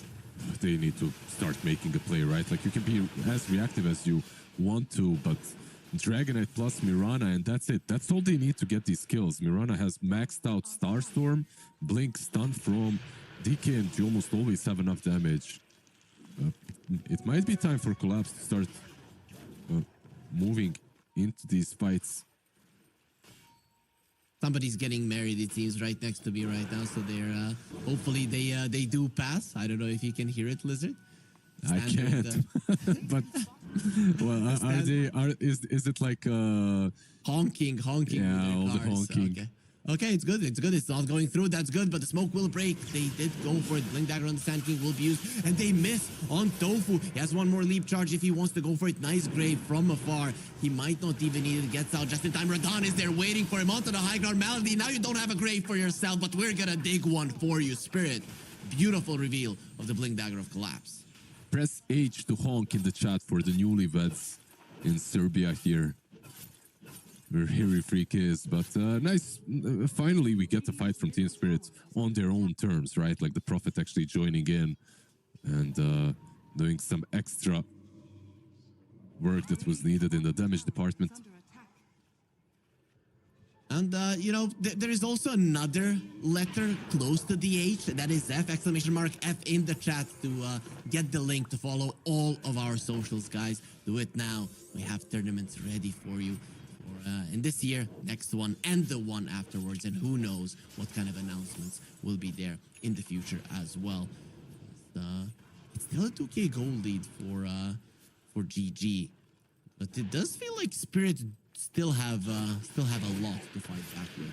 Yeah, straight into the Tormentor. You have a Dazzle. This is never that difficult with Dazzle to do. They don't even lose a lot of resources, and it's the Dazzle that gets the shard. Pretty cool. I know it's heal amp 20%, okay? And you can use your ulti when you're disabled. That's actually quite huge, not gonna lie, because you do want to stun him and kill him, and now it's not gonna be possible. Collapse. Exactly. The Burrow Strike away. That part of the shard is way more important. Miposhka. On him, stun. Where's the follow-up arrow? Well, you don't need it when Watson is here. A couple of hits are gonna be doing it. And with this build on the anti-mage, you can just dive tier 2s. You pretty much don't take any damage. He's diving, and there's also greater healing lotus on him. There's a Dazzle behind if needed. Dazzle that can't really reach that far without Nottle projection, of course, but still, you're probably gonna get graved by the time they dish out the amount of damage necessary to take you down. So free to do whatever you want to. Considering how perfect of an anti-mage game this is, I'm surprised that the win probability is still close to 50-50 between the two teams. Malady? They're gonna jump him. He's going to the grave now. He's in projection. And, well, there's the turnaround with the anti-mage going in. Blinding Light, however, is going to make sure that he cannot kill Radon. Decent amount of damage. They really want the aim. He did use the Great Healing Lotus. Will it be enough for him to survive? There's Splitter off the mark. He gets the blink out just in time. Now with the Burrow Strike on the Dragonite. That's going to be a big kill as well. Radon going to be TPing in very aggressively. Doesn't want to get close to the anti-mage. And Twin is surrounded by 5 heroes. Tofu next on the menu. Laurel has enough mana to get on top of him. One more leap charge is available, and it will not be used as the stun of Collapse. Make sure he stays in place long enough. Dude, what a crazy series of events. What a crazy fight for Team Spirit. You know what's the most insane thing that happened there? Rue was waiting for the mana void to be cast, right? And the moment he saw Anti-Mage going on MP to use it, he heals the mana on NP. And that mana void does not deal the necessary damage to take him down. Instead, it tickles him. And then they turn after. And so instead of just killing the NP and going forward, maybe on a different target with AM, he needs to go back because the NP is kicking his ass. It's a crazy fight. Without that mana void, really your damage output as an anti-mage isn't that high. And I think GG are getting to a point where their damage is really suffering. We're still back now. Gonna be caught. There's the Solar Bind. He does have the Blade Mail to assist them. Not enough. Also, the Echo Stomp onto Watson needs to be very careful. Blink onto the low ground will be fine. Arrow. Poshka Does get the connection. And they will be going on to Miposhka, trying to finish him off. There's the Hex. He can deny him if they want to, but Illuminate will make sure that they don't have to. And the stun. Burrow Strike going through. Counterspell not coming out there at the perfect timing, so it's not going to be doing anything as Collapse gets himself a double, and Tofu will be next on the menu at this point. It's all Team Spirit. Radon coming forward. He sees Tofu. A couple of hits are going to be needed to finish him off, but Collapse, after a abysmal laning stage, is now styling on GG. They're so damn good. This is the whole game is just a pleasure to watch. I have to say, from gaming, I think they need one extra item, and it isn't a pipe on Bristle. Pipe is great. I think they need a Lotus. I think Lotus is so necessary now. Solar Bind, not something that you usually worry about if the Coral is a support, but with Sand King, Storm, and Elder Titan, did you see what he did to Bristle? Like, he ripped him apart in a couple of right clicks. They have to find a way of dealing with that. Okay, look at Watson. He's queuing up a Battle Fury. He's like, guys, this is not working. I need a normal anti-mage to win this game. And does that mean that GG are hoping to get to the ultra late game now? Oh, Storm. He might jump in, smoked up. Well, they want this anti-mage off the map. You will be getting the counter spell and the blink away, but it's survive. They refresh the spells on collapse, not even giving to Stone. No, Quinn. Also comes over. Deer Splitter is coming in. You have to get away from him, but it pulls him in again into 5 heroes of Team Spirit. They are everywhere, and mind you, this is without the recall. They are just that good and that fast. Yeah, bad situation turning worse with Quinn dying as well. Perfect smoke for a perfect storm from Team Spirit. Melody needs to be careful. He's far behind enemy lines. Probably just a ward here. Larl is just on a hunt. Like, look at this man. One hero after another that he's hunting. I think, like, overall, Battle Fury as the next item isn't bad on AM. I think that's actually okay-ish. Gives you a bit of scaling capabilities. Larl has the shield rune, a very hard kill. Even if you get everything into him, Rue gives himself a little bit more mana of the old growth, just a bit extra vision from Radon. Dazzle in a very peculiar position, but he does give the vision. Will be graving himself and buying time for the rest of his team to go in. Watson onto Rodon buyback. Yeah, they know they need their coddle. There is no mana void. The Storm Spirit will be pulling himself in. Nice counter spell, definitely saving his life, but the Storm is not done. He knows that without the mana void, they can't do anything to him. It does feel that way. Another Burrow Strike onto 2 heroes. His melee heroes really not doing that much. Epicenter now in the middle of it. Rodon without any mana, but that just means that the anti-mage is not doing any damage to him. Mana was given back, and also the HP, the Scuttle, making all the difference. But look at how deep the Bristleback is. They want her down dead. He's going to be focusing on the Bristle. He can't get him down. Watson, very low. The Illuminati, he will be able to run away from it, but not from the Storm Spirit. Even with the Haste Rune, it is not enough. Bristleback somehow lives. Dude, what an insane fight. So many cool things happening again. Collapse is playing out of his mind. I'm not sure if I have seen a single Burrow Strike that doesn't connect on like 2 heroes at least. Anti-Mage as well on the other side. Watson, clap. Just clap to him. He used Counterspell multiple times to bait the Storm Spirit to stun himself, right? Like every single Electric Vortex didn't work out. In the end, Larl stopped even trying to catch the Anti-Mage because he was just ruining his chances of actually getting a kill. Overall, I feel like Gaming had a good plan, but that plan got thwarted the moment Rue buys back. He buys back, and Storm just has infinite mana to do whatever he wants to in this fight. Kinda sad. I outplayed the Storm, and the Storm still kills me, and I'm an anti-mage, so definitely doesn't feel good for them. In Spirit, they're not done. They have now a gem on Rue, want to go for Watson, and they will be finding him with the stun counter spell. He won't be able to get it off this time around. Echo Stomp off the mark. Radon does. A bit deep. Here's Quinn as well. Radon out of position. He's going to be needing a little bit of help. His ulti not really doing that much, and again, a double Burrow Strike. He just never misses. So Radon healed up once more. Force Staff onto the side. He will still die. They're trying to finish off Watson. Not going to be happening, but Quinn on the other side will definitely a big casualty of this fight. Vivoshka still alive. Now this time around, you cannot counterspell and collapse. He gets a double. He wants to continue destroying them. However, Ace is too strong. The Anti-Mage and the DK are dead, but there is another core on GG, and he's definitely pulling his own weight. Absolutely. Ace, in these prolonged fights, of course, when he can get a lot of kill sprays off, looks incredibly strong, and it probably is the main reason why this fight got turned. A bit deep, I have to say, from Team Spirit. This time around, their smokes into the triangle every single time worked out. This time around, I would say they did not. They lost the Prophet, the ET, and the Sand King. This was a decent fight for gaming, and like you said, Bristleback is an additional core that will start scaling. He's going for that SNY with Blade Mail and Pipe of Insight. Screw whatever I wanted and my Lotus picks. You don't need a Lotus when you counterspell 24/7 the way Watson is doing. He's just going for the stats resistance, for the scaling on Bristleback instead. Pace is becoming a problem. They're trying to ignore him on the side of Spirit, but I think very soon you're gonna have to think about killing him. With the Dazzle on the other side, though, going for a Bristleback is too scary. Dude, Quinn.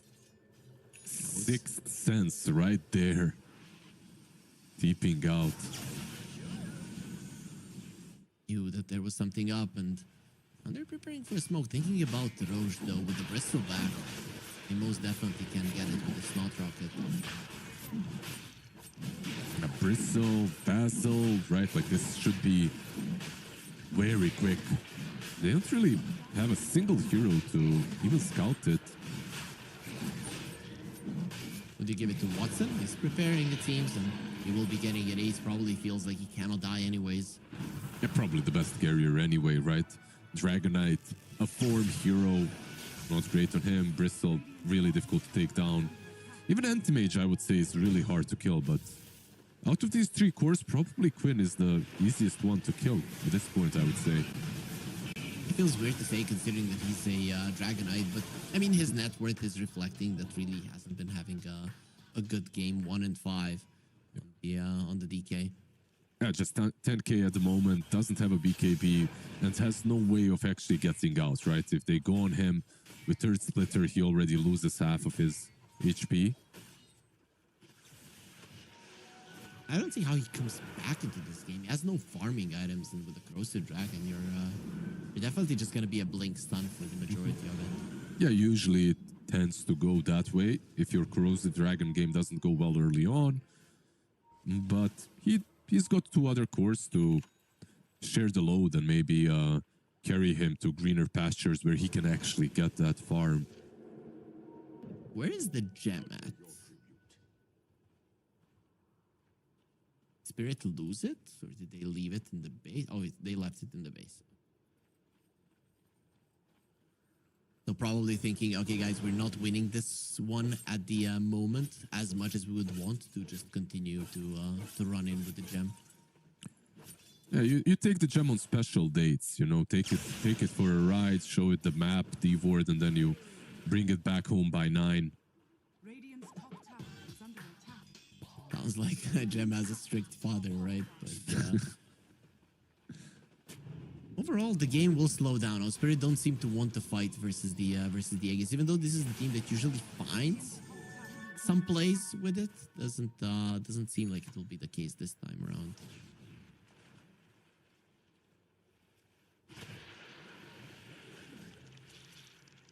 Showing the Bristleback on top. That is not a target. Then SMY, I can't do anything for him.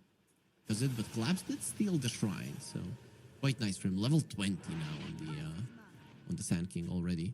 A very nice recovery and a very nice level to get. Like that 20 talent, -2 seconds of a stun is pretty damn cool to get on Sand King. He's just creating havoc in fights, every fight, and now he's gonna do it even faster. Especially because he has been like getting amazing stuns off. Imagine now that you have an option to do it 2 seconds earlier every single time. Yeah, Really will make a difference. We'll see how much.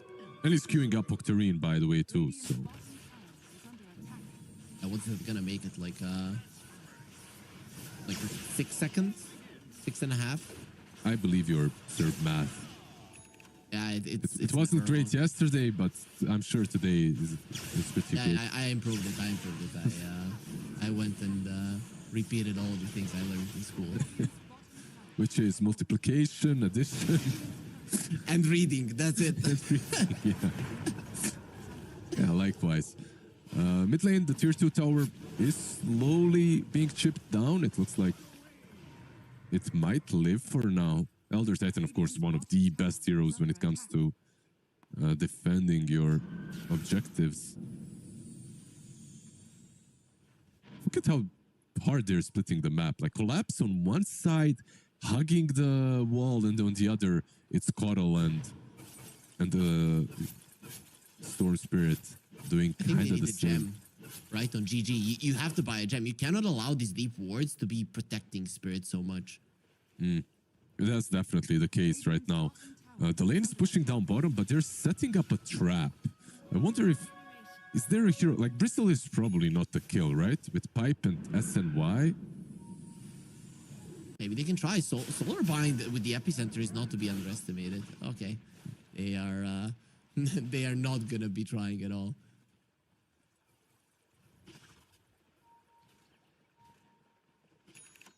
Give up on that one. 24 galvanized stacks on the Storm. Lara really has been having an amazing game, but it only takes one huge mana void to end the entirety of Spirit. He does have Lincolns to protect him from it. And I believe Radan is also buying one, so they're going to have multiple Lincoln Spheres mid lane. Smoke breaks. Nice counter spell. Not in time. Finding the Dazzle. He does grave himself. Nice usage there of the shard. He's still going to go down. No chance to protect himself. The Yules finish him off in the end. He does land and fight afterwards. At the moment that Aegis is gone, they strike. So, pretty cool kill. What's also pretty nice is Rue's itemization. He's getting an Aghanim soon. He's 200 gold away from it on Coddle. They lacked some extra control in some of these fights, and I feel like it's a really good item this game. I think Hex as well would have been great, but some AoE, extra AoE plus Sand King to keep them in that Sandstorm, not too bad. If you just push out the Mirana with the Blinding Light, nobody can kill the Ignis Fatuus, really. 3 melee cores, they're not gonna get close. If they do, well, the Sand King will rip them apart. Your job is done then, right, anyway. They might find him, though. Yeah, Rue, nice hero to start things off on, and it will be an easy kill. That is a dieback, so that's why he's dead for so long. Yep. Luckily for Rue, at least he did already buy out, so not a lot of gold has been lost. He will have to chill though for a little bit. Melody, just not a hero that you can solo kill that easily as a Storm, right? Yeah. He's just gonna use the Knowledge Projection. Without the shard, maybe. Is he safe? Yeah, it does look like he's safe. That shard just Lara changed is not everything. done. Exactly. He was very lucky. Meanwhile, GG are trying to change things in the mid lane. Ace coming in, Watson already there, and they get a kill. I really like these boots of travel on Ace. He understands that they need a way to deal with the split push of Team Spirit, and this is a perfect one. You've killed 2 supports. Now you're going high ground, but the wave cutting is already happening. Radan did it. Look at all 3 waves are in favor of Spirit. No, they're doing an amazing job. And it's not only that they have started doing it right now, they've been doing it for the last 10 minutes. Bot lane always pushed in, top lane always pushed in. There's always someone, and what's the craziest is it's not even the Prophet or the Coddle doing it, it's the Sand King and the Storm. Like, they don't have recall to easily put Coddle in those positions. Instead, it's Storm and Sand King just pushing out. And of course, some greater treants are coming into play here as well. Yeah, I think Radan is just waiting for an opportunity to go to the high ground and put a greater treant onto the tower, and he doesn't want to put himself in harm's way. That's why he's being a bit more defensive. Watson bought the Manta, and now he still wants to go for a Battle Fury. I think it's kind of needed, right? You need to shove out these waves. Even the Bristleback is queuing one up. Yeah, I mean, if you don't go Battle Fury this game, does that mean you need to keep the Quelling Blade in because of the of the route, or do you just play around your Blink?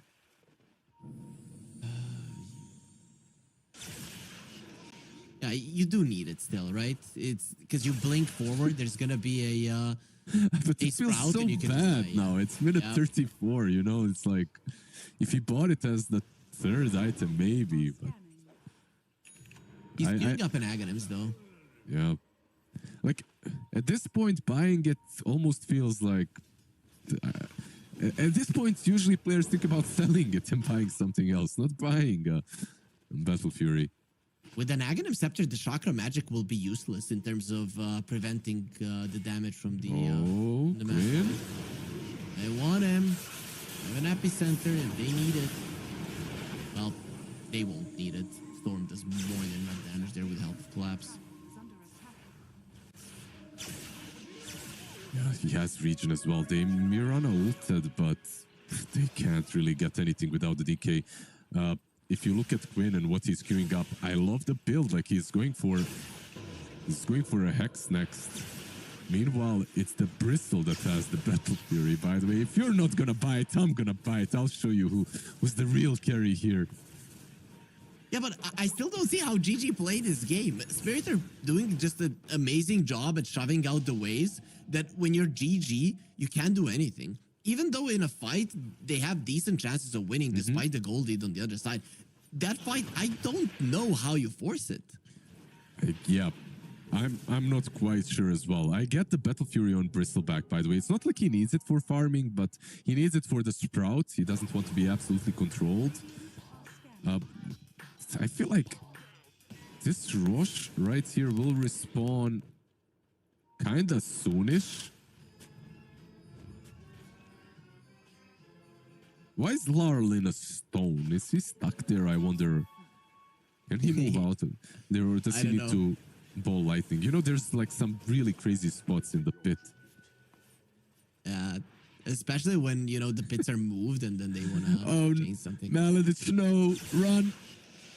Run, Melody. He has the Nautil projection, so he should be fine. Can grave himself. Laurel, that is what he wanted to force out. That is a nice spell to take away. Lotus Orb protecting Laurel, and there's the Ignis Fatus. Look at the light, Quinn. He's flying around there. Echo Stomp. And the Blinding Light. This is so annoying. They cannot move now. Going onto the Dragonite. Collapse protected by the pipe, but Collapse goes in. This time around, that Burrow Strike really not that great. Melody still has the Grave to protect himself, but he will be allowed to get it. At least the Yule's now still alive, not for long. There's just so much AoE damage. And the chase is on. Ace gets himself away. Watson, they see him because of the curse of the old growth. He will be getting another blink away, but nowhere to run, nowhere to hide. Spirit are relentless, and they will get him as well. They're playing just out of their minds. Such a good Ignis Fatus, just keeping them in that Will-O-Wisp. Now they're going for Tofu and he catches a mid-jump. That is the worst feeling with the Mirana. You think, haha, I'm out, and then a Storm Spirit just makes sure that it does not happen. He might be out, but out of this game. They're losing the bot Rax's top lane already, being taken by Radon. There's no tier 2 mid, which is a saving grace, I would say, for game. And if they even... I think they stay, right? Like, they definitely play this game through. Rosh is up, maybe they can contest it. But these fights are so difficult to take for game, and they're just missing that extra oomph. They're missing that extra damage. They need this Dragonite to be the one initiating, stunning a target so that AM can follow up. But they aren't able to do that. They don't have the BKBs as well. Will-O-Wisp is just a big issue now on top of everything else. And of course, without the BKBs, you are food for Sand King. Or Bristleback, man. He is running around these fights trying to do something, and he cannot get on top of a target. This Will-O-Wisp is making it impossible. Sometimes when you can't catch heroes, when you can't force a fight, you force an objective, right? And it's 20k difference. It's hard now, but maybe forcing a Rosh would be... It's the only play, right? Yeah. But the only play is to wait for Dragonite to actually have some farm so that he can contribute. I feel like that's the biggest issue. Both him and Antimage have fallen off heavily now. Hex on Collapse. There is going to be a Hex on the Dragonite, but I just don't see that Hex changing things. The damage is their issue. Radon? Be dusted. A bit too deep. He has the Lincoln Sphere. Maybe we could have just gone for a TP, but there's a Hurricane Pike, so Quinn can cancel that one off. Collapse is lurking as well, though. This might just be a bait, but nobody else is coming. Lincoln Sphere broken, Stun does connect, maybe coming over.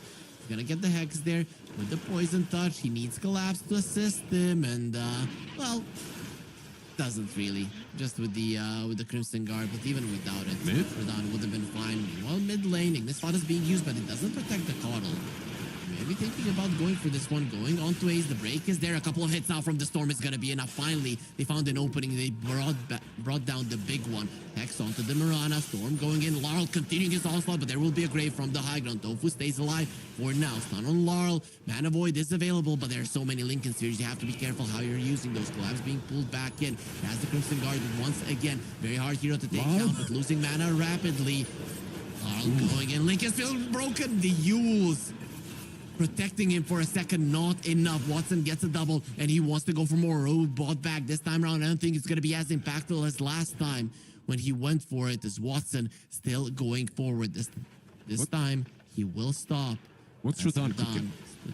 Split pushing. Yeah, I mean, you saw that the Storm Spirit zipped in with like no mana, right? No Like, mana, yeah. Into an anti-mage. Like that was, that was spicy. I'm not sure what that was.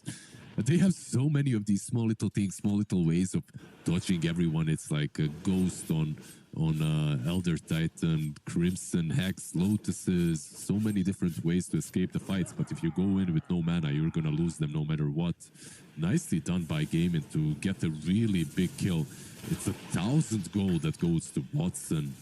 Now suddenly Aghanim's, and I mean a full basher if he wants to complete it. The game is still very hard, right? Because you're playing versus a level 25 Nature's Prophet, and you already lost the Laser Racks. Things are not easy, but they show that they can fight. Yeah, for sure, not easy. They have a Hex on DK. The moment his courier is respawned, they'll have it. Unfortunately, of course, they'll be playing into an Aegis.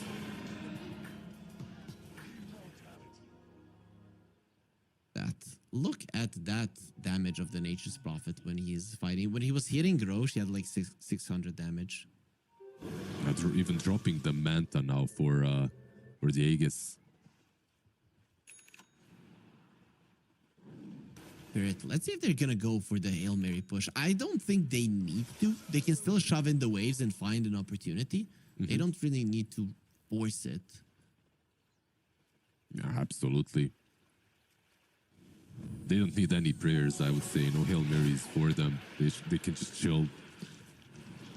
Stick around the base like they did in game number 1. We were in a very similar situation where they basically choked them out until minute 60 or so. Sand King is 25 as well, so he does have the blind and slow.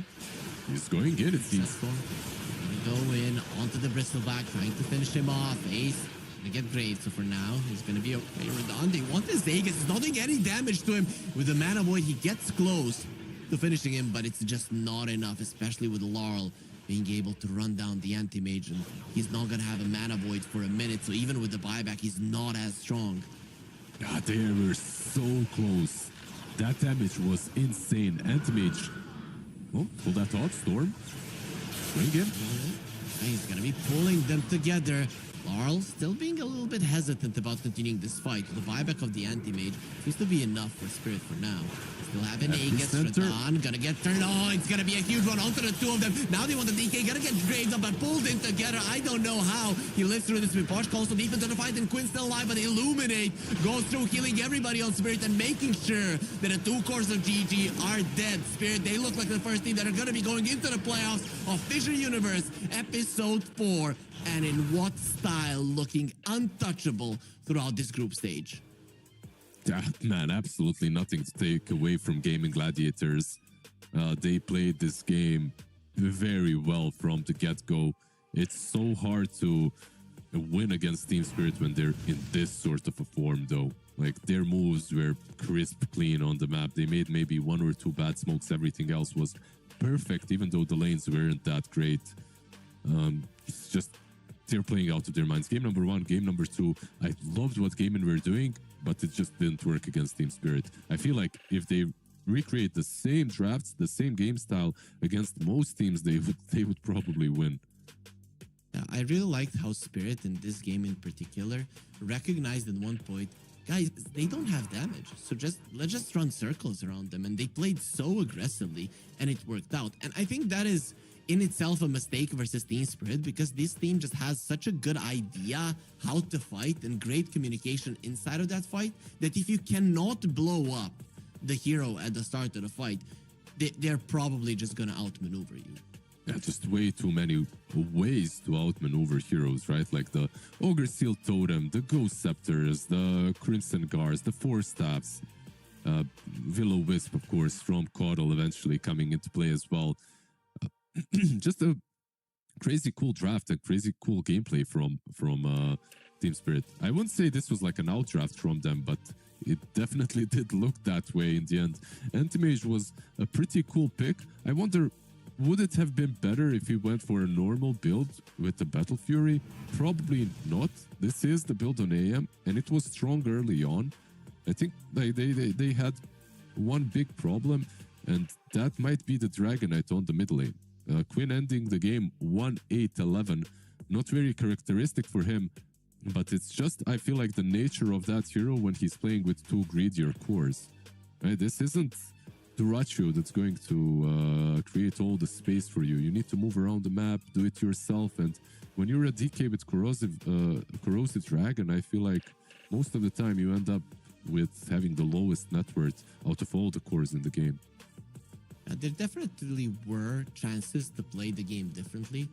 On GG, would it have changed the outcome? I don't know, man. Spirit, they just played so well coming out of the laning stage where they got crushed, really, and just making a huge difference. But I really have to shout out Laurel after that performance on the Storm Spirit. I mean, he was doing everything right, and also like he was not afraid at all. I mean, yeah, sure, that one fight he gave away the kill to the Anti-Mage, but just showing the teeth to the enemies. You picked an Anti-Mage into my Storm, it doesn't matter. This guy is way too good. So Spirit, they're gonna go through GG. Do you think after what we've seen from them that it's very likely that this team will be making it through in the next 2 days as well? I think so. I feel like in the next 2 days, that means they have two shots, right? Because this is now 2-1, they can get 2-2, and then they can get. I think they're making it. Most likely, of course, anything can happen, but I think this team is really damn strong. It's just that Team Spirit right now are looking incredible. Yep, some of their opponents, it could be Paravision, Tidebound, and or Falcons. Night Bulls versus Red Boom are going to be the next game that is going to be played. So some of those are going to be playing versus GG. We still have one more series left on this stream. Before that, of course, we have a community drop. So let's see who got lucky this time around and with what. Yeah, it's going to be TB. No, it's not you. Yasin, congratulations. I hope that you're going to be enjoying it. Get a lot of those TB games in. Show us what you got. I mean, Watson, he has been crushing it with the TB, so you definitely have somebody to look up to. Lizard, which one is your favorite Arcana? Like, if you were waiting for one, which one would you want to get? Probably the PA. Okay. It's the coolest one, to me at least. Do you have all of them? I mean, we know that you've been playing Dota 2 ever since it came out. I don't have a single Arcana. Every Arcana I got, really? I gave away. What? Yeah. Even if it was like a present from a fan? I usually would just give them away. I don't know if you can give presents away. I'm not sure if I got any, but the Arcanas that I had, I just gave away.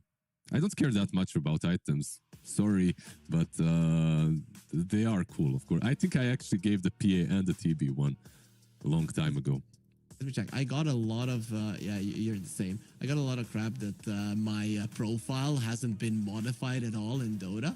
And I was like, yo, you didn't change this. And now I looked into your page as well. You didn't do anything either. Yeah, I guess we're boomers, right? 40 plus. This is what people do. You're 40, right? Yeah, 50. I'm just keeping some items that have like some sort of nostalgic value to me, you know, like inscribed items or items with like a triple double kill from some tournaments. Those ones I really cherish, but the other ones. The reason we're having the podcast here is because we're waiting on an interview from one of the Spirit players. We'll see who wants to talk with us. Maybe somebody will want to talk with us, Lizard here. I can't wait to hear from them. I opened, by the way, now that we are doing this podcast, I opened my inventory. My most expensive item is 300 euros. International 2021 autograph by me. My autograph. I think this is fake. Someone just put it on Marketplace for 300 bucks probably. No one's going to buy that. My second one is also inscribed gem for Earthbinds. 140. How do I even check which is the most valuable? You go to all items and you filter by market price. That's how you do it. And then all the other ones are like 10 bucks maximum. Filter. That's it. I have no idea how. No. Filter hero list. All items. Yeah, nothing filter crazy. By market price. Okay, I have a 50 euro item. It's a Dark Trend Stalker bag. But with that being said, Lizard, you know what? You know who wants to talk to us? Nobody. And I do not blame them. So it's gonna be a bit of a longer one because it was a 2-0. It's not gonna be. It's gonna be like 45. I just killed Lizard right now. It doesn't matter. He lived a long 50-year-old life. So we're gonna be taking a break. We've got Thunder versus Liquid coming your way after that long break. So be sure to be here. Be sure to be here.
see the vision any clearer. Came from the concrete, it's a jungle full of lions, snakes and gorillas. I'm going Godzilla with the figures, pushing the button, pulling the trigger. I'm really about it, nobody realer. Remember me as a big hitter.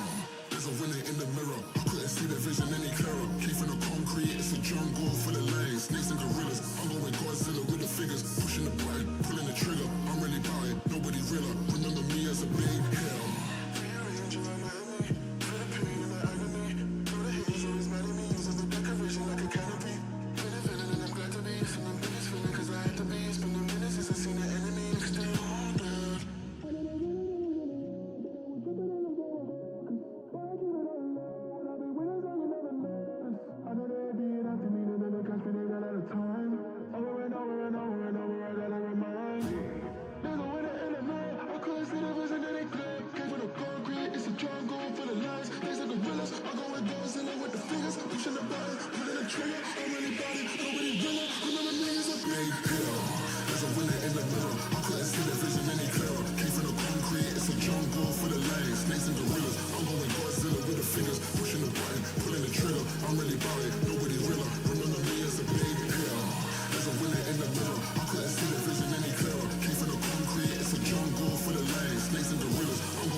We gotta get it on Monday night.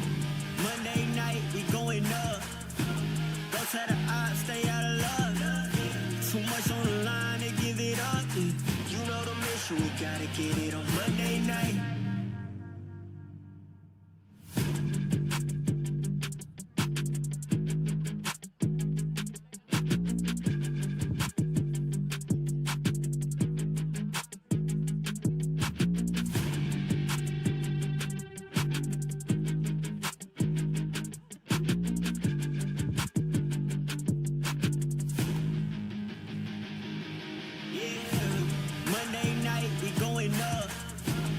Don't tell the odds, stay out of love. Too much on the line to give it up. You know the mission, we gotta get it on Monday night. Monday night, we going up. Don't tell the odds, stay out of love. Too much on the line to give it up. You know the mission, we gotta get it on Monday night.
mirror. I couldn't see the vision any clearer. Came from the concrete, it's a jungle full of lions, snakes and gorillas. I'm going Godzilla with the figures, pushing the button, pulling the trigger. I'm really about it, nobody realer. Remember me as a big hitter. There's a winner in the mirror. I couldn't see the vision any clearer. Came from the concrete, it's a jungle full of lions, snakes and gorillas. I'm going Godzilla with the figures, pushing the button, pulling the trigger. I'm really about it, nobody realer. Remember me as a big hitter.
And we are here with the last game of the day here on the main stream for the FISSURE Universe Episode 4 with Harry and Lizard. And it is gonna be Liquid versus Tundra, two teams that recently faced off in a very interesting matchup. And people always say that Liquid is a good matchup for Tundra. Why is that so? You mean like it's good for Liquid or it's good for Tundra? Because Liquid have been winning, right? Like that's what. Yeah, I'd say good for Liquid. Good for Liquid. I feel like Liquid, they don't really have bad matchups at the moment as well. It was a nail biter, by the way, of the grand finals that they played, and they played against each other like 10 days ago. Yep. But one thing that you can see from Liquid, like going through all of their games in the last 10 days and looking at Valachi, of course, looking into FISSURE Universe, it's like these 5 guys, they are ready to play every single hero that's broken at the moment or remotely contested.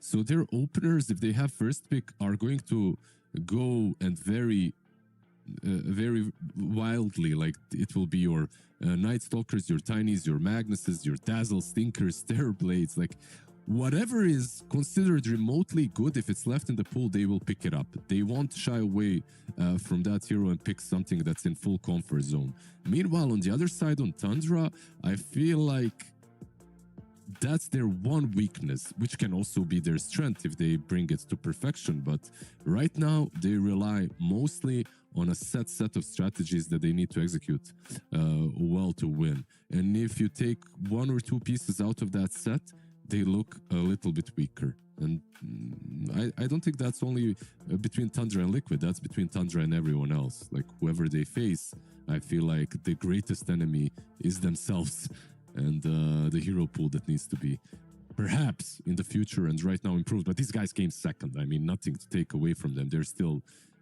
a godly team. Yeah, though I would say that Liquid are definitely coming in as the big favorites, right? We've got Crystalis and Fly standing in. Crystalis, I think he can somewhat fill Duracio's shoes in a way that what you want out of the carry to bring you. It's a bit different, but he can do it. But I think Whitemon, you and me mentioned it, was just the stable part of the team all the time. Just somebody that never had bad games. So that's why I think that Tundra are going to have a really, really tough time now. Absolutely. 100%. I love Whitemon as a player, as a person, but I think Fly has fit in really well. Solid, yeah. He is having so much impact on any five that he's playing. And when I say any, I'm mostly thinking about Tinker. I can't recall all the other games, but his Tinkers were great. Of course, me and you, we've been casting most of their games. I think maybe even all of them, yeah. Yeah, all 4 games, well, not all 4 games. They had 3-game series versus Talon and 3-game series versus Nightpulse. What I really liked about those series is even though they went full stretch, I feel like Tundra were experimenting a lot and figuring out what works, what not, what doesn't, picking some alchemist position 4 and stuff. So looking forward to maybe some of those experimentations being used here versus Liquid now. Yeah, so a big shout out also, and Lizard, please join the broadcast channel. You know, I can't believe that you've been doing this forever. And yeah, such an unprofessional. Yeah, unprofessional. But a big shout out to Moon Meander, you know, the coach of Tundra. He yesterday he was in the chat. I hope he's in the chat again when I had my amazing prediction that Tundra are gonna lose, and when I said that was an awesome prediction. Yes, he said, yeah, awesome prediction. You predicted we were gonna lose. so he was there throwing smack. So big shout out to him. Hopefully he's gonna be doing the same right now. Let's try to just predict Liquid every single time. Then if Tundra wins, he's gonna say something. You can't even flame these teams anymore. The coaches are in the chat. Gotta watch your back, man. But no, I mean, it was a fun thing. Of course, we all do it for the love of the game and just for making it a bit more maybe exciting, putting something on the line. But this one is hard to predict, but anyone would probably, like you said, favor Liquid a little bit higher, if for nothing else, because of the roster, right? Like there are some small changes or not so small changes on the side of Tundra. Changes that have so far worked out. I feel that we discussed this before. I feel like Crystalis is the sort of a carry that can fit in almost any team that needs a sacrificial core on that position 1. And so far in all the games they have played, he's been exactly that, but he's also been very stable when it comes to executing some heroes that have late game potential. Out of all of them, I think Magnus has impressed me the most. Razor, of course, stable on him, but his mag has been pretty damn sick. Also, one thing to keep in mind, though, Tundra naturally does well in Fissure tournaments, right? They were second on Dacha Belgrade. They were first on the Fissure Playground 1. I think they also won one universe. I can't remember which one. I think they did. Maybe I'm maybe that's wrong, but either way, this team in Fissure tournaments, they do well, right? And do you think there is such a thing that just some teams in certain with certain tournament organizers do well, or is it just coincidence? I think even though most might disagree and find it dumb, I actually believe in that. There is somewhat of a, I don't know, a lot of us players are a bit superficial as well. And when something goes well for you in a tournament, you remember it, you go back to that tournament, you kind of have the same feeling. It definitely can happen. And I've known players and whole teams that have been like that, and I don't know, like Dream Leagues back in the day and stuff. So overall, maybe there is something to it, but it's not the full Tundra. It's not the same Tundra that has been playing in this tournament before. So we'll see just how well they'll perform versus Liquid. We already have a couple of openers, a couple of bans. So far, what are we seeing here? Ancient Apparition, Terrorblade that are true. Magnus, that's true as well. A couple of Dazzle. pretty cool. Dazzle as well, yeah. A couple of pretty cool first phase material heroes to be banned. Gotta decide which to pick up, which to ban. Magnus pick, Magnus ban. Dazzle pick, Dazzle ban. Magnus ban, and probably Dazzle pick, right? Okay, you lost me now. I have no idea what's going on. I Tiny. knew before he started. Yeah, but they'll open up with the Tiny. Interesting. I kind of felt like Dazzle is the type of hero that Tundra would know how to utilize. I'm just not sure if they would want to play it on their side. Yeah, that's also definitely true. They get the Tiny and they got transferred by the Weaver.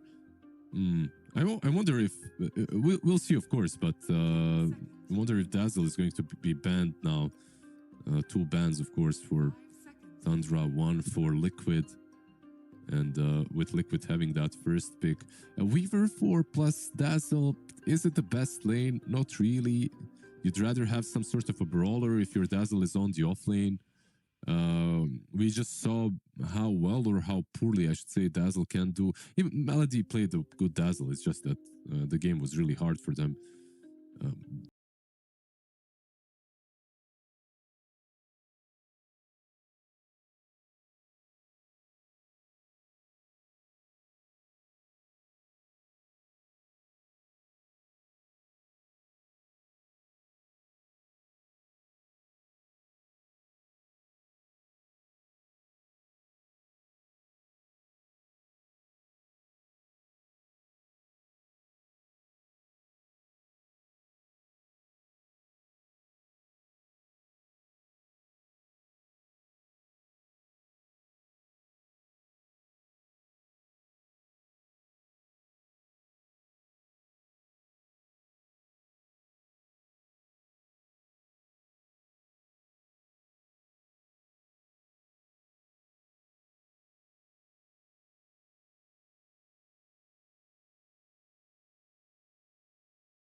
Blitz.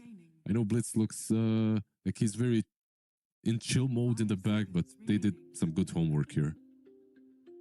But when I talked to Blitz during Fissure Playground 1, I just understood like how much of a chill approach they all have, and they don't really get too annoyed when things go badly. So I think the guy is just always in chill mode. Yep. Half of this game when you get to this level is definitely mentality, maybe even more so. Everyone is good on this level, right? Like it's all the mentality and preparation that makes the biggest difference. You can only have, I don't know what's the highest Dota APM, but it's not super high, so you're limited in that way. Monkey King into the AA and Weaver. Kind of cool, like we have seen a Monkey do well in the last game. I feel like it kind of goes both ways. If the game is bad for Monkey, suddenly the AA is a problem. One Ice Blast and you can't even stand in your Wukong's command. No heals from the Jingu, of course. But they follow it up with the Silencer, so you're going to have the Monkey King and the Global Silencer into Weaver, I feel like, is also important. This lane is not so easy to play for a position 4 Weaver. I don't Blast. know what you're supposed to get now to make that lane good, because Crystal is Monkey King plus a silencer. That is a hard lane to go up against. I think this is also the first time that I'm seeing a team leave the Monkey King versus Tundra. Usually, this is like first phase ban, right? Like first phase.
Of 5 seconds they pick up the monkey, which the matchup I think isn't like the best for Dazzle, but it's not bad in the lane. But later on, you have Global against Dazzle, so it's not that terrible. And there you go, they pick up the Doom that you've been eagerly waiting for. Do you think that the Tiny is mid? Most likely, right? BZM Tiny, or will this be some success support? So far, it's been Tiny's core 90% of the time. They don't have the last pick on Tundra, so I would assume that you just put it on the Coral, right? Because if you decide to put something versus the Dazzle, Liquid can just send it to the offlane, which might just happen. The Weaver and the Dazzle are a solid combo with the minus armor from the Weaver. So I think you just let the Tiny go in that lane. If he needs to lane versus the Dazzle, so be it. Yeah, maybe there's like a chance to pick Windrunner here, and then if Dazzle is mid, you can put her there, and if Dazzle isn't, you can put Tiny mid, because Saxa plays a mean Windrunner, BZM plays it as well, and it's good versus Sven with the Brooch build anyway, versus this massive armor. Their catch is limited. I feel like that could be a good solution to whatever But gets she's getting picked off banned, with. right? I'm kind of feeling that there's no way that the Wind Ranger makes it through. I mean, he has been playing way too good on it in the past couple of days that you really shouldn't let it go. Yeah, there it is. Bye-bye. Insta ban. It was just like a. It's not only that he played well; it was like a solution.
But I'm still fine with putting the Dazzle in the mid lane.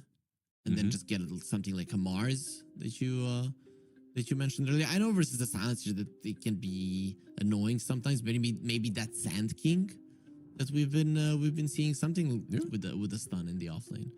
We have been seeing a lot of it. They get the DK. Choose your hero. So will it be corrosion? Will it be fire? Will it be frost? Right now it is looking like a fire dragon on Nisha. Interesting. For now at least. Sven Okay. and the better Sven, he went for the corrosive dragon. I guess you have to have something to push in the lanes. I'm just kind of afraid of Liquid's damage until later on in the game. Yeah, I have to say I like Tundra's draft maybe a bit better. I'm not sure just how much Weaver and Dazzle will be able to do. And I have a feeling that that lane has a lot of potential to go one way or the other. It's very volatile. Like Weaver plus Dazzle can probably feast on the Silencer if he's out of position, but at the same time, you can't really spam your spells. Silencer is really damn strong laner at the moment with the Monkey King. On top of that, Crystal is Monkey King. They got another stun in the DK, but me and you and me, we haven't really seen a good DK mid game so far in this tournament. Yeah, in the last not a single one. 3 days, all DKs have been failing, so maybe Nisha can make it work. I mean, he's the guy who can most definitely make it happen, but I think he needs to be enabled by the supports, really, right? So that once you get your Blink Dagger, you're actually getting kills. It means that the AA and the Weaver need to have high levels, right? And that is where I see a problem. This is where this Doom of 33 is going to be coming in handy because you have the movement speed necessary to run down the AA in the lane and actually keep him from having a good time. So we'll see though. But if Liquid get those levels on supports early, especially the Ice Blast, I think their lineup definitely has something to say here. If not, Tundra are kind of going to be free for a long period of that early game. Yep, you have some really simple stuns from the DK, from the Swan, maybe an Atos on Weaver, we'll see as well. Of course, in this game, you probably do not need to go for a Vessel, right? Like, you have an AA on your side, so kind of cool from both of these teams, what they have drafted. And I know you guys do not want to see our faces anymore, so we should be jumping into the game. I need to get my hair better. Is it now okay? Do they want to see our faces now? You're pretty enough, man. You're married. Relax. What I want to see is these smokes from Liquid that are happening. Radio narration. Let's go. They are invading the triangle. With Let's go, and they're going to be seeing 33, going to be going for the Scorched Earth. He wants to burn it all down. Avalanche keeping it at bay, but all of those blood grenades are there. Boxy trying to body block, taking a lot of damage, and we are now in the game, as we will see that Boxy is in so much trouble with BZM getting the first blood. An awesome thing to get for a mid lane. Storm Spirit Nisha will get the bounty rune, but Mickey just one more swipe and he will kill the devil. So it will be a 1-for-1, Course getting the kills, but of course Tundra, they're the ones with the first blood. Yeah, there's the ones with the first blood, and they're also with the first blood on a Storm Spirit. BZM Storm is kind of scary. His matchup is really not that bad versus Dragon Knights, so overall, they should be very happy with just what just happened. Do you feel like Nisha always plays the mid lane on hard mode? So many times people pick Vipers versus him, then his team gives away a first blood to the enemy mid laner, and he still always pulls through. But it is kind of funny seeing that occur over and over again. They're just making things harder for him, and by making things harder, they're making him better. You know, he's training under higher resistance than anyone else. Like DBZ right there, he's becoming Super Saiyan, or he already has become one. I hope you finally watched the series, because I saw one of your casts with B-Cop where you didn't understand the reference. And What? What reference? I watched DBZ, always. All of it? I mean, not all of it. There's like you see. there's like 50 episodes where they just talk to each other. That's what we want to see. Either way, though, bottom lane already some shenanigans happening with double melee. You don't want to start immediately. When do Tundra's heroes really have some kill potential? Is it level 2, level 3? When do they want to go for the A? A toss back usually enables that, right? Like level 2, and you're already able to take him down if he's out of position. But it's insane. Yeah, I highly doubt that he'll allow that to happen easily. Plus, there's always a fly on top lane. I've been speaking about one position 5, but the other one is taking a lot of damage. Two bugs fighting versus each other. One Weaver and one Fly. He will survive for now, but does leave Chrysalis all alone with a lot of creeps going towards him. And this is going to be very nice for the Dazzle to apply some pressure. Still, very nice positioning from the Monkey King. Of course, a high armor here. Remember when Monkey King had 1 armor, level 1? I do. Hold that thought. Boxy? Boxy? He's fighting Fly, and he's not going to be winning. -1 Boundless Strike now onto the Dazzle. Boxy really went too aggressive. Fly might be in trouble losing the armor. One more hit will be taken out. Crystallis now will try to get revenge onto Saberlight, but he doesn't have the boots. It is being delivered to him in the courier, so maybe he can find the connection, but that courier is way too slow. Saberlight? They might. Boundless Strike in 4. Ooh. He has 5 stick charges. Gonna be going for it. Gets the kill. They didn't use the glyph, but either way, he doesn't heal enough. Anyways, to survive, whatever the case. Still, does get a kill before he dies. I feel like Fly maybe could have even denied him there, but this lane, Boxy and Saberlight, I feel like they outplayed themselves even, doing a little bit too much. I don't know if you noticed, but Boxy was the one that pulled the small camp just so they can dive further. And then when they were diving, he missed the silencer. He didn't guess where he was properly. So the Sukuchi doesn't connect. He's out of position. He dies. And then this whole series of events happens. Speaking of dying, Saksa in a little bit of trouble. Insania died in this lane a little bit earlier. Cold Feet coming in handy, healing Lotus. Saksa turns around, does as much damage as he can to Mickey, even uses the Blood Grenade, but 33, no spells, can't do anything about it. Yeah, double bracer on the Doom, just a little bit too big here. Spamming them with mana drain as well. Just so Mickey isn't able to use all of his spells all the time. Yeah, Insania doesn't do any damage to 33 at this point. It's very hard to do anything. Also, there is a rotation coming in from the Silencer. They really want Mickey.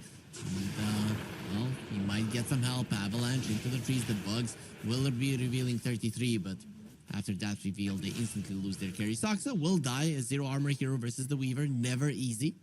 So he's not going to have a TP right now. That's somewhat okay for a Liquid. Yeah, somewhat okay, but I would say these lanes are going maybe a bit better for Tundra. Storm Spirit 10 CS above of Nisha. Of course, Nisha, I wouldn't say this is him struggling, but he is playing versus a First Blood Storm Spirit, so it isn't easy for sure. He's having a really bad time, though. He's almost 1,000 gold behind the Storm, so that's not looking good for him, at least not for now. And we talked about damage issues that Liquid could have throughout the early game, and this is not the start that you would have wanted. Yeah, damage issues that are basically non-existent on the other side. You've got Monkey, you've got this tiny position 4 as well. On top of all of that, of course, Storm Spirit. Bot lane, they might find Insania here. They are going for him. Insania might be dead once again. That does look very much dead. There's too much damage between the two of them running down. No problem. Dies to the scorched earth, and 33 gets himself on a now Flies here. They want Mickey, looking like a dive. Glyph not available. 33 is tanky. I don't know if he's tanky enough to go for it. Avalanche is going to be used. Nobody's TPing in to help. They're just going to be sacking Mickey, accepting he's going to go down. Finally, the TP is coming from Saber. Like, Mickey has survived long enough, and Fly is going to be in trouble. We've seen this already a couple of times. Crystallis also rotating. He needs those Jingo stacks, and he will be getting them onto Mickey. Boundless Strike needs to connect. There's the Grave. Crystallis now is going to be in trouble as the Cold Feet does connect. He has to get the Boundless. Gets a lot of heal heals, and with the toss, they're gonna get the kill. Saberlight next to the menu. He does get a poison type back, and that means the Crystallis has to run. Saksa is also gonna be in a lot of trouble. Again, a zero armor hero versus all of this physical damage is in trouble. And 33, the killing spree will be taken by El Saberlight, though, with Crystallis looking to at least get another one, make this somewhat okay for Tundra, but it's not going to happen. Yeah, kind of crazy fights, really. Especially the Sven going in, trying to finish off Crystallis. Crystallis just playing on the edge, knowing exactly how much he's going to heal from Boundless Strike. Wasn't really phased by any of those moves. Yeah, Saberlight definitely saving the day with all those kills after. And Insania is now level 5.5. It's minute 7. Like, he's the real winner of this all. And now Doom bot lane. To go for him once again. They will leave the Dazzle. A lot of projection is here. 33 having an awesome start to the game, and now he's gonna die twice in a row. Gonna be feeling too good. You know, you're worried about the damage of Liquid in the mid game. One hero that makes sure that your team never lacks damage is Ancient Apparition. Like, if you have this guy, you can draft almost anything. As long as you connect with the Ice Blast, you can take targets down. And he's gonna have 6 very soon, right? These kills that are happening around the map, it's really helping him get there. He's almost there. He needs like a creep, and that's it. Gonna be huge. Straight up around the mid lane. Nisha picks up the illusion, so BZM is not gonna be getting his bottle refilled. Saksa with the Avatos combo, not really doing too much to Nisha, who will be able to escape. And Insania still without his 6. Let's see if BZM can punish that with the silencer coming from the side. Most definitely will be the case. Insania gets his level 6, uses the sticks, not enough mana, was missing 5 of it to be able to utilize it. But either way, he got what he needed. Oh, Tiny? That's gonna be a great one if they can finish off Nisha. BZM doesn't have that much mana to work with. Nisha into the trees with the grave. No way, Saberlight is just everywhere, and now he's gonna be punishing these supports yet again. Beautifully done. This game is so fast-paced. It's even hard to keep track of everyone. Boxy is now maybe hunting for BZM here. Probably not going to happen on his own. But these rotations from Fly are amazing, by the way. Silencer probably one of the harder heroes to make good rotations with, but he's making it work with level 2 Arcane Curse. Of course, Tiny with that tossback on DK that's a good play. Unfortunately, Saberlight made an even better one with his rotation towards mid. Rotations of the Dazzle have been amazing. Usually we see a Dazzle stay in the lane and just farm the Aghanim Scepter. Saberlight has a different idea on how you need to utilize these heroes, though it has been kind of allowed to do that because Tundra have been diving a lot. I mean, very rarely do you see a Dazzle pick up Point of Grave before he has level 2 Shadow Wave. Like, very rarely. They're all so greedy on Dazzle, maxing out the wave. Saberlight and his selflessness has made it so that Liquid are the ones ahead in this game. How is the Dragonite? He might get himself, though. Well, let's see. Might be able to do it with the rotation of BZM. Gave Blast is coming in. He will get the Grave off. This is kind of dangerous. They will take him out. Crystallis dropping low. He will not drop low enough. Or has something to say about it, but Crystallis did have enough of the heals and another healing Lotus to play with. Yeah, just losing that Ice Blast, of course, made it possible for him to survive mid lane. The Piggy is going away, and yeah, they can't get him. We talked about fast-paced, and these teams, they just want to push the issue over and over again. The second that one team gets an advantage, they just go forward instantly. Dude, he's playing with him. I swear he's just playing with him at this point. It's crazy how fast this game is. I absolutely agree. How does Nisha keep his poker face? Does it not give him a lot of fun? Does he not feel like he's having a great time, a blast while he's doing this to 33? I'm sure that he does. Yeah. That's not showing it? Yeah, I mean, he usually does show some emotions. Like, that needs to be said. He's pretty animated when yeah. something funny happens. Maybe just isn't as amused by this as we are. Quite fun, quite fun. Saberlight approaching his Aghanim Scepter, only 1,500 gold away. That is going to be a really decent timing. And finally, we are seeing a Sven that is having a good game. I think that for a very long time, at least, when you and me have been casting, this hero hasn't been looking great. There's a Doom available, but Nisha is maybe going to ruin this party. Well, into a piggy, first into a dragon, then into a piggy. We'll see which one is stronger. Of course, we know which one is faster. Saksa, Avalanche to try and run away. Doesn't seem like that's going to be happening. And a blast is coming in to secure. There's no chance to survive. Yeah, insane, yeah. Just following up. Always accurate, so far at least, with these Ice Blasts. Gonna be a tower. Oh, definitely good utilization of the Corrosive Dragon. The top lane, Crystallis, they wanted Boxy. Has found Crystallis gonna be using the Wukong's command. The extra armor will help versus Mickey. If it will help enough, Boundless Strike. He understands this is not gonna be an easy place for him to survive, so does his best to do as much damage as possible. Really cool how they set this up. Boxy TP's back on the tier 2 and then moves into the monkey with Sokuchi, preventing him from actually getting away, and then you can TP on top of his face, basically. Plus, they took down the tier 1 tower bottom. So, taking down one tower, then defending their own, and also taking another tower on top. These moves are clean. Radiant's middle tower is under attack. They're looking very, very good on Liquid. And they don't seem to be done. They want to be defending their bottom tower where Tundra are coming together. Global Silence finally up. That is the one thing that you have been waiting for. A ult flying over. There's gonna be a big radius. Connects on Saksa. They want Boxy, the Dragonite jumping into that avalanche as well. And with the Global Silence, they should be able to bring down the Weaver before the time lapse. He didn't even have it on cooldown. Boundless Strike, looking at the Dazzle. Doesn't have no nozzle projection. Gets doomed without using the Grave. And now this is the opportunity to Tundra. We're waiting for buyback from Boxy, trying to turn this one around, but they're going to be getting another one, and they might be getting Boxy once again. A dieback coming out for him. No chance from a time lapse. This time around, he had it. Crystal is looking for more Insania. Where do you think you're going with the Boundless Strike? They're going to stop the TP, not going through the portal, but going to the base. One-way ticket. Tundra completely back into the game. That was pretty beautiful from Tundra. Setting things up very well around the Global Silence, then the Doom on Dazzle. Liquid, they were playing fast, maybe a bit too fast this time around.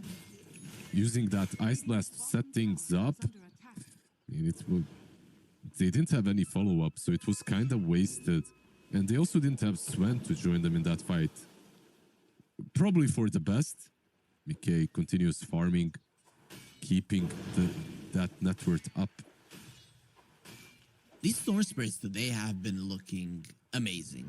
I mean, I know that it is the Storm Spirit specialists that are playing them, but really making the hero look amazing. First, it's Laurel in the previous series, and now BZM.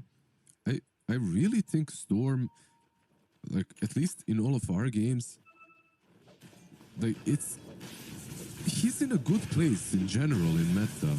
And then all of these heroes that are being played aren't that great against him.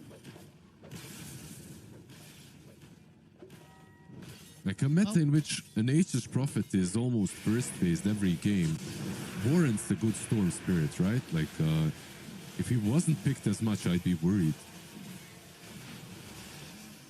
That will be a Tormentor, so they get themselves a Shard on Insania. Great one. Definitely better than the Weaver one, even though Weaver is fine. But this is amazing. Yeah, the Weaver Shard probably better on a core Weaver, right? Yep. Maybe a bit better. Use it only for split pushing Crystallis, going for a Mjolnir. Onto the Monkey King. He is kind of struggling in this game. He is 4-2-2, but in terms of farm, out of all of the cores, he's having the worst time. He's just making a lot of moves. As to be expected from Crystallis, right? So, that's probably the reason why. But we do have a smoke going mid. Liquid. Find somebody. Blink on the Dragonite. Who will he catch? Nice ward. It is going to be Fly, so no global silence in this fight. No buyback either. BZM in the backlines, though, did kill the Weaver from 100 to 0. No problem whatsoever. Oh, Monkey. Despite that, Monkey bound to strike. They do find Saberlight. The A-Blast flying in. Chrysalis gets connected on. Nisha will try to fight him. And Chrysalis gets taken out. But with the Doom getting in, will make sure the Dazzle does not grade anybody. Nikkei in the vicinity as well. 3 heroes on top of him. They're not going to allow him to leave. He just came to his first big fight and immediately will be taken out. Tundra controlling everything, and they're looking for a full 5-man wipe. It is only the AA that is left. Not that big of a kill. So they won't mind not having a BZM. Still that regen rune going strong, but every single time he gets strong. Yeah, they do manage to kill off Monkey King that had a really good positioning and the arena, but I feel like it's too late. He already dealt enough damage, and the true carry on Tundra truly feels is the Storm Spirit BZM that's wreaking havoc. I think that this fight started off well for Liquid, trading Weaver for a silencer so that there's no global silence. I feel like that's definitely worth it 9 out of 10 times. This time, though, it definitely was not. Sven dying way too quickly. What do you do versus this Storm now? 18 galvanized stacks. Has the Syrian Signet and is a powerhouse. Dust onto the Weaver. They have the silence. Hey, Blast. I mean, time-lapse has been used. Global silence a bit too late. And because of that global silence, they wanted to save it. They're going to be paying with the life of the Tiny. Not getting anything of their own. Fly will be next on the menu. Absolutely no chance that this silencer is surviving the chase from Liquid. Look at Dazzle. He's going straight into the pit. They can definitely do this with bugs, right? They're off cooldown in 1 second, maybe 2, and they should be going straight into the pit. Dazzle and the Swarm, there's no way that it doesn't fall super fast. And Tundra, without the global silence, I don't think they want to do anything about this one. Also, what our viewers definitely want to do right now, well, there's nothing big happening on the map, !F in the chat to follow all of our socials. You don't want to miss any of these fast-paced games. It's more than 2 kills per, or pretty much 2 kills per minute, Lizard. Probably the fastest game we've been watching. Doom is off cooldown in a couple of seconds in top lane with... Might be a fight here. Go for it. Doom has been found. Stunned up as well. Storm Spirit going in. BZM, they want the Weaver dead. Will be able to get it. Now the DK next on the menu. A blast onto 33. He's going to have to be very, very careful. He might even tick out, even if nobody touches him. I think like he could survive through this all and might just be able to do so. Nisha, even with a double lives, what is he gonna do now when he's all alone? Here comes the Dazzle. Nodal projection is there. We'll make sure that the Dragonite has some backup. BZM trying to slow him down even more.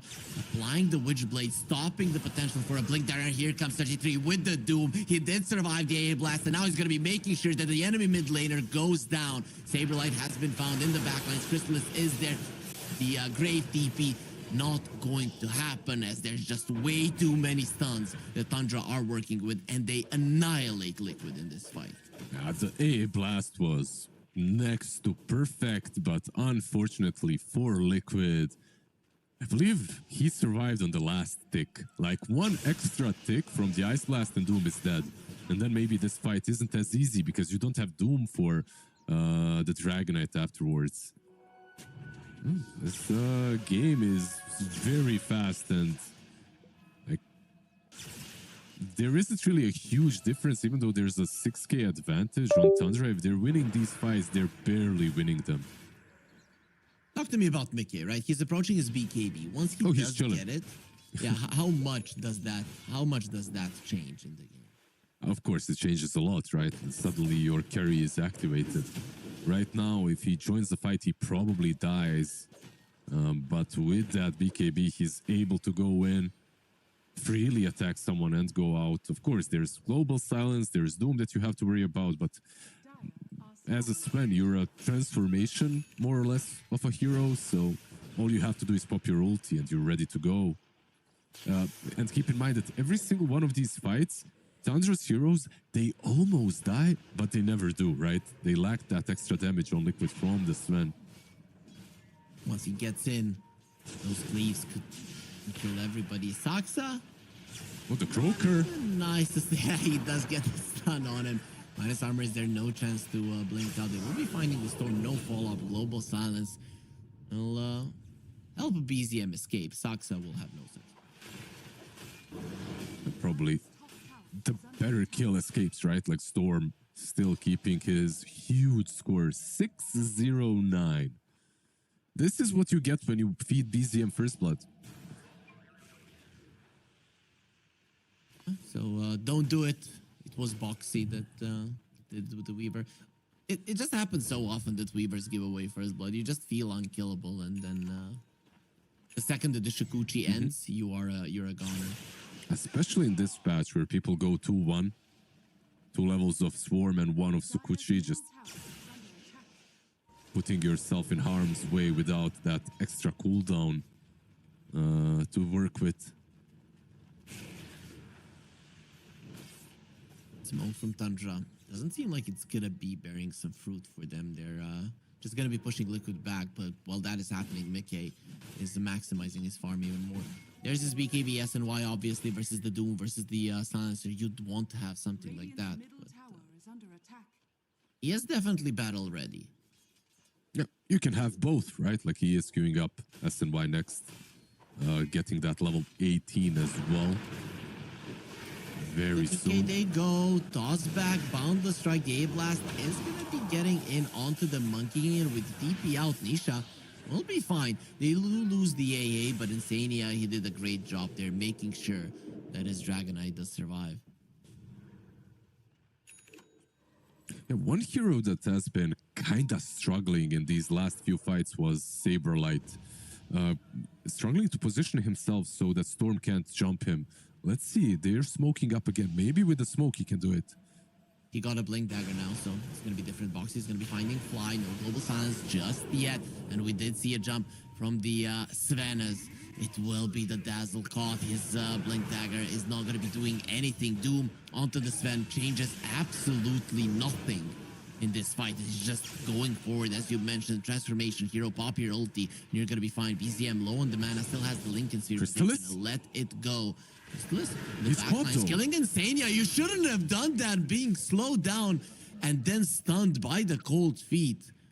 An unnecessary play and gets punished for it. And Mickey, I mean, I asked how much this is going to change. It changed everything. Yeah, it changed a lot. I think he was... I'm not sure what the play was there. Maybe he was hoping that he's going to survive with Boundless Strike Shard, killing off the A and then using the Shard to break that distance from Chilling Touch, right? Sorry, from Cold Feet. Cold Feet was applied to him. Didn't manage to do it. Boxy gonna be caught. BZM going in. Okay, actually does have the vision, but puts himself in harm's way. Lincoln's gets broken by the stun of this when they still killed the Weaver Saksa from afar with the Avalanche. Yeah, the A ulti setup was cute. Nice idea. Unfortunately, not enough damage for Liquid. Unfortunately for BZM, he's a beast. Absolutely massive. Very soon he'll have a Parasma as well. I just want to see how Saberlight deals with this, because he's now died quite a few times in a row where Storm just jumps him and kills him off every fight, like so effortlessly. He just gets picked off immediately at the beginning of a fight.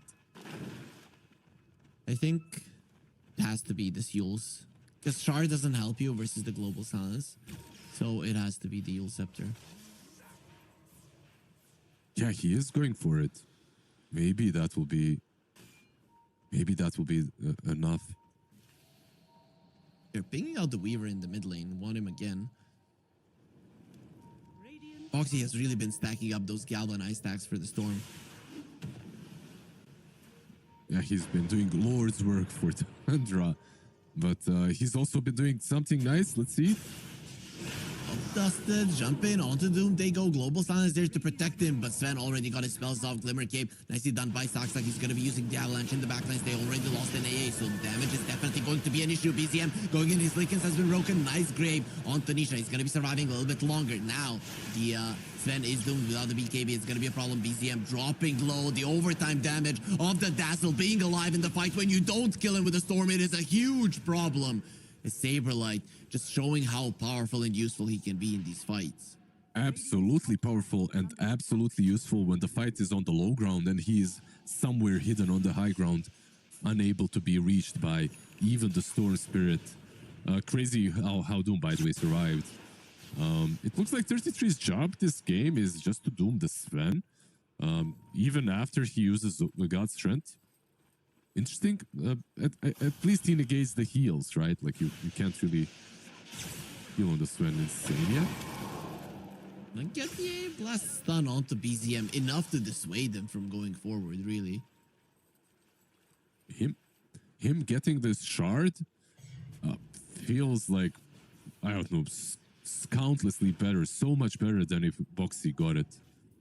Changed the course of some of these pickoffs. Yeah, I think that this game would actually be looking much worse for Liquid if they didn't get lucky there with the Tormentor. Maybe they would have been playing differently though if they didn't have it. You never know. They are scanning them, right? So they know about this. Will they contest? They will not. They let it go. Now there's gonna be Saberlight who gets himself a shard. I think one massive item that Tundra have been missing in these last couple of fights, probably one of the main reasons why these fights were going poorly for them, is the BKB on Monkey. Crystallis needed it and he should have it soon, because he's been dying to basically collateral damage. There's a gem on the Storm. Liquid don't seem interested in buying the gem just yet. So how well do you think they can protect their vision? They don't have any aggressive wards, only one's protecting their jungle at the moment. They're in a really good spot to protect the vision and the map fully, it looks like. Looking towards the Storm, he dodges there. The Lincoln Sphere not Tiny though. Broken. Glimmer Cape not gonna help you versus the Atos, but you don't see him now, but it still will expire. Sven popping guilty, one smack is enough. Now into the Sven they go with the Doom. They should be able to finish off Mickey even with the BKB. He's not fast enough, he's not strong enough, he is gone. Saberlight, the grave wasn't available and he'll go down as well. No use, no grave, nothing being used. Tundra are just killing their opponents way too fast, and it seems that Liquid are not expecting it to look that way. Nice blink out just before the attack connects with the Parasma. He wouldn't have been able to do it, but either way, at least Nisha survives. Huge fight for Tundra. Absolutely massive. They go win, but they missed the target that they wanted. And they committed way too much to kill that Storm. They committed Naughty Projection, they committed the stun from DK, and also, most importantly, I would say Ice Blast was used. So you wasted all of these spells, but then Tiny got caught, and I feel like that Tiny kill was such a massive bait. Puts them completely out of position, and Tundra are able to basically pick and choose how to play that fight afterwards. A-Blast changes nothing. It is going to be the Storm now with an Aegis. 10-0-12, 32 Galvanized stacks. BZM having the game of his life. And really, this Storm is getting to unstoppable territory. You have two stuns. Both of them are targeted. So how do you even get him down? Yeah, at this point, he needs to make a mistake, I feel like. If you jump him and if you combo your stuns well enough, I still feel that you can kill him with Ice Blast. But that's one of those things where BZM just needs to be very reckless for all of those things to happen.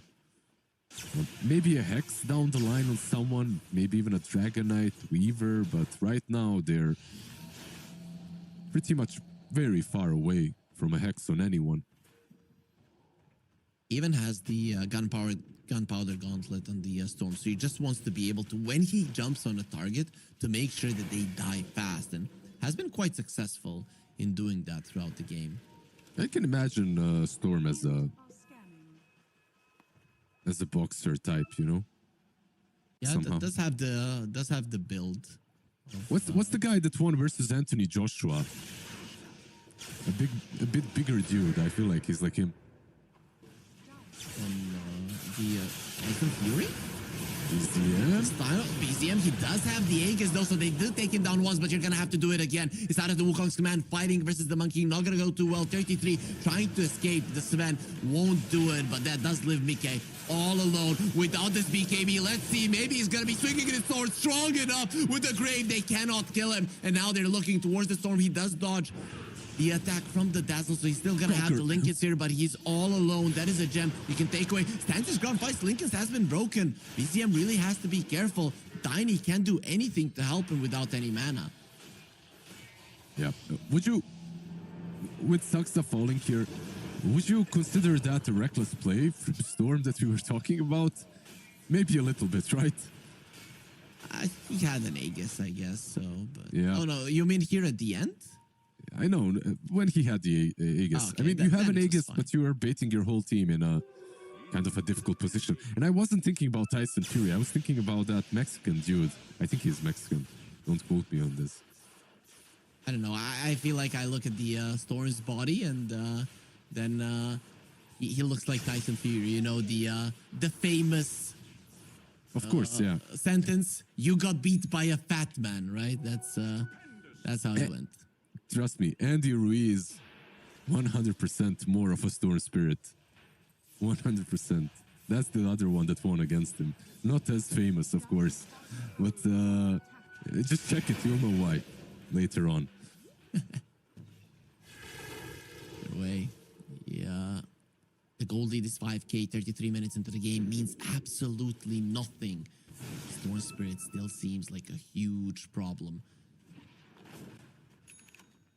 I'm looking at this Sven and his 6-second BKB.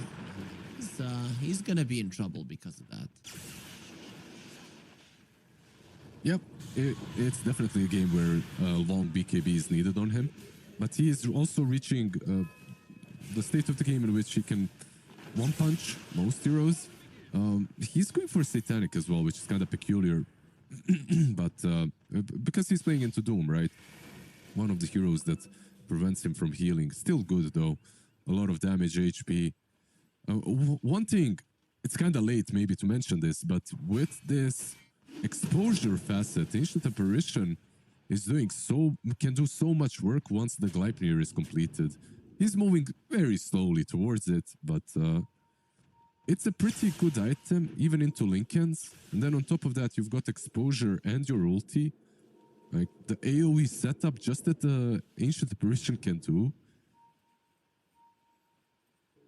Gonna be huge. Silencer going for an Aghanims. The Storm going for an Aghanims next as well. Oh, actually, he didn't queue it up. He wanted an Axe, and then he decided that BKB was the safer choice.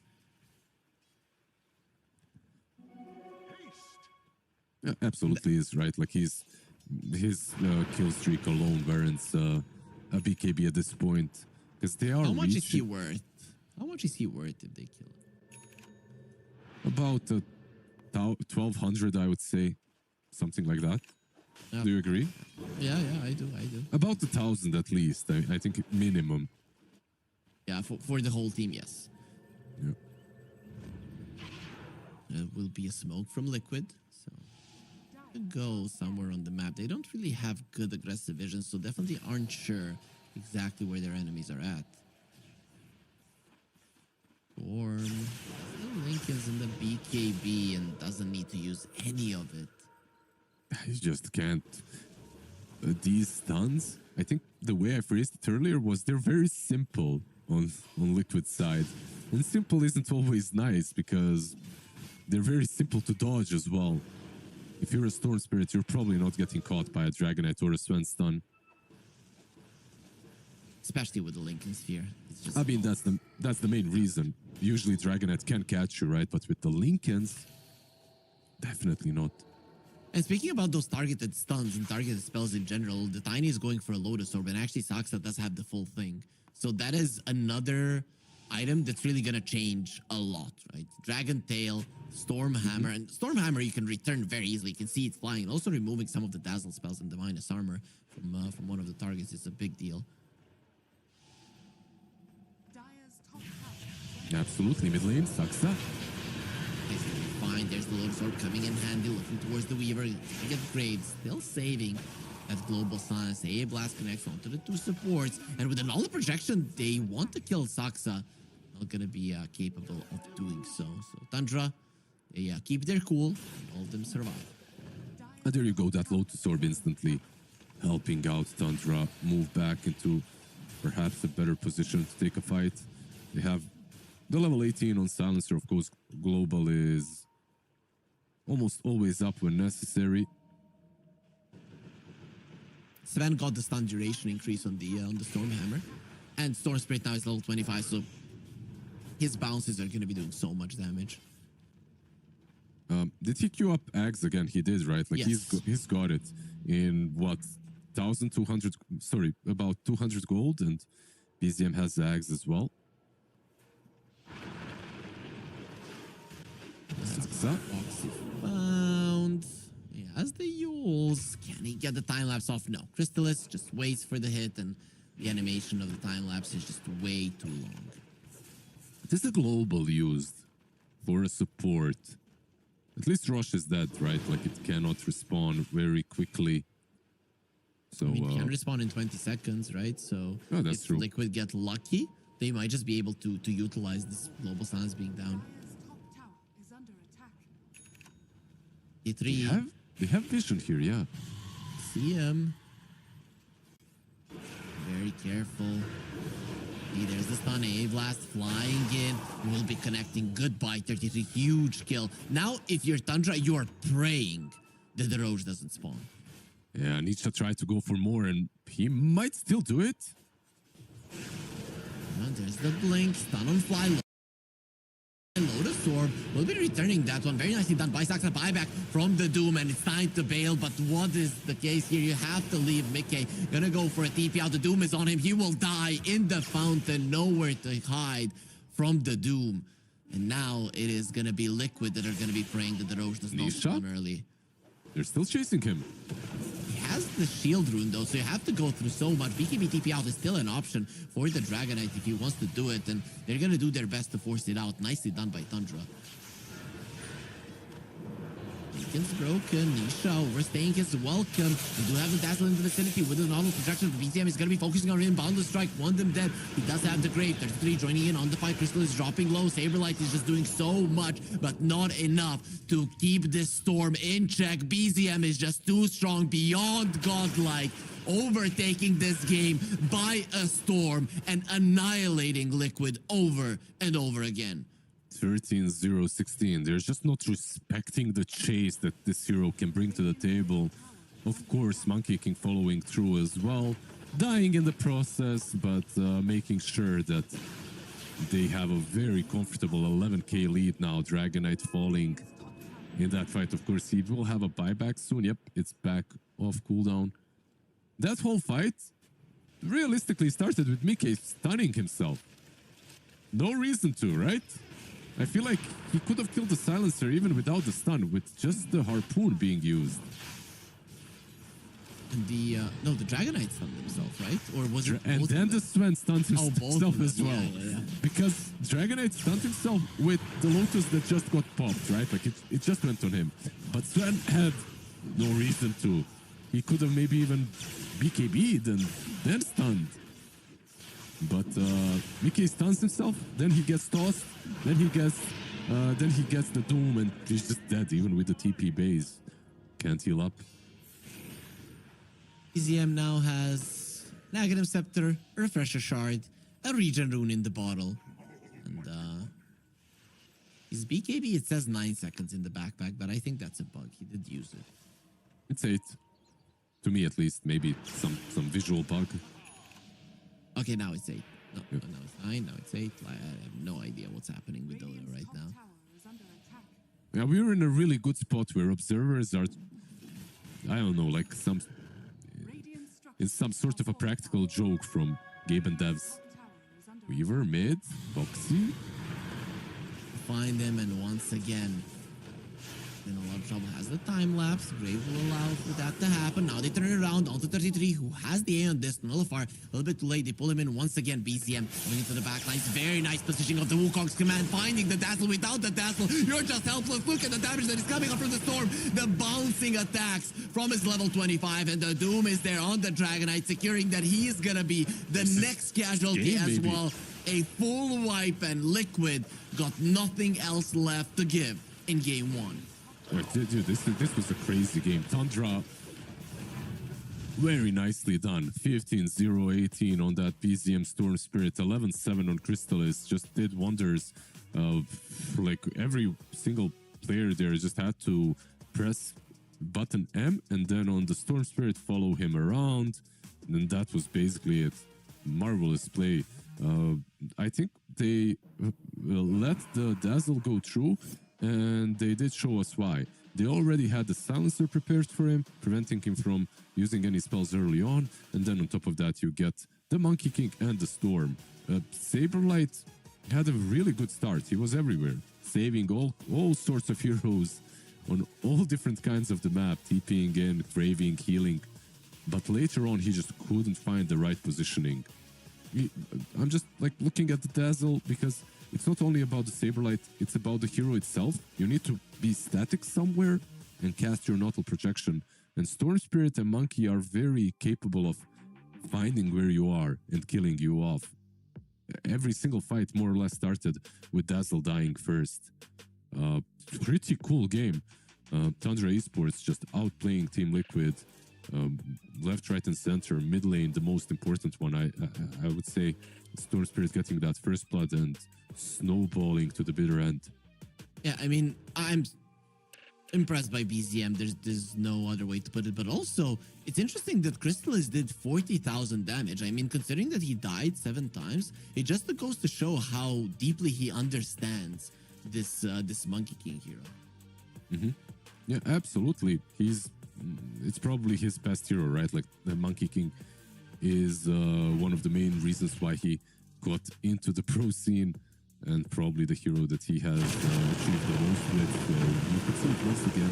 He's not greedy. He's not trying to always wait for another item. He's always there to follow up to whatever his teammates are doing. Sometimes it means that his net worth isn't as high, but this time it definitely worked out. Worked out really well for Tundra, and they got themselves a victory in game one. Now only one game away from going into the playoffs directly after just 3 days of gameplay. If we are to go by what happened yesterday and the day before, Tundra always gave us a full 3-game series, but in the end, they came out on top. Will the same happen here? We don't know, but we will find out after the break.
10 seconds remaining.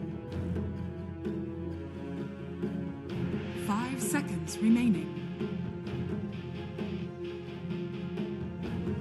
Your turn to pick.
Who disturbs the dead?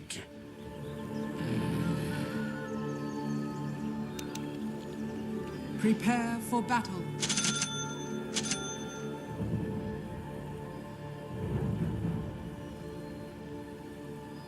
This one is in the bag.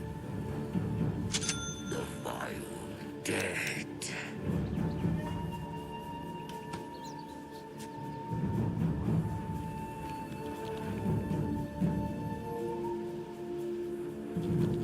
Passing.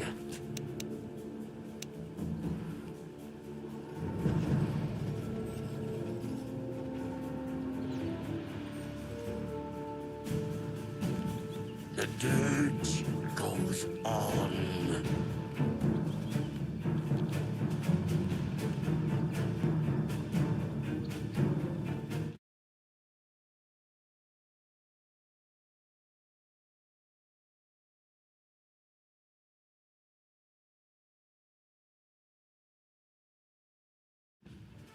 Thirty seconds to Ладно, battle. смотрим дальше.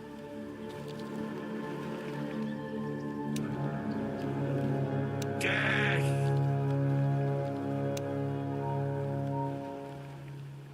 The battle begins.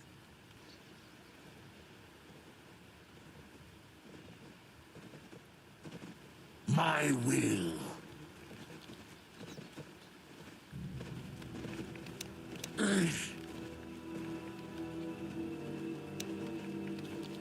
The dead endure.